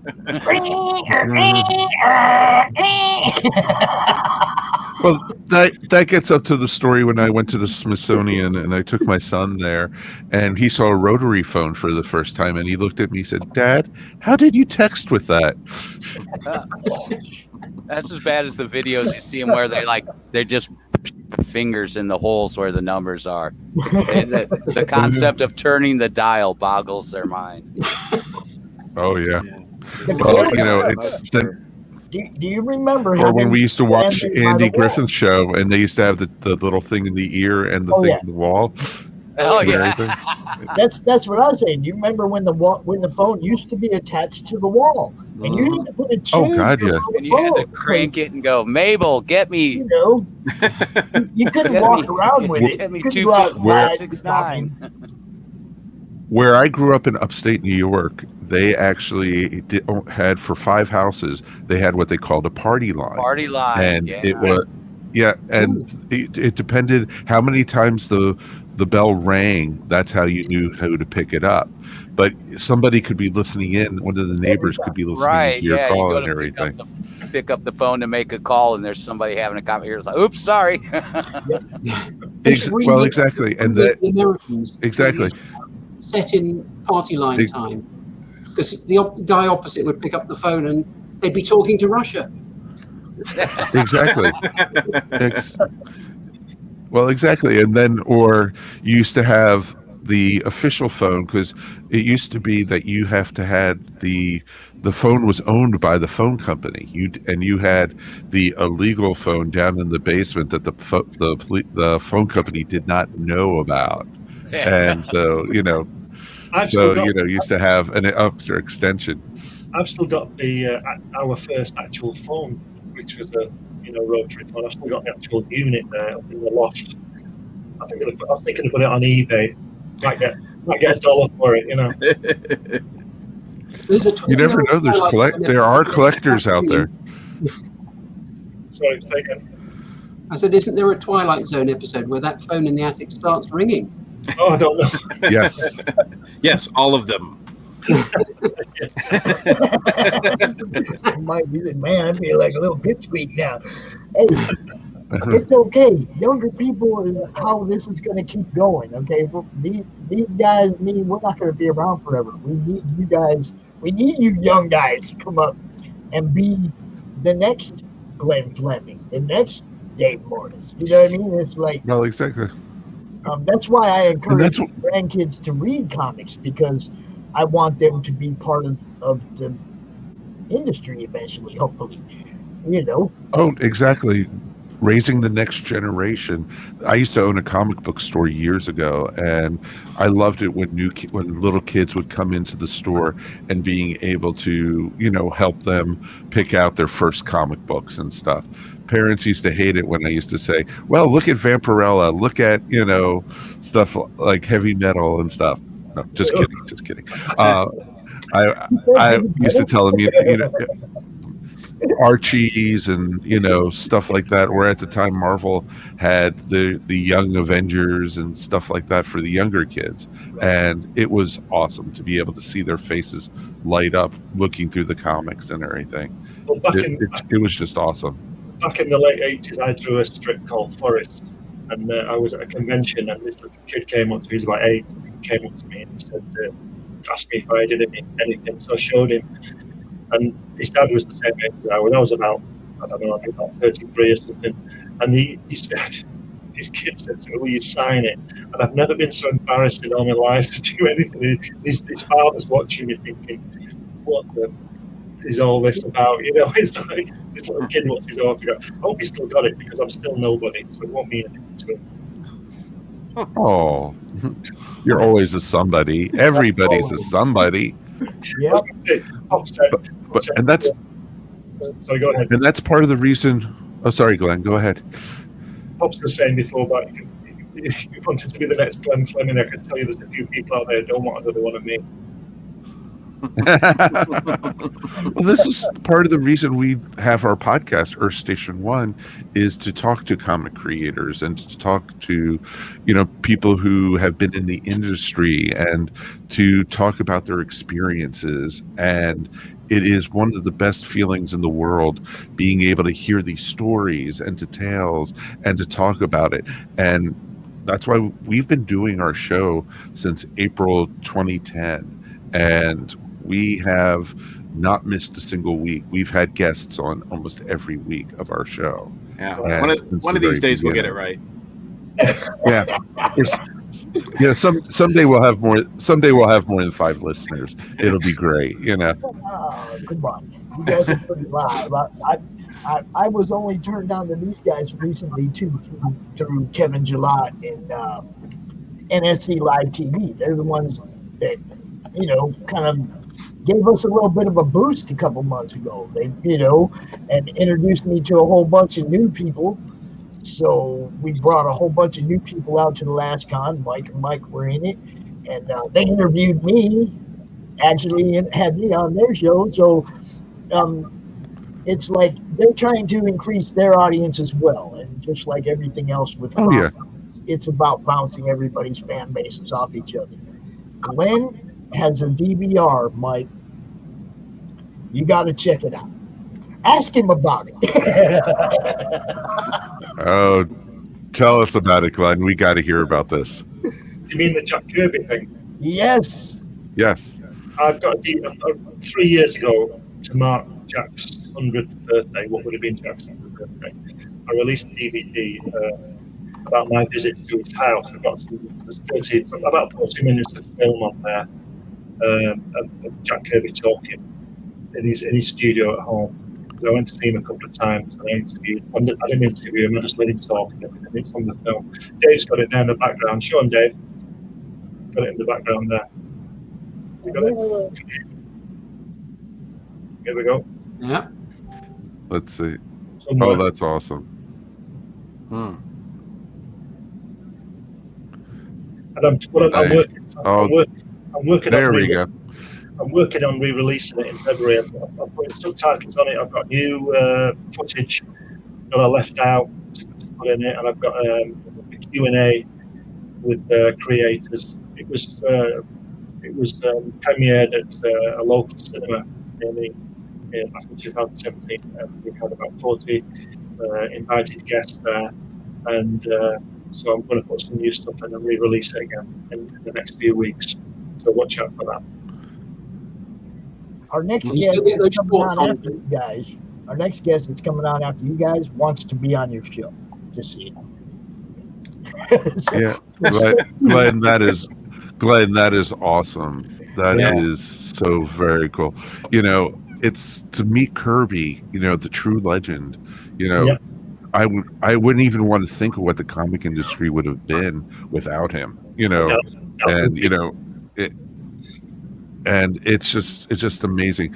Growing up, so much of the Stan and Jack stuff were the foundation for my comic lore and comic love, and it's just even more so.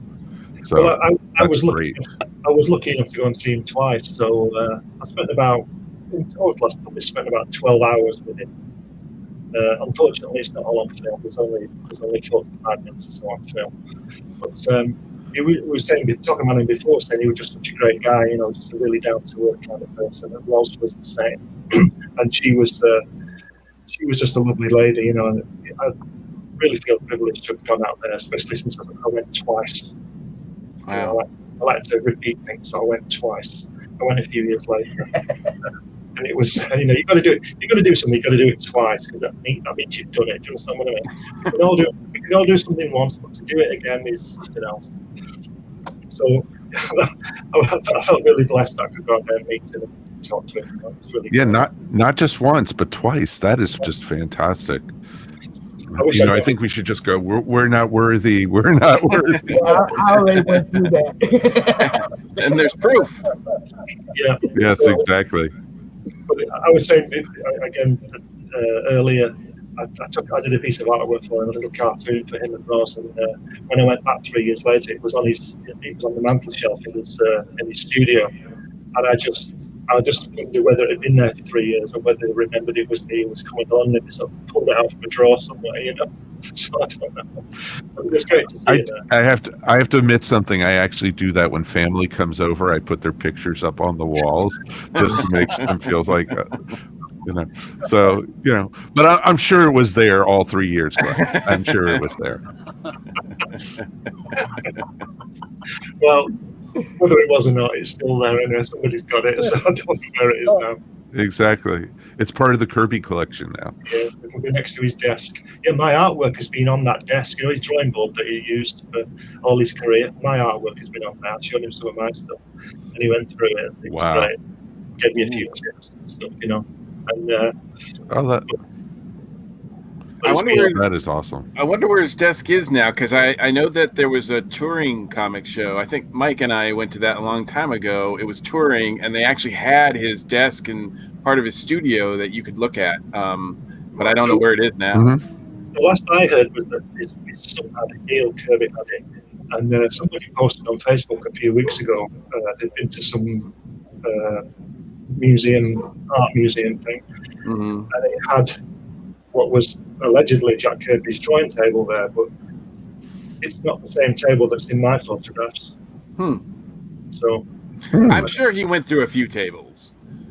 No, he had the same one for 40 years. Yeah. So it's not. Oh wow! that's clearly shown in my photograph, because the one that they showed in this photograph had like a piece of wood at the bottom to sort of stop your pen rolling off the edge, but that wasn't there. So I don't know what it was, but that reminded me of another story. When I was in Nevada, I went to this place called Whiskey Pete's. Apparently, when you come back from Las Vegas, you have to get to California, you have to go to Whiskey Pete's. It's a little tradition. So I went into Whiskey Pete's, and there in the corner, on display was a car from the 30s with about 10 million bullet holes in it, and it was the car that they shot Bonnie and Clyde up in, right? Oh, wow. Yeah, and there's all these pictures on the wall of Bonnie and Clyde and all this. So when I got back to California, went out there with Bob, went back to Bob's house, and his brother was there, and he asked him what I'd done, and I told him what I'd done, and he said to me, "Did you go into Whiskey Pete's?" And I said, "Yes." He said, "Did you see Bonnie and Clyde's car?" And I said, "Yes." He said, "Do you know that same car is in 14 bars all along the border?" So I'm thinking that drawing board might not be the one I saw. But I don't know. Maybe it is. Well, how many places, up and down the east coast of America have George Washington slept here underneath, So it's pretty much the same thing. I saw an interview with a guy, and he was saying that he lived in the flat above Paul McCartney. Well, Paul McCartney lived in a house. He didn't live in a block of flats. You know what I mean? So, how many people get carried away? Mm-hmm. That is awesome. That is really awesome. So it's awesome that you got to experience Kirby, and and I heard he was very humble about the stuff he did. Yeah. And so that must have been very cool to see. Yeah, I was just saying before, when I got there, I think I was about 32 when I got there, and I couldn't speak for half an hour. I couldn't speak. I just couldn't say anything to him, and he kept asking me who I was and what I was doing there, so trying to bring me into the conversation. Because I was just sitting there, Ross made us lunch, and we were just sitting there, I just couldn't speak, I couldn't talk to him. I got around that eventually, but I was just thinking, this guy shaped a lot of my youth, in terms of artwork and things like that. And here he was, and he was just such a small guy, he's only about 5'5", 5'6", and but he looks like Ben Grimm. He is Ben Grimm. If you imagine Chuck Kirby's voice on Ben Grimm, that's what he is. He is a tough guy. I could totally see that. I totally could see that. Yeah, he just wants to beat the world, more ways than one. So, but yeah, he was great. He was just a really nice bloke. That is really awesome. And I'm looking at the collections of stuff, on the wall behind everybody, and it's neat to see, how everyone has different, I have my stuff, Mike has his stuff, and it's just neat to see how people have their things set up and everything. And I love the drawing. So you go. Really? I love the drawing table you have in the back also, so it's really good. Oh, that's gorgeous. That is, and it's neat to see all the books and everything combined and everything. So this is very cool. So this is like with our podcast, this is the type of stuff we do. This is what we talk about. We try to highlight individuals in the first half of our show, and then the second half of our show, we talk about one main topic each week, and each week it's something different. So it brings a variety in of guests, but also a variety of topics, and it's been great to do, and it's been a lot of fun. And thank you to Pops to have us, our URL at the bottom here, and Earth Station 1 also could be found up on iTunes, Stitcher Radio, Spotify, wherever you know good podcasts. Even Earth Station 1 is there with those good podcasts, so it's a good thing. I don't know where Pops is. Oh, he's back. There he is. Pops, he's back. You say his name 3 times and he pops up. Exactly. Pops is popping in. Exactly. No, see, what you guys do is amazing. Okay, you guys have been sharing the indie world, the comic world with fans for a long time. You know, it's like what I do is pales in comparison. You guys have been doing this every week for 10 freaking years. You know? Oh, I know. Trust me, my wife doesn't let me forget it. So how many times you broadcast a week? We broadcast Earth Station 1 once a week. Once but a week. we also have other podcasts, part of the ESO network, which is our podcast network that we own, and we basically have 27 different shows on it, and we're about to add our 28th show coming up in the next few weeks. So we also so if you look up ESO network, you can go through the our feeds there. We do basically on-demand podcasting, so you have 27 different shows you could select from, and each one of those shows is a new show weekly. So, and each one's a different topic, so it goes, it covers the gambit of geekdom. Anything from Star Trek to Doctor Who to comic books to wrestling to science. Are you guys showing the Monday Madness now? Are you got my show on there yet? No. Monday Madness. Show? What show? Pops, I have no idea what show you're talking about, dude. Monday Madness, 8 p.m. But you actually show it on the ESO Network Facebook group. So yes. So you can actually catch it up there. So technically, you're an unofficial member of the ESO Network. You snuck in. You snuck in under the wire, under man. the radar, man. Exactly. You got to watch that Pops guy. Yeah. Phil, what So, is that? What is that? Well, since Will was trying to play Rollins' role as editor, Will said, "Hey, Phil Leon, where's those Silverline pages?" I'm always working on Silverline pages, man. There, Will. Now you stop it. I still want to. I'm gonna have to get him and Rollin in the ring, and they'll do like the old. It'll be like Captain, or it'll be like James T. Kirk and the Gorn, and we'll have the arena thing go on. That is funny. So yeah, you have to have the music. Da da da da da da da da da. Yep, exactly. Exactly. So, Mike, you're a Doctor Who fan, are you? Oh, love Doctor Who. We both are. We have been following. I've been a Doctor Who fan since 1979. Since what? Tom Baker. Yep. Earth Station One was my started first as Doctor. a Doctor Who podcast. Actually, Yeah, Tom Baker was the first one I was introduced to. It was funny because with Earth Station 1, like Mike said, was originally a Doctor Who podcast, but we also started talking about other things on the show, and people started writing us and saying, "You're talking too much about Doctor Who. Can you just cut it back a little bit?" And we were like, never "No." talk too much about Doctor Who, though. Right. Never. So we actually spun it off into a second show called Earth Station Who, and that show is up to 262 episodes. And we have, and we come out every other week talking about Doctor Who, except for when the new series is on. And that's actually how our network was born, because we split into two shows. And then a couple friends were like, "Hey, we see you got a second show. Do you mind if we join with you?" And hence ESO Network was born. And we've grown and changed a lot over the years, and it's been cool. But yeah, Doctor Who is my bread and butter. That is my main geekdom. Actually, if you could see up on the wall behind me, I'm gonna pull you. I have some Capaldi artwork. I have some nice Matt Smith artwork, and then I have all the Doctor up on the wall. I have some other artwork of. There we go. So yeah, we can actually see all the Doctor Who pops are all back there. I have every single one of them. Okay, is Christian Basil's show on your network?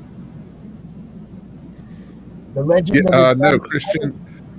No, he has his own network going. But I'm actually an active. I'm an active participant with Christian on Okay. Traveling Go. TARDIS. Yeah. I'm on his show a lot. I really wish Capaldi would have got another season or two in, man. He was actually Capaldi actually was supposed to. That actually Capaldi picture in the background back there is actually done by a friend of our show named Mark Maddox. And Mark actually does a lot of pulp and horror covers for like Scream Magazine and Little Shop of Horrors, and also a lot of CD covers and such. He does a lot of Hammer horror pictures also. Look him up. He is so fantastic. Yeah. You know, Pops, you'll have to check out the Capaldi run. Pops is a new Whovian, man. We finally in a new Whovian. Yeah, a new Whovian, man. Yeah. A new Whovian. I'm watching season 1 right now. Like season 1 as in season William Hartnell season 1. Okay, good. Because when people say season 1 and they mean, oh yeah, I love Chris Eccleston and Rose. They're awesome. It's like no. It's like, like I think if I'm going to do this, I got to do it from the beginning. Can I say something? You do.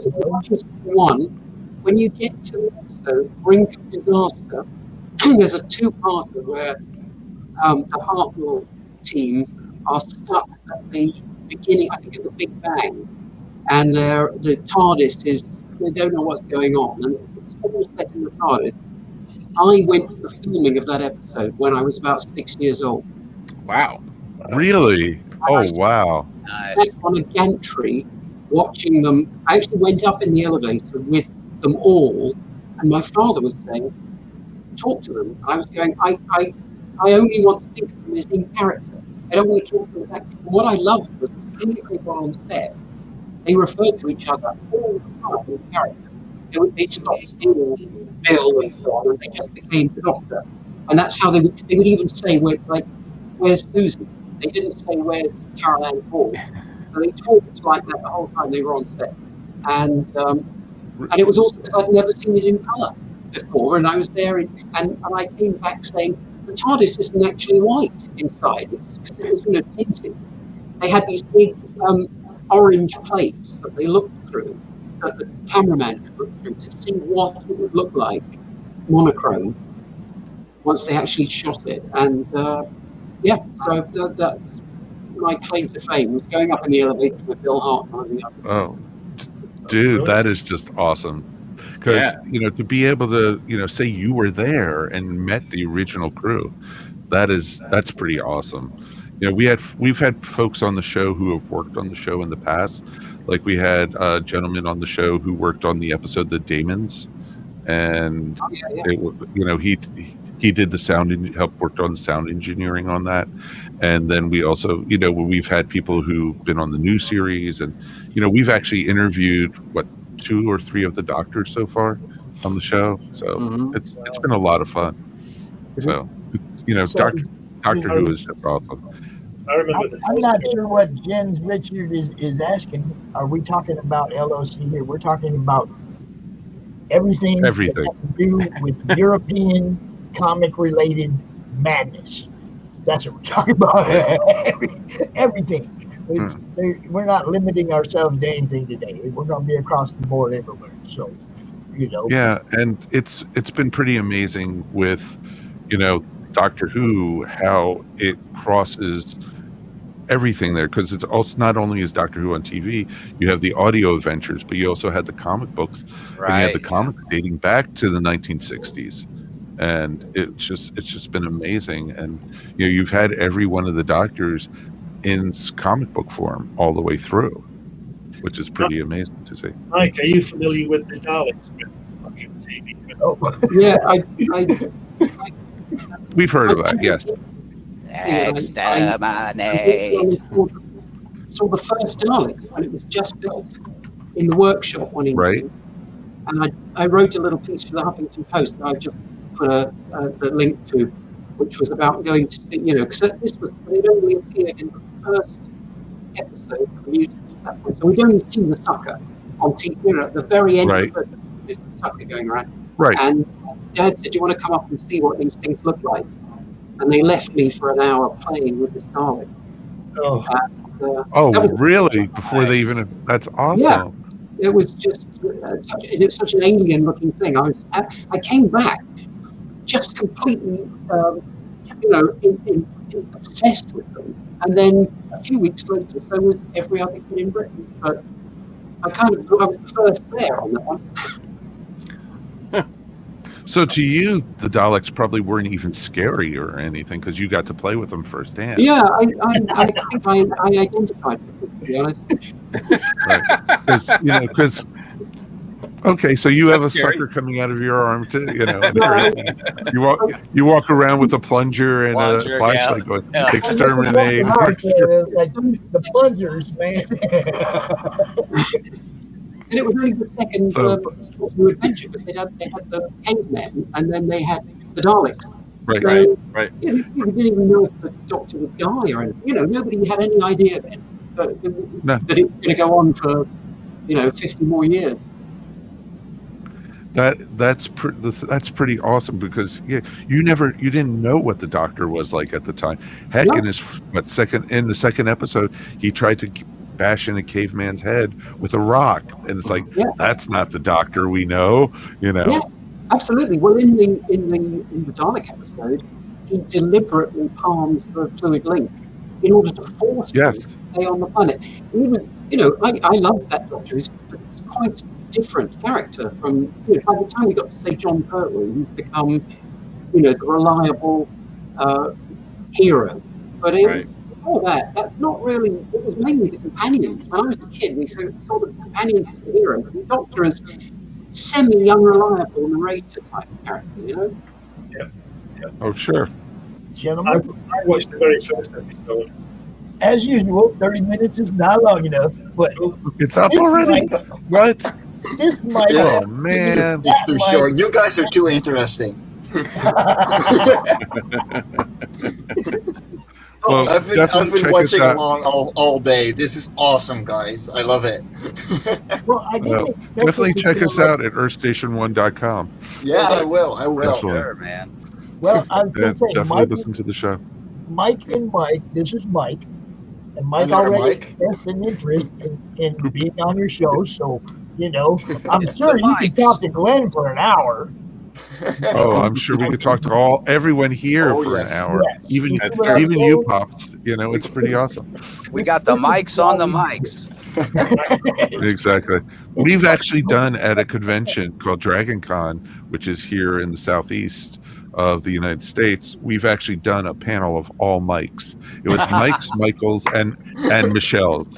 And it was there was 10 of us up on the stage. And all we talked about were characters in sci-fi, fantasy, pop culture named Michael. That's all we talked about. Right.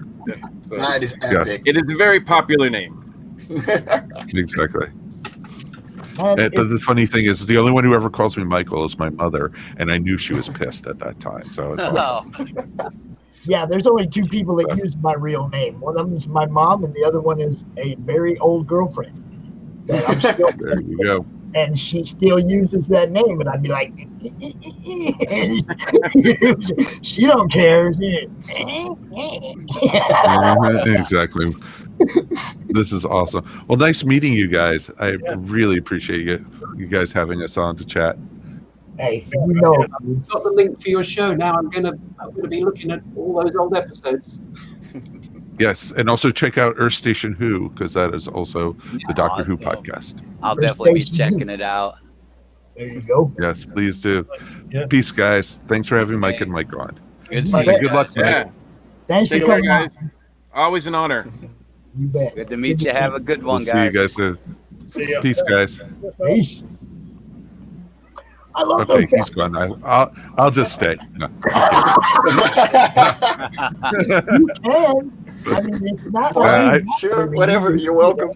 I don't care. My wife is already banging on the studio door, going, "Come on, we got things to do. Come on." So, thanks, guys. Appreciate it. See you later, Mike. Man. Later. So now, let's get this guy up there. This guy up here now. What's up? Hi, I'm Mike Jimmy. I am the lead artist of Fairies and Ants. I draw the comic Live on Korra, which currently has the Kickstarter. I am currently drawing Live on Korra, and it's flipped around or whatever. Already got 2 issues out. The third one is currently running on Kickstarter. We also organize anthologies. So this one is all about coffee. Oh, and nice. This one is all about tea, which is even thicker. I'm all about coffee, man. Well, so am I. That's where we started with that one. Only tea. But yeah, I'm planning to talk about Lava Korra for a little bit. Oh, holy crap! There's actually new pledges. Oh no! Wait, no! Wait! It's not. It's actually still 19 backers. It's in dollars. That's why. Right? Yeah. It's a lot higher when it's in dollars. But you got 15 days to go. Sorry. I said you got 15 days to go. We've got 15 days to go, and we're lagging behind a bit. We're only at 27%. But I really the thing we're putting down as a team is nothing like the old art. Like, we got a whole different level of art quality going on. Oh, cool. We got some awesome variant covers by Richard from der Linde, who is a friend of mine. Oh, that is neat. And a Silver Surfer homage by Daniel HDR, who is also a good friend of mine. I don't know how we managed to get into contact, but we did. And he made one of the most memorable. Wow! Yeah. Wow! The original for this variant cover is for sale on the Kickstarter. Oh, the original art. Very cool. That is awesome. We can scroll through this a little bit. Take a look at this. So somehow, I don't know if it was because of some kind of delay, but you ended up like increasing or what's the word I'm looking for? Enhancing the art, making art better. Because that's kind of like what happened to us in Mojo too. When COVID kicked in, it was like we had a pause. Oh yeah. And during that pause, it wasn't just sit on the book. It was like, what can we do better? You know. So yeah, making it better was key. Like, I finished issue 2 1.5 weeks before the first con of 2020, and that's when everything shut down. Yep. So I was crying, and we just went like, no, don't stop. We're gonna keep creating. I focused on a different comic that I'm drawing, Infinite Guardian, for a little while, and then my original writer was like, "Yeah, I don't have any more ideas, so I'm giving up on this comic." And I decided to just look for new writers, and I found 2. And this entire issue is written by a writer for Lego Star Wars, Jurassic World, a whole bunch of other kids shows and like quality stuff, and it shows in every like step of the process. There's just so much more energy and life into it.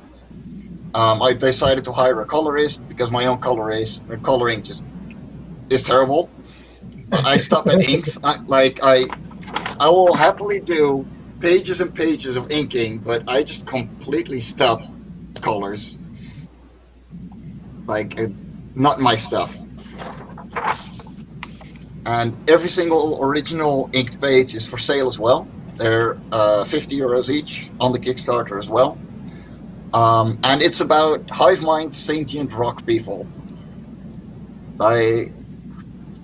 They're breaking off of a mountain every single morning and go out, look for supplies for their mountain, come back, fight off gigantic birds that want to use them for nesting material. It's a really weird comic. So I have to make a quick announcement. Tonight, after Lucifer Storm, Dan Headley's going to be out here. He does the Doctor Who podcast, He just got back with me. He said, "Can I come out after Lucifer?" I said, "Yeah, you can." So nice. There we go. We got Dan Hadley coming out later. So Yeah, no, awesome. I'm gonna stick around anyway. Like I've been here all day, and I'm gonna stay around. This is I just awesome. want to let everybody know at 1:00 we will kill this stream and start a new one because Facebook will cut you off at 8 hours, right in the middle of your show. 1:00 our time. Yeah, 1:00 our time. Right before Rich comes on, then. Right. And we'll get a new stream. We'll set up a new stream. I'll send everybody back out the new link to get back in. But if we don't do that, then like I said, Facebook will cut us off right in the middle of the show, and we won't even know we're cut off. And we'll just be talking. That's bad. That's bad. So we learned to go 6 hours, cut it, and go 6 more hours. That's how we cover our 12-hour content. So I just want to let everybody know, at 1:00 we'll be killing this stream. We'll be starting a new one right away. So, it'll go right back to the YouTube channel, right back to the comic-related madness, and everybody will be able to see everything. There's a comment. There's a comment I wanted to chime in on. Jen Richards. She says, "I'm a fan. I need more money. I'm such a bad." Now, Jen, here's the thing. If you want to help support and you don't necessarily have the scratch together, you can always share out any of these guys' work, what they're working on, the links to their crowdfunding, and they'll be we appreciate that just as much. Yeah. Oh yes. It support getting more eyes. Yeah. Sometimes it's just that that comment. It's like for me, I share everybody's stuff, and I don't have time to sit and do a special comment on each thing all day long, or I'd be here even longer. But those people that are super enthusiastic about their projects, I'm probably going to take the extra 20, 30 seconds and type something. Yo, man, you guys check this out because this is really hot. This dude's on top of this, or whatever, But I don't have time to do that for everybody, but I share everything I see. Everything, it's what I can do. I don't got a bunch of money. I'm the brokest guy in the room. I ain't gonna lie. You're not the only one. I make comics. There is no cashier. Yeah, a lot of people don't really understand that. It's like most of you guys aren't in this to get rich. No. Would it be great to get rich? Sure it would. But it's not like that's not why you do it. You do it because you love to do it. Hey, as long as I can pick up some ramen noodles, I'm fine. Ramen noodles and coffee. There you go. That's my diet. On the same page, man. Oh yes. Mr. Morris, I know you're getting a little crunched on time. Go ahead and tell everybody where they can find you again real quick before you leave. Okay, Miraculous-wonders.com. Please come over, and most of the current issues are online, so people can just read them for nothing. If they want to give me any money on Patreon, that's great, but I just want to get it out there. Like you say, we're doing it for love. And I wanted to say what great fun it's been and what a privilege to be talking to you guys. And I'll get back in watching later if I get some time. Well, yeah, like I said, we have after Dan Hadley tonight, then it's going to be wide open. We got 10 screens. We just make people out here for as long as they want to be out here. For me, this is a blast. I'm just having fun. So. Okay. Well, live long and prosper, guys. Good to meet you, Dave, man. See you later. Bye-bye. Peace. Love that dude. This has been, man, I'm having so much fun today. I'm meeting so many more new people. This is what this is about, man. What do we got? Joe said, you will be surprised how much a share goes in getting the word out about comics products. Some of us don't get the coverage or the eyes we need to get our stories in people's hands. And it's true, man. That's why we do what we do. Sharing is caring. The best part of LOC is that it is an expanding universe, not just following the same character. Universe building is key. Well, it's more of a speculative biology series than it is about superheroes or whatever. I don't like superhero stuff. It's not my thing. I never liked it. I grew up with Asterix and Looky Luke, and fine. They're kind of superhero, but in a more comedic way. And a big influence for me personally when it comes to stories is Suske en Wiske, which is very much Dutch and Belgian comic, and it's got a huge library of really short, self-contained stories, and that's the kind of thing I like to make as well. And at some point, my previous writer and I were brainstorming, and I was like, I want to make a true fantasy. So no humanoids whatsoever, so we started to draw, and I'll share my screen for a second so I can show you. Studio Paint. So, if you could share my screen for a second. Yeah, I'm just like, oh, wait, where's your... Yes. No, it's down there. Hold on. Let me get your... No hurries, no hurries. Wait, what is it? Where? No, that's someone else. That one. Bill, So, we got too many screens open in the backstage, dude. Too many people. So you Bill's got one open, I got one open. So I started drawing just one giant core in the center that's pulsating blue light, and then there's continents going around, like orbiting it like planets, and a single cloud giving it all the water that it needs, and life sprouted on those little continents. And because the core only has blue light, there's only like blue, green, purple, and gray, and that like there's no yellows or reds in this entire comic. Because that kind of light isn't there, and there's a lot of world building and behind the scenes stuff that readers never gonna see, but if you pay attention, you're like, okay, that actually makes sense.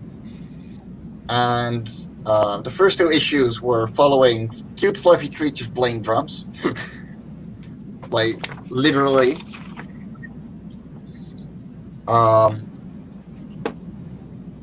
And then the second issue is going to follow these rock people.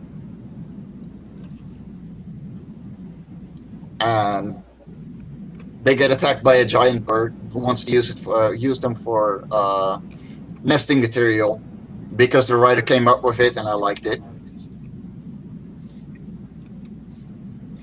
And the whole point behind the series is to find out what kind of creatures live there and figure out new ways to fill out the world, find new things to put in it, new mythologies, new legends, etc. Without bothering the reader with all kinds of world building and background stories. And no, that needs to come naturally. So every single story is 22 or 32 pages, and that's it. And that's what the writer has to fit everything into. And so far they have, which is good because it's enough work as it is. Yeah. And yeah, I like making the world feel alive. And that's mostly done in background work. Like a lot of effort goes more into the backgrounds and the high details in all the little plant life, and my colorist really picks it up because I hired a colorist for that as well. Like, make it feel alive, because the kind of detail that you're seeing right now compared to what I can do, miles out. Yeah. Thank you. I think it looks amazing. Yeah, that's great. How far are you from your goal, Mike? Thank you very much. Oh, okay.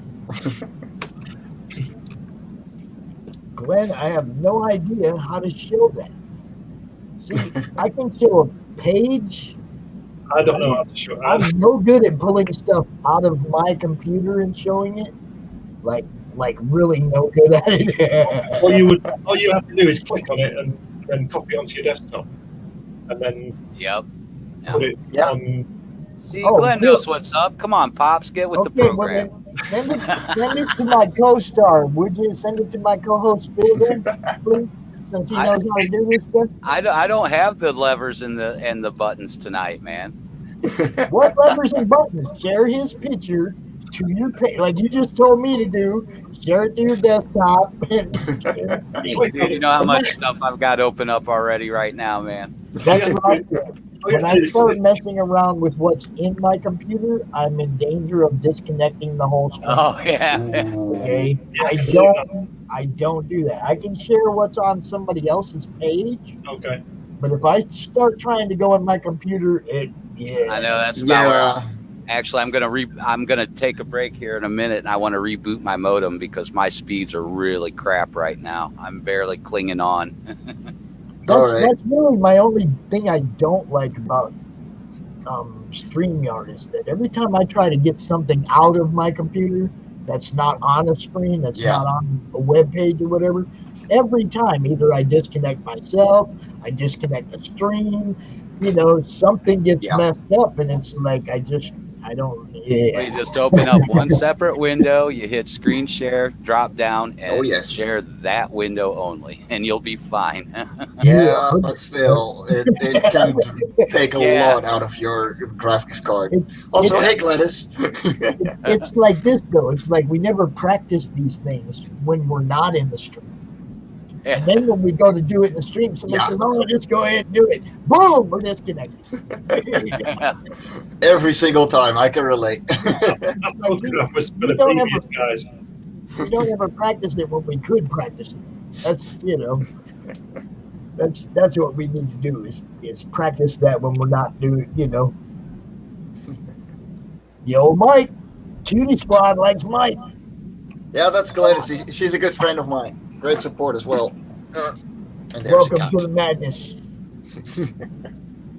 So, look, I wasn't done looking at this, though. Yeah. Is this what I do have on the screen I can look at? Oh, I guess I was done looking at it. That was the bottom of the page? Okay.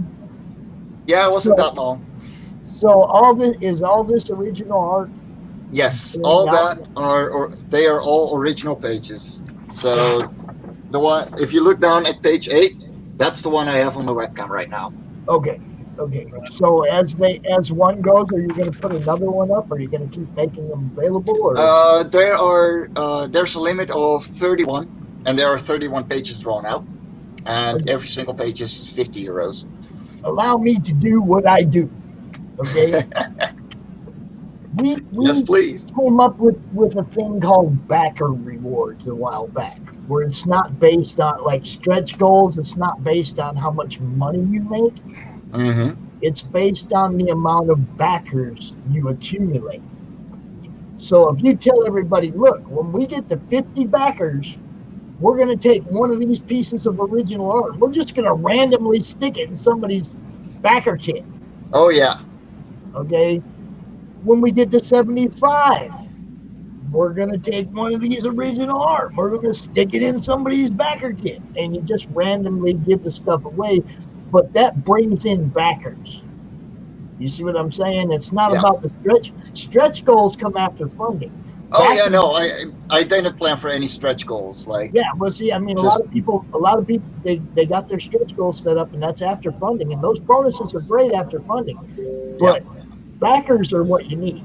Backers are what bring the money. Money doesn't bring backers. Backers bring money. So you want to entice more backers.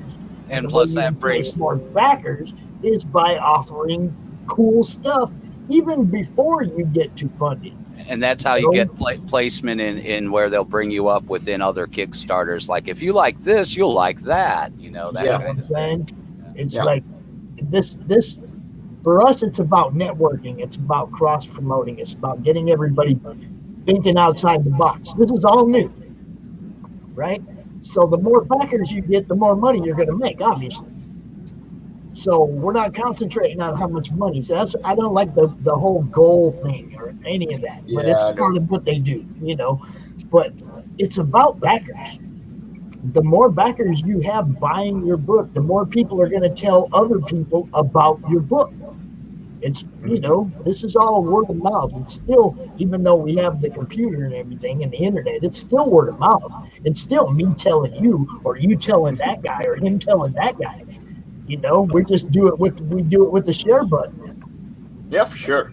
You know, so I mean, you have to think of it that way. We are definitely trying to get it seen. So offer rewards based on the amount of people that are actually buying your book, not the amount of money they're spending on it. All right. Well, we can do that, and I'll fucking announce it here. I don't care. Oh yeah. Basically, if we reach 30 backers, someone is gonna get this page originally, like the original page. There you go. Hands down. Oh yeah. There you go. Just like that. We do exclusives in the madness. I love having scoops, man. And we did at least one every show where somebody showed something they never shown before, or they announced something nobody knows it's coming. We did it every time, at least once. So there it was. I love it. Nice. Great. 30 backers, y'all. We get 11 more backers on this book right here. And dude's going to throw that piece of original art in somebody's package. Random. What we got here? Ooh. Oh, the prisoner. Look at that. Sweet. I am not a number. This is why we're keeping Dave around. Just so you can we get to go see cool stuff every now and then. Yeah. That's awesome. And I have to throw a little plug in here real quick too for my buddy Michael Odin over there at 9 Realms and his book Elysian Nice. which my co-host Phil also does work on. Just had to throw that. Yeah, I did cool. Yeah, I did a pinup. I did one of those pinups, man. That's awesome. Yeah, Phil is a colorist and an editor, and you know, I mean, it's like I'm the only one here that's not industry. You know, everybody else actually does comic stuff. I just talk. I just talk and push buttons, man. That's all I do. You know. So yeah, man, let's check it out, people. Life on Korra, number 3. Get it. Life on Korra, number 3. Seriously, help me out here. and you're gonna get a really cool comic from this. I promise that much. Now I want you to know this goes out pretty far, okay? And it will be up on the YouTube page, the replays will be up there. We also send it up to my Rumble page. So afterwards I have to download it and then upload it. But you know what I mean? It's like, so tomorrow it'll be up playing on the Rumble page. Awesome. We do what we can, man. We get it out there, you know, wherever we can. Thank you so much, man. Also, about the stone people, they are not golems. They are actually a hive mind single entity that manipulates the rock around it because the rock keeps it cool enough because it's silicone based, so it can't get too hot. Right. So you can heat it up with some lava? Is that what you're saying? No. It's one solid rock that it manipulates, so it breaks through. All right. It's a coat. Right, that's great. Cool. Is it ongoing, Mike? Are you planning it? See that? Is it a mini series, or are you is it just ongoing forever? It's gonna go on for as long as I have new stories to sent in by my writers. Right. Yeah, that page should be signed as well when you. Yes, it will be signed, definitely. It's not yet. Let me take care of that. Hold up. They're mostly all numbered. So hold on. Yeah, let me get a pen. Oh yeah, gotta sign that nice work, man. Live signing. There you go.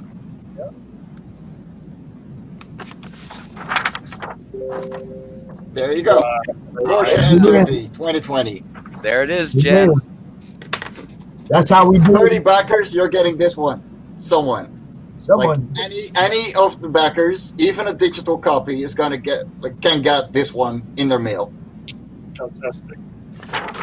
now, my question for you: did you set your fulfillment up to consider the cost of shipping to places like Yes and whatnot? Okay. Yes, this is to pay for shipping, pay the printing, and pay a small part for my colorist, which I'm paying separately. Awesome. Yeah, I just wanted to make sure that because some people that are over there don't really take into account what it costs us. Oh no, over here. And it's like, that's definitely like I'm used to international shipping. The anthologies that I did are on my website as well, and I know like these are big, heavy books. Yeah, they're A4, 120 pages, and 115 gram paper. Like this was not a cheap print run. And it's like 28 euros to send them out to people. Right. Like, and that's without any extras. So both books, like, yeah, running it to 35, 40 euros. It's insane. Yeah, it's crazy. Because, I mean, like for me personally, paying $10, even just here in the States, paying $10 to have every book I want shipped to me is getting crazy. Oh yeah. I mean, that's 2 more books I could buy. Yeah, exactly. No, 100%. I know. I need them on the store shelves, y'all. I really need my retailers, I know.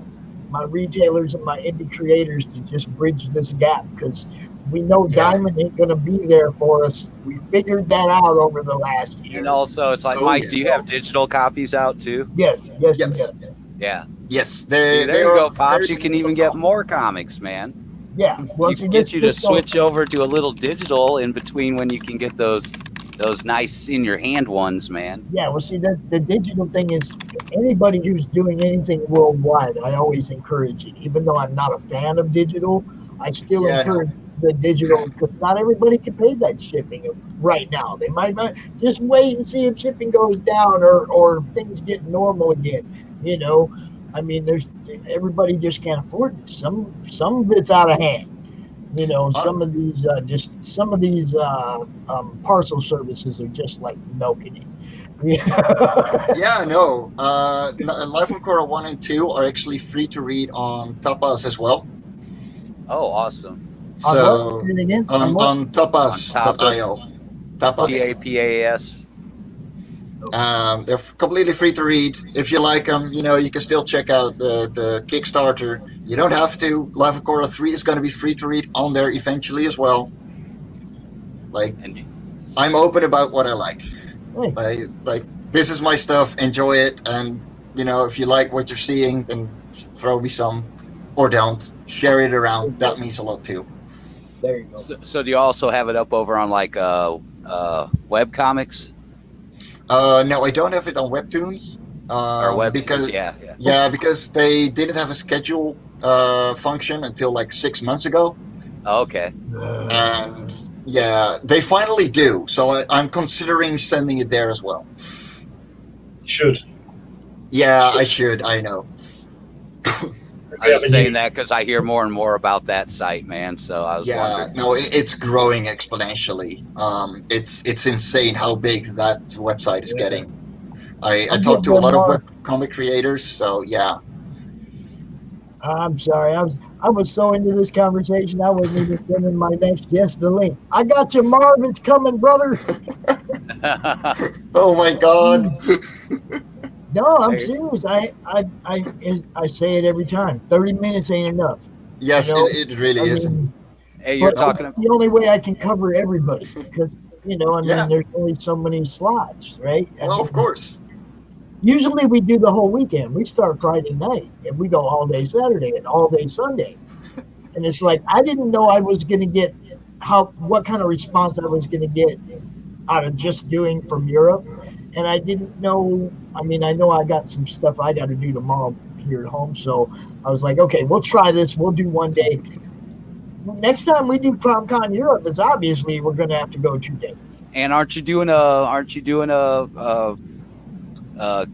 Kickstarter thing tomorrow? Two launch parties tomorrow. Right, launch party for Okay, two. cool. All right. Two of them. Yeah, I'm doing Wow. Rich's and doing Luke Stone's too. Right. Yeah, I didn't know about Luke. I was just talking to Rich earlier, and he was talking about it, and I was like, "Oh, I didn't know you were doing Sunday too." But yeah, all right. No, Sunday I'm not doing anything. That's what I'm saying. But next time we do CRoM Con Europe, we're obviously going to have to make it a 2-day event because I'm left hanging every time here. I'm left like, I have more questions. I got more to say. I'd love to be back. This has been a blast. Awesome. And, you were talking about Elysian Fields, Pops. Pull up my screen real quick. Yeah, that's quick. Yeah, I've seen it come around on Twitter. It looks awesome, dude. I love it. Thanks, man. Yeah, that's a big piece, dude. He couldn't get it to a bigger scanner in time. That was such a large piece. He had to scan that in like 4 sections, and I stitched it together for him. And that's Joe Tolliver's art and your colors, right? Yeah. And here, Great since it is CRoM Con Europe, let's see. There you go. You got to pull something up that fits. Got a little Edinburgh Castle there. That's with a good artist buddy of mine up at Toronto, Greg Kimmett, man. I love the freehand perspective on the building. Yeah. That is wonderfully done. I love his dynamic, man. That is beautiful. Everybody say hi to Mario. Mario. And hold it. There might be a quick sneak peek, Pops. Just 1 second. Here you go. That's all you get. What was that, Pops? Where'd that come from? I don't know. Frank might have sent something over, man. Dude, that's awesome. Hey, you got to do these too. You got to do these too. I only got so many hands, Pops. I know. You got to drop some color on Bernie CRoM. Oh, Bernie CRoM. Yes. Marv is in the room. Yeah, welcome. There we go. There's Marv. What's up, Marv, man? Hey, how are you doing? That's Bernie CRoM. This art is amazing. I just came back from shopping and I opened the phone and see this. Wow, that's amazing. That's great art. Congratulations. That's awesome. Mario, how you doing, my brother? Kicking ass, man. Thank you so much for having me once again. Hello, guys. Pleased to meet you, man. Yeah, you likewise. Mario has a book called The Sin Killer, and it is amazing. The art that he's been showing me, but he did the same thing to me that everybody else does, and they put stuff in my Facebook that I got to try and figure out how to show. So I'm going to figure this out. Let's see. If I do this, I'm going to try not to kill everything now. You guys ready? You can do this. Computer. You can do it, man. You can do it. Woo! You can do it. Is it there? Yes, it's here. There is some of Marv's art. Mario's art. Loving the grayscale, man. Wonderful job. Now, I got to figure. I'm going to see if I can get lucky. Thank you. We'll see how lucky I can get here. Hold on. Are we flashing? No, you're good. Did it go to the next one? Yeah, that's good. And the next one? Yep. Okay. Here we go. Who says you can't teach an old pop new tricks? Hey. Yeah. Oh, that is a beautiful scene. Thank you. Graveyard. I love the freaking graveyard scenes, man. That is epic work. Thank you. Wonderful it's my first comic, so I think I'm going to make a lot of mistakes, but don't worry. I'm taking my time to learn and do some mistakes. So I'm always open to criticism. So yeah, this has been a wonderful journey this last year. So the Sin Killer is coming alive, and tomorrow tomorrow Randy Zimmerman will be announcing the anthology for Arrow Comics, the Indie Revolt anthology, and I'm so honored to have 8 pages of my comic book there. So tune in tomorrow at 9 p.m. on Indie Vault and check out Sunny Funnies with Randy Zimmerman. He will be out there talking about the anthology. That I'll be there, and a lot of great artists will be there too. So I'm honored. Thank you so much. That's with Randy Zimmerman and Daphne Leish on Indie Vault. Indie Vault on YouTube, indievault.com, Indie Vault on Facebook. They're everywhere. Everywhere, yeah. And by the way, hold up. This morning you talked about Galactus. Oh, nice. Yeah. Oh yeah. Dude. This is Galactus, not a fart like in the movie. So learn something, Hollywood. Listen to the fans. That's right. That's right. Listen to the fans. Give us what we expect. You know, give us our comics the way we expect them. That's what I'm talking about. This is amazing, though, Marv. I mean, come on, man. Okay, here we go. Give us the elevator pitch. I can't read it. It's right there. You don't know so if you can read it, Pops, please, or anyone. So I'm watching this on my phone. Father John Paris lost his faith in the Vietnam War and became a gravedigger. After a lifetime suppressing his abilities, I can't even read that, it's too small. He realized that his destiny is to be judge, jury, and executioner of those who bring misery and death to the innocent. If you live in hell in Devil's Gate City, and you're that kind of person, God won't save you when you encounter the Sin Killer. The Sin Killer. Dun, dun, dun. Yeah, man. Look at that. Wow. Now look, nice. look that's the cover. Closer. That's the cover.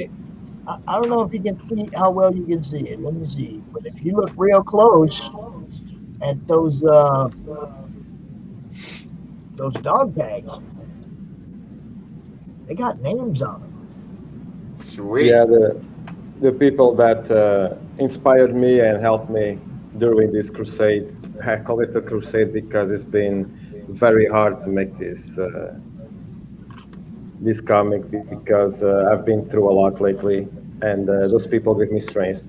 And that's the way to say. That's the way to say thank you. And my buddy from work, Luis Silva, was the reference for the Sin Killer. He's a real person. I don't like 90s comics, especially from the big two, because everybody is a steroid user. So I wanted to make a normal person to be the character, to be this anti-hero. And I choose a buddy from work. Sorry? We call him Father Horns. We actually got Father Horns. Yeah, we actually got to talk to him for a minute last month. He's man. Come on, Marv. His people where he works got together and bought him an iPad for his art. Okay, and they didn't tell him they were doing it, and they surprised him during a live stream that he thought was about something completely different. Oh, that is awesome. And then me and Meredith both popped in, and it was like, "Hey, Mom, what's going on, bro?" Then he knew something was up, you know. But they gave him an iPad to do his art, and right away the dang thing screwed up, didn't it? Yeah, that's been amazing since that day, since the 23rd of December, because I've been hitting hard on tablet, and every day, every single day, working. Because after the Sin Killer, I got another project that I wanna put out there. So let's see what the Sin Killer does, and I might be able to do this for a living. That's my goal. I have almost a perfect life. I have a wonderful wife. I've got a great family, and I got a job that I like to be. But if I can do comics for a living, that's my goal. I don't care if I'm 50 or 60. I'm gonna do it. So I hear you, brother. So You that's got this, Father bro. Horns right there, You right? got this. that's a sketch that I did yesterday. That's awesome, man. To be able to, thanks. And now I've seen this guy. That's what he looks like. That's him. Okay. That's Louis. Yeah, he's the reference. And that's John Paris, the character, the Sin Killer. It was named after my father. Unfortunately, my father can't be here too. He passed away a few years ago. This is I named the character after him. So he was a comic book lover too. So unfortunately, he won't be able to see the Sin Killer coming alive. But that's the Sin Killer. Michael, he was a fighting dog when he was alive.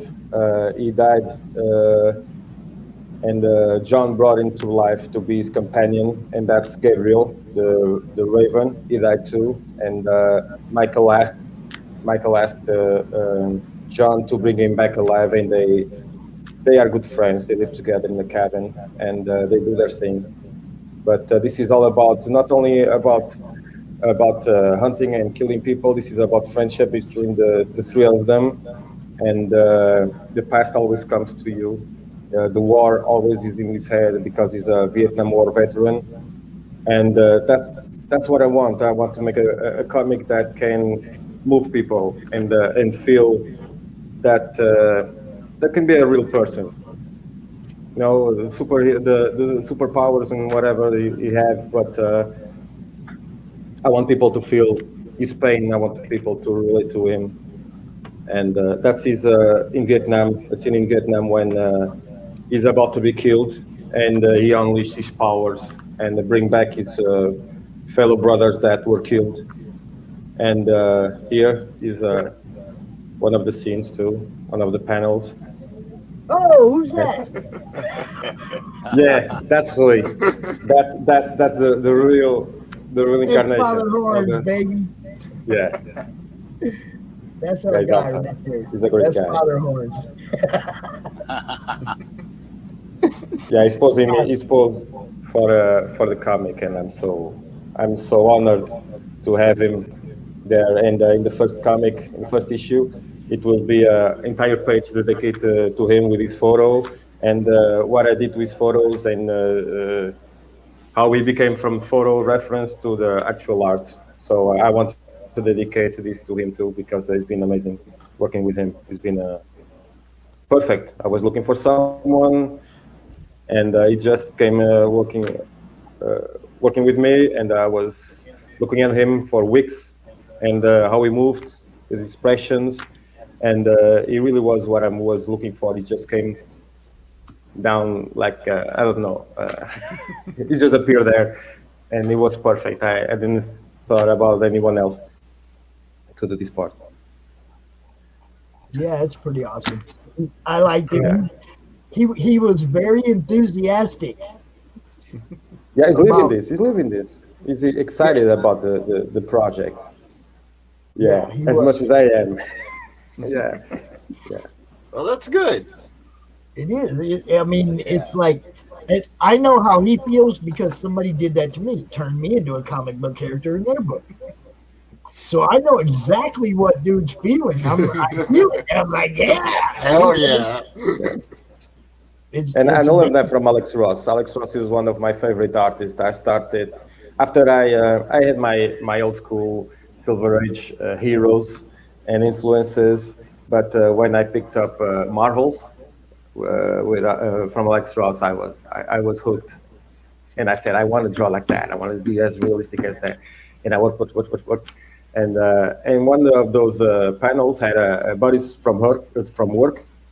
One of the panels, I think it was a bus with the guys inside, and that came to me. Yeah, I can do that. I can use somebody from work and or someone that I know and put them in the comic. And yes, that's what I did. and it's been a great journey. So I'm 10 years old. I'm a 10-year-old again. So I'm having fun. But see, it's things like that that keep us all young, right? Doing things that we love to do. Yeah. You know, that's how you do that. So let's see. Just sending out this link for our next guest. What's your next project, Marv? Yeah, what do you got coming up, bro? What's the next project you want to work on? Do you have any? I want to do this is the first issue of the Sin Killer when he was in war, and how he started doing what he does. The second book will be Michael's story and Gabriel's, how they met John, and the third one I want to make a full origin since he was born to he became an adult. That's what I want. But in between, I wrote and I finished already the third draft of a comic book that I want to make. I don't know when, but it's already written. The Witch is a horror noir detective kind of comic, black and white. That's a project that I want to make. And I'm writing another story called The God's Pack. It's about werewolves and the church. They come together to fight an alien invasion. So there's always a werewolf in the pack. The one werewolf, 11 Marines, and they come together with the church. They were in war. They were enemies, but then they found out that there was this alien invasion back in the Crusade times. And they since then they try to not be so enemy and work together to save the planet. So that's a project that I want to see. That's a really cool premise. Yeah. Thank you. Great. Thank you. Yeah, I'm trying to. So many stuff to do, but the days I have only 24 hours. So what's your output on the artwork, Marv? How long is it taking you to do those pages? It depends. I had 2 strokes on my right leg. Sometimes I can draw, sometimes I can't. But now that I have a tablet, I can draw in my bed because I work on my feet, and I get most of the time very tired from my right leg, and I was supposed to do another surgery this year, but shit happened, and I have to wait. So it depends on how many hours I work, and then I get home, rest a little bit. So the Sin Killer I want to finish till March, the first issue, and then we'll see. Just one step at a time. That's brilliant. It's really good. Looks really good. Thank you. Yeah, Marv's art is Dave awesome. is in heaven. Dave is in heaven. Dave. Hi, man, I saw you this morning. Oh, man. I'm okay. How's your connection, Dave? It seems a bit wonky. What's that, sorry? Your connection, we can't hear you. Is your connection up? Oh, right. I think it could just be the connection's bad. Right. Yeah, I think so. Yeah. Could be. I think it comes and goes a bit. Same here, a little bit too. Yep.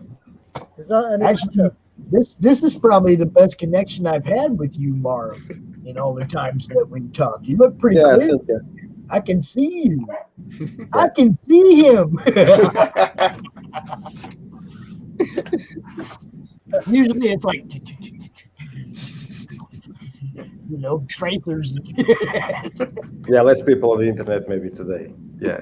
Yeah. Yeah, Pops. Yes. I was going to ask you if I could show you something that I did a long time ago. Sure you can. That's why we're here. This was a black and white.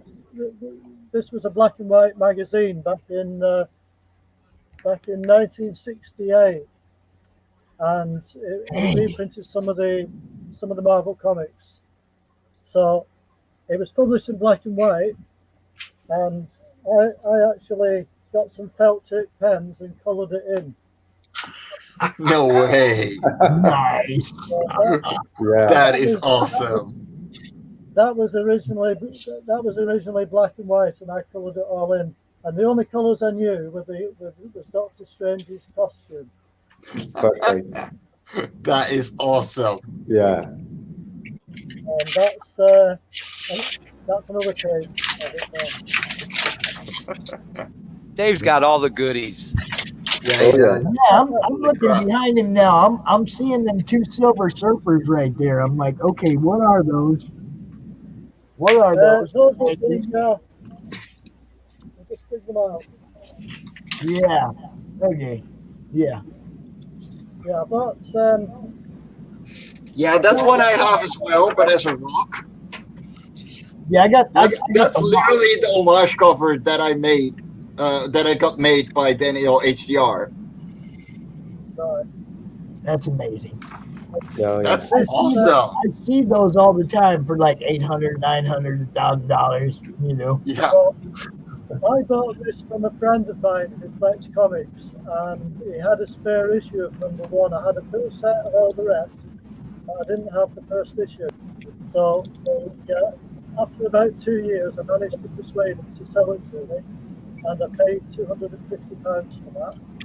Holy crap. Wow. Wow. And that was the final issue. So, Yes. that's the Kirby. That's the Kirby one. Wow. Yeah. Yes. Wow. I'm so jealous right now. Oh yeah. I know. 100%. Oh man, That is too cool. that's paradise out there, right there. It's paradise. But yeah, that was Oh. literally the homage cover that I got made by Daniel HDR. Right. Like, So, that's the homage. Since everybody's showing Silver Surfer, you want to pull it up, Pops, but it's not quite there yet. But Oh wow. I'm getting Nice. into it. Not quite there yet, but No, but it looks awesome already. Silver Surfer. I'm gonna show it again. gotta. Oh, there you go. Everybody's got Silver Surfer going on. Nice. I got mine in the other one, so. That's the Oldham did that. That's Pops on the board. You know. That is awesome. Yeah. So this, I love being able to do that. You guys make my weekend every time we do this. I'm serious. At the time, about a year after Dave was colouring in his terrific comic, I was actually drawing this one. What? Black Diamond Unmasked. This one. very nice. That's I can hear the awesome. theme, I can hear the theme music for that. I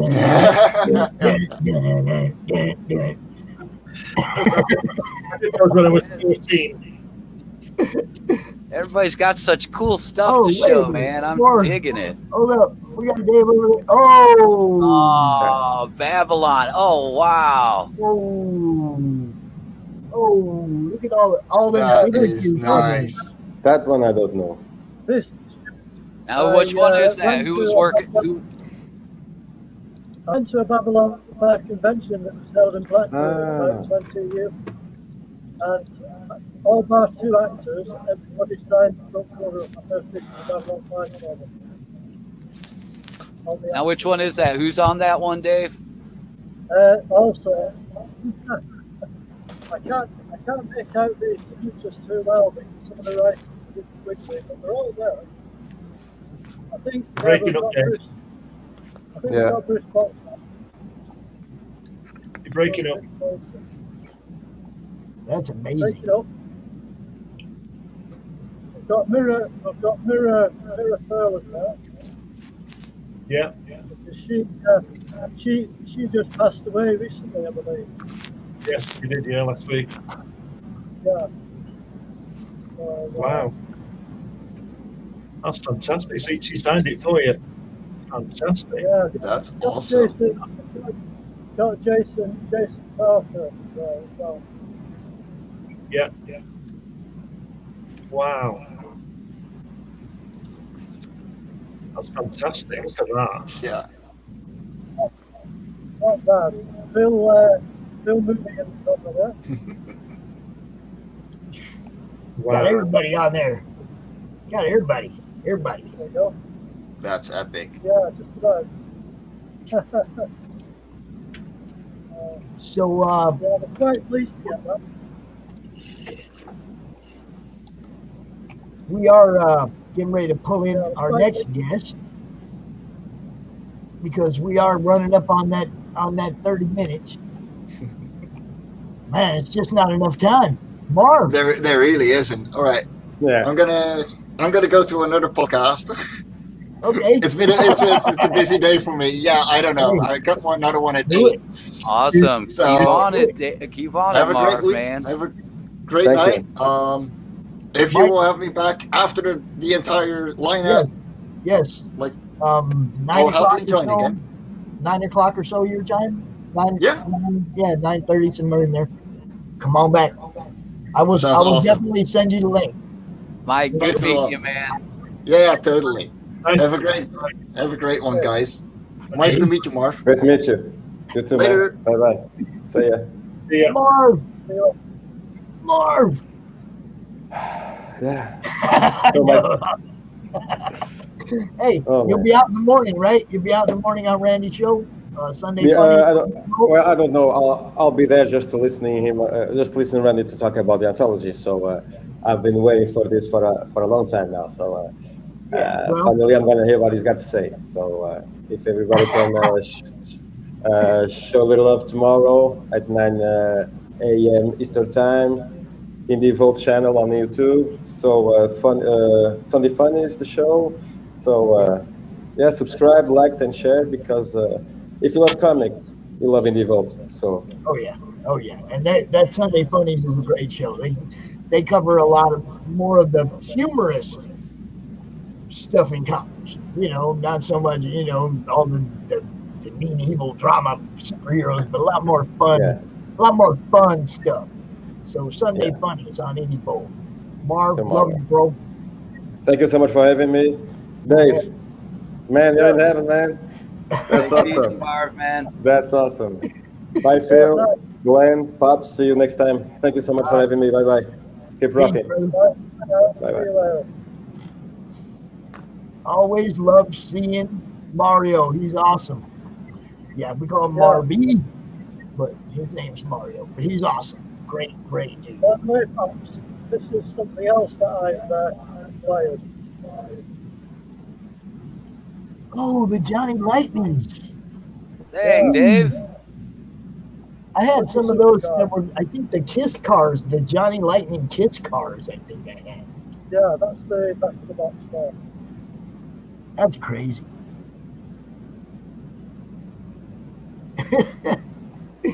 We have a few diecasts, not too many. We have our next guest. Say again? This was actually autographed by the chapter who did Covington Series Supercar. Nice. Cool. All right, so our next guest is has a book. I think it's called Columns of Creation, Down to Earth, Volume 1. And his name is Aleandro. Hello, Pops. Hello, panel. Hello. Aleandro. Hi. How you guys doing? Glad you joined us. We are here now for you, bro. How you doing? Yeah, I'm doing all right. It's a little cold over here, but get by. And where are you at exactly? I live in the United Kingdom. Yeah, well, I mean, I think all them guys live in the United Kingdom. All right. I forget that. It's have you been to the United Kingdom, Pops? No, sir. Yeah. It's you should come over here sometimes. It's cool. I live near Manchester, even though have I been to Manchester yet? I think so. Near Manchester. I'm near Manchester. So you all are having the cold now too. That's what we're getting. I'm just now preparing. We're supposed to get hit with about 6 to 8 inches of snow probably sometime in the next few hours. Yeah, we've had snow. We still have some snow left over, I think. Yeah, it is what it is. Yeah. Well, I think we'll survive the snow. Yeah. Snow is pretty cool. I like the snow. Doesn't bother me. I'm always in behind the screen working on stuff anyhow. So let it snow, man. I'm stocked up. I got my coffee. I'm all good to go. Let it snow. That's right. So introduce yourself, Aleandro. Tell us what you're doing. Well, so I'm. My name is Alex. I'm an Italian creator. Live in the United Kingdom, and I have this comic book called Commons of Creation, Down to Earth Volume 1. It is a modern fantasy tale of the elements of nature embodied. They are cosmic beings in my universe. They come to our world to experience life on Earth, but their journey is abruptly interrupted by paradox, the embodiment of black holes. And so they'll have to basically defend our planet from this malevolent entity who seeks to destroy us for rage reasons. He's experienced something very tragic. He's lived on our planet for a long time peacefully, but after he's experiencing this trauma, he just becomes hell-bent on destroying everything on his path.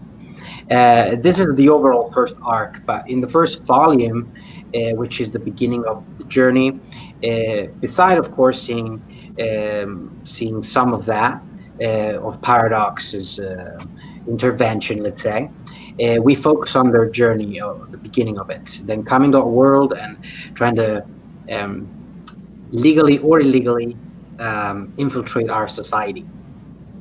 Wow. Yeah. You want to go ahead and watch this video? Yeah, I would love for you to play it. Okay, let's do this. Roll that footage. You sound like Matthew McConaughey. All right. Oh man, yes.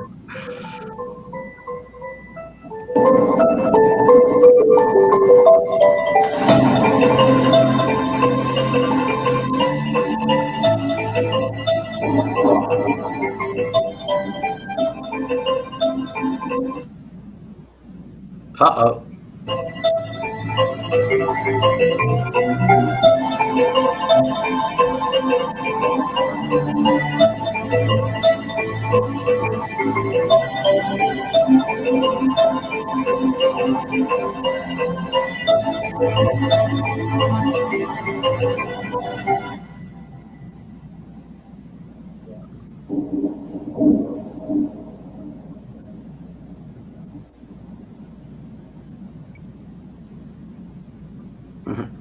Wow. Columns of Creation. Oh man, you're gonna voice my next trailer. That's cool.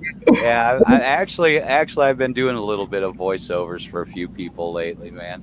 And it is something that all videos need. I tell people that, like the show that I know, the podcast that I know that have the most people paying attention are radio shows.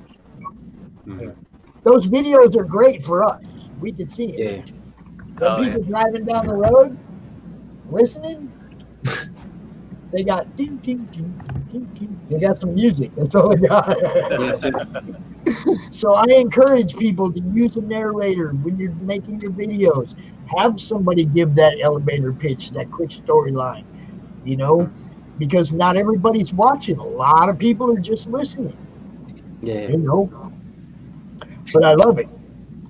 I do love the whole concept right there. It looks awesome. Yeah. Thanks, man.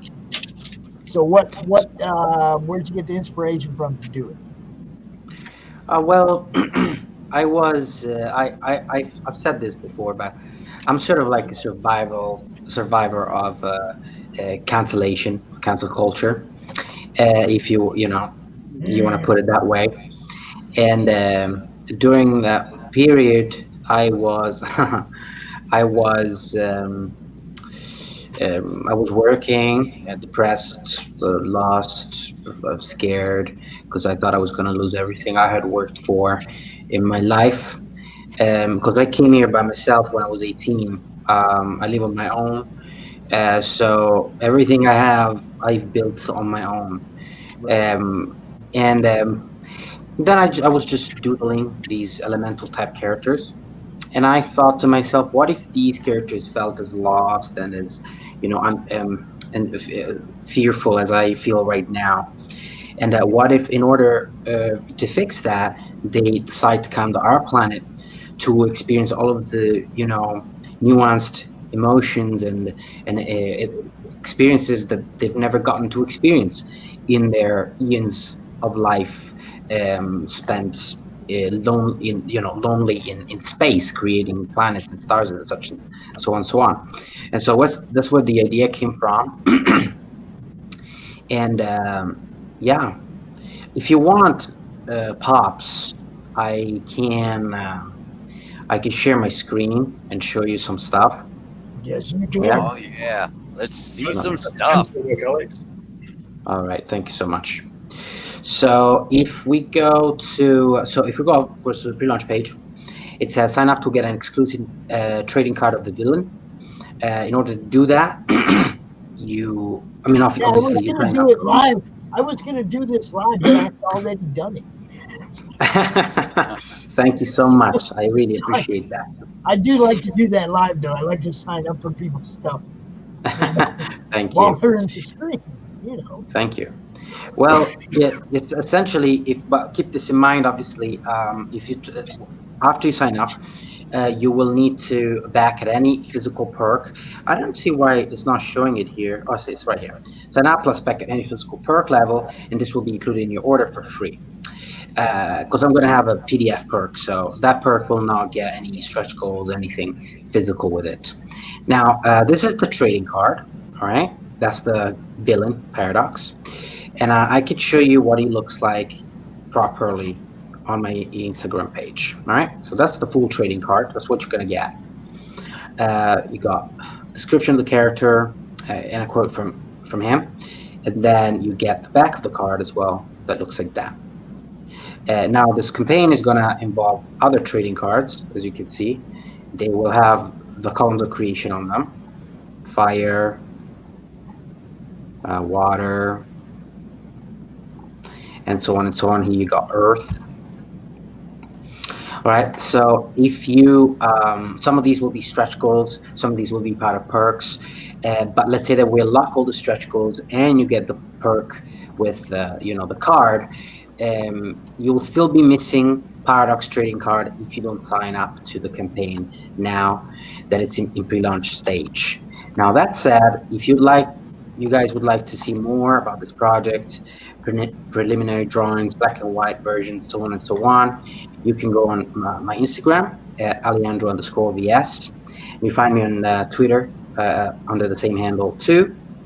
And also, if you want to dive deeper into the project, you can go on the website, columnsofcreation.com, where you can see a lot of stuff. Here we've got a full image of the cover, since you can't see it on the pre-launch page, and you can see all of the characters. All right, so you've got the green guy's Earth, the yellow lady is lightning, then you've got dark, water, wind, light, and fire. And these are siblings. They're all the same age, even though some of them look older, some of them look younger. And on this page, Colors vs. Black and White, you can see all the 6 pages we've got available so far in full. All right, so you've got this. This is page 1, 2, 3. This will be a variant cover as well. 4, 5. And this page actually will no longer be part of the comic.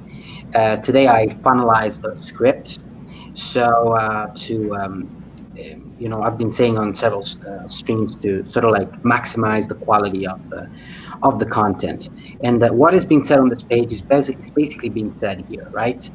Okay, back up. So you did that page. Do you do traditional or digital art? This is not me, by the way. This is not my art.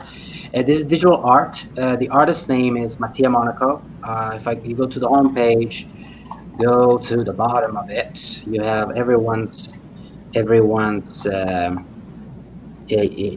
So that's mine. That's Mattia Monaco.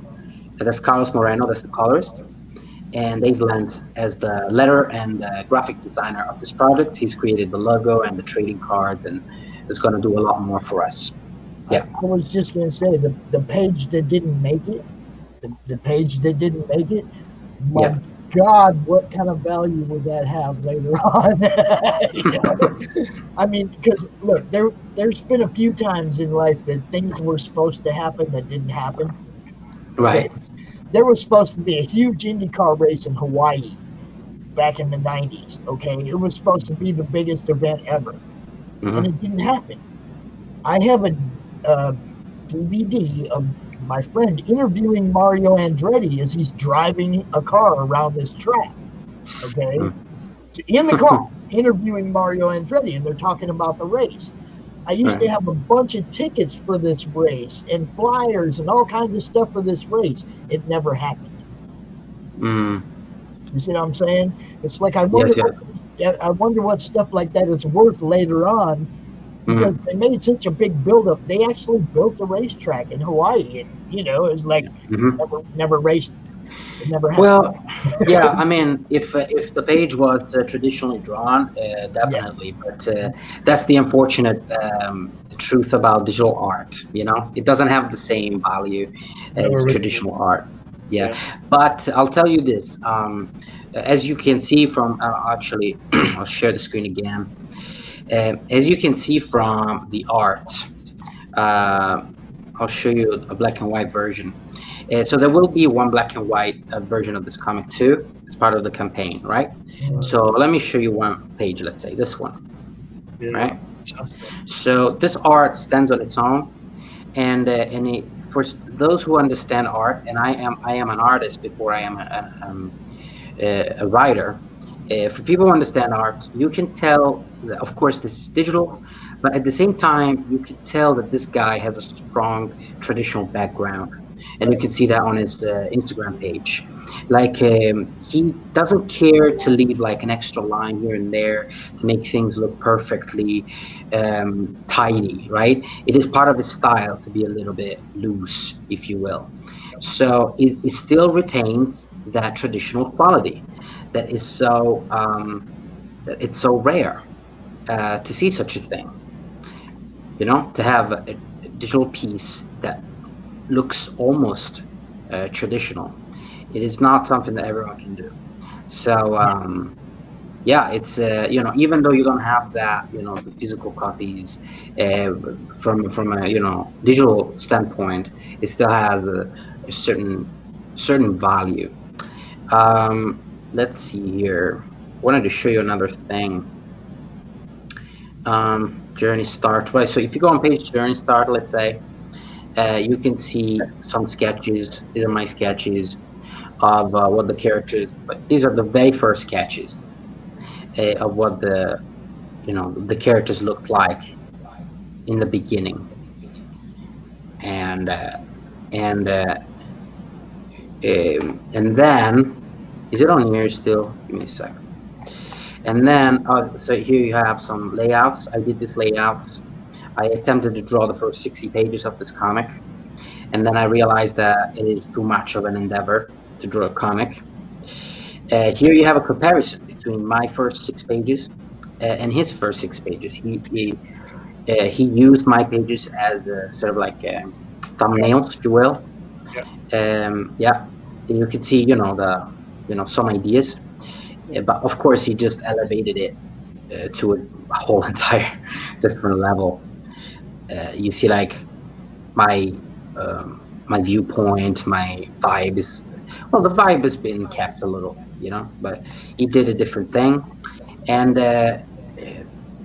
let's see.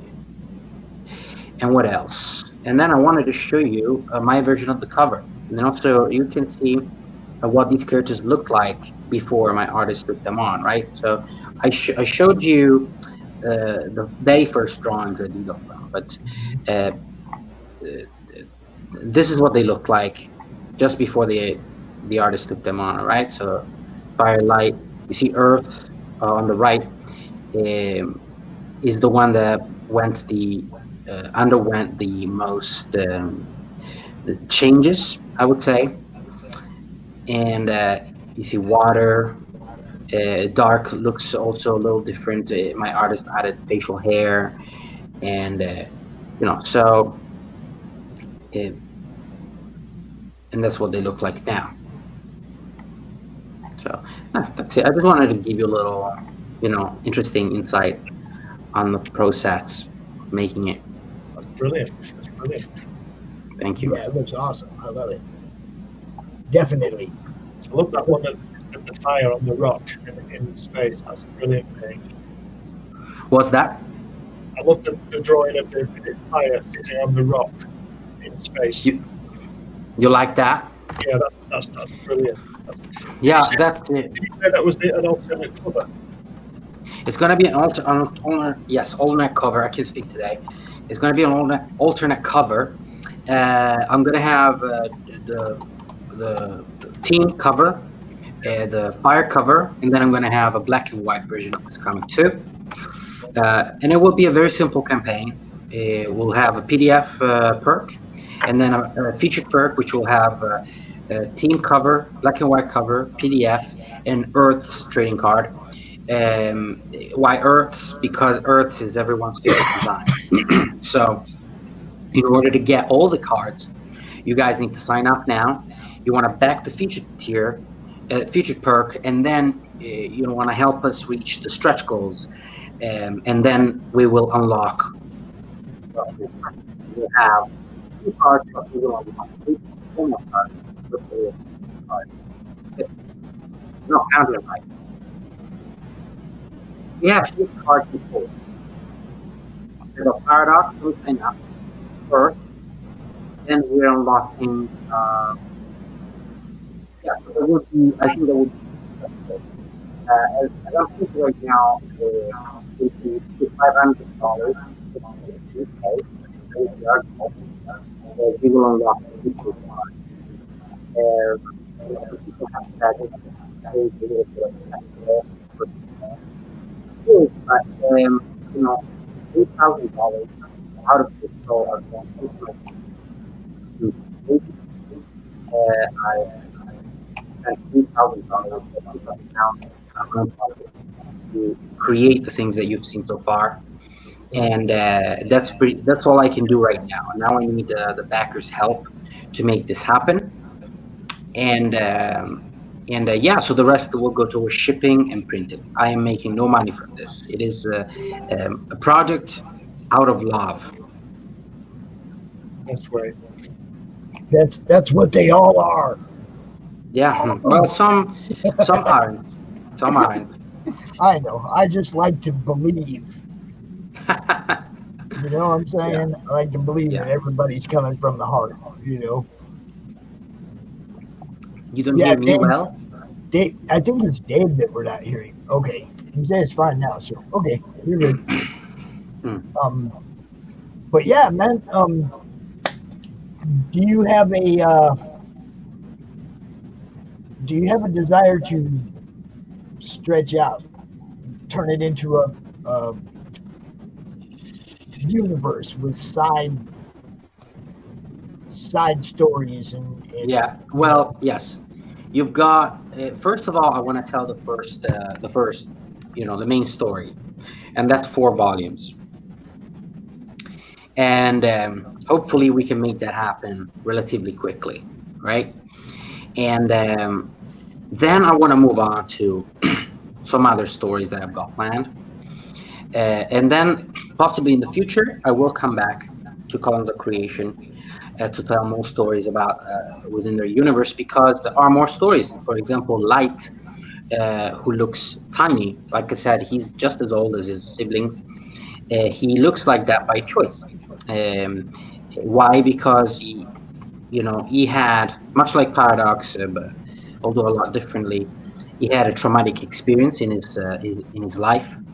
He had an adventure on a different planet in a distant galaxy far, far away, and that was going to be an awesome story with very much inspired by Star Wars, and I would love to tell that story, but it is it's not a side story, but it's more of like a spin-off.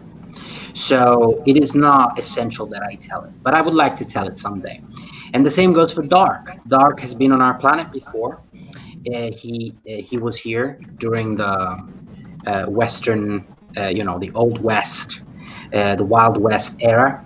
He fell in love with a beautiful Native American woman, and he became a man for the first time, and lived through that story, which is a story very much, it's more of a horror fantasy story, even more like The Sandman, which is one of the inspirations for Columns of Creation, which would highlight the horrors that both factions were perpetrating towards one another.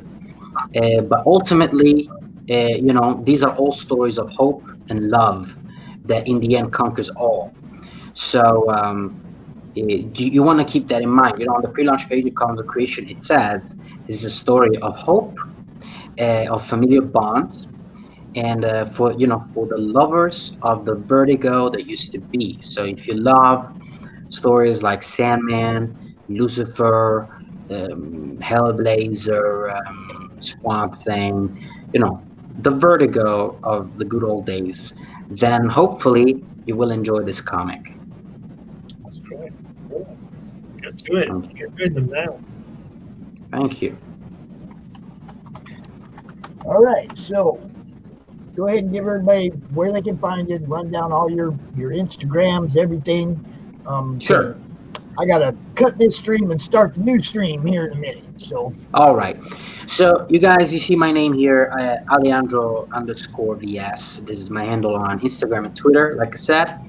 And if you want to, subscribe to my YouTube channel, you can. It's not super necessary right now. I'm not using it. You find me on there, same name. Pretty much just to watch my previous videos like this one on other streams, other channels talking about this project. And you can go to columnsofcreation.com to learn more about the project. But most importantly, please, please, please consider signing up to the pre-launch page. It doesn't cost you a thing, and you would be helping out, a young indie creator. And if you like what you see, why not? Why not? Because you're getting a free trading card, if then you actually turn out to back this project, which will be very affordable. So thank you so much. Thank you, Pops. Thank you to the panel. And thank you to the chat. All right. So I'm going to go ahead and cut this one down, and we're going to be back up in about 5 minutes on same channels, same places, YouTube at Comic Talk with Pops and in the Comic Related Madness. And we'll be sharing it out. We'll be back with Rich Perotta in about 5 minutes. Yeah. Y'all have a good day. Good to meet you, Alexandro, man. Bye. Thank you.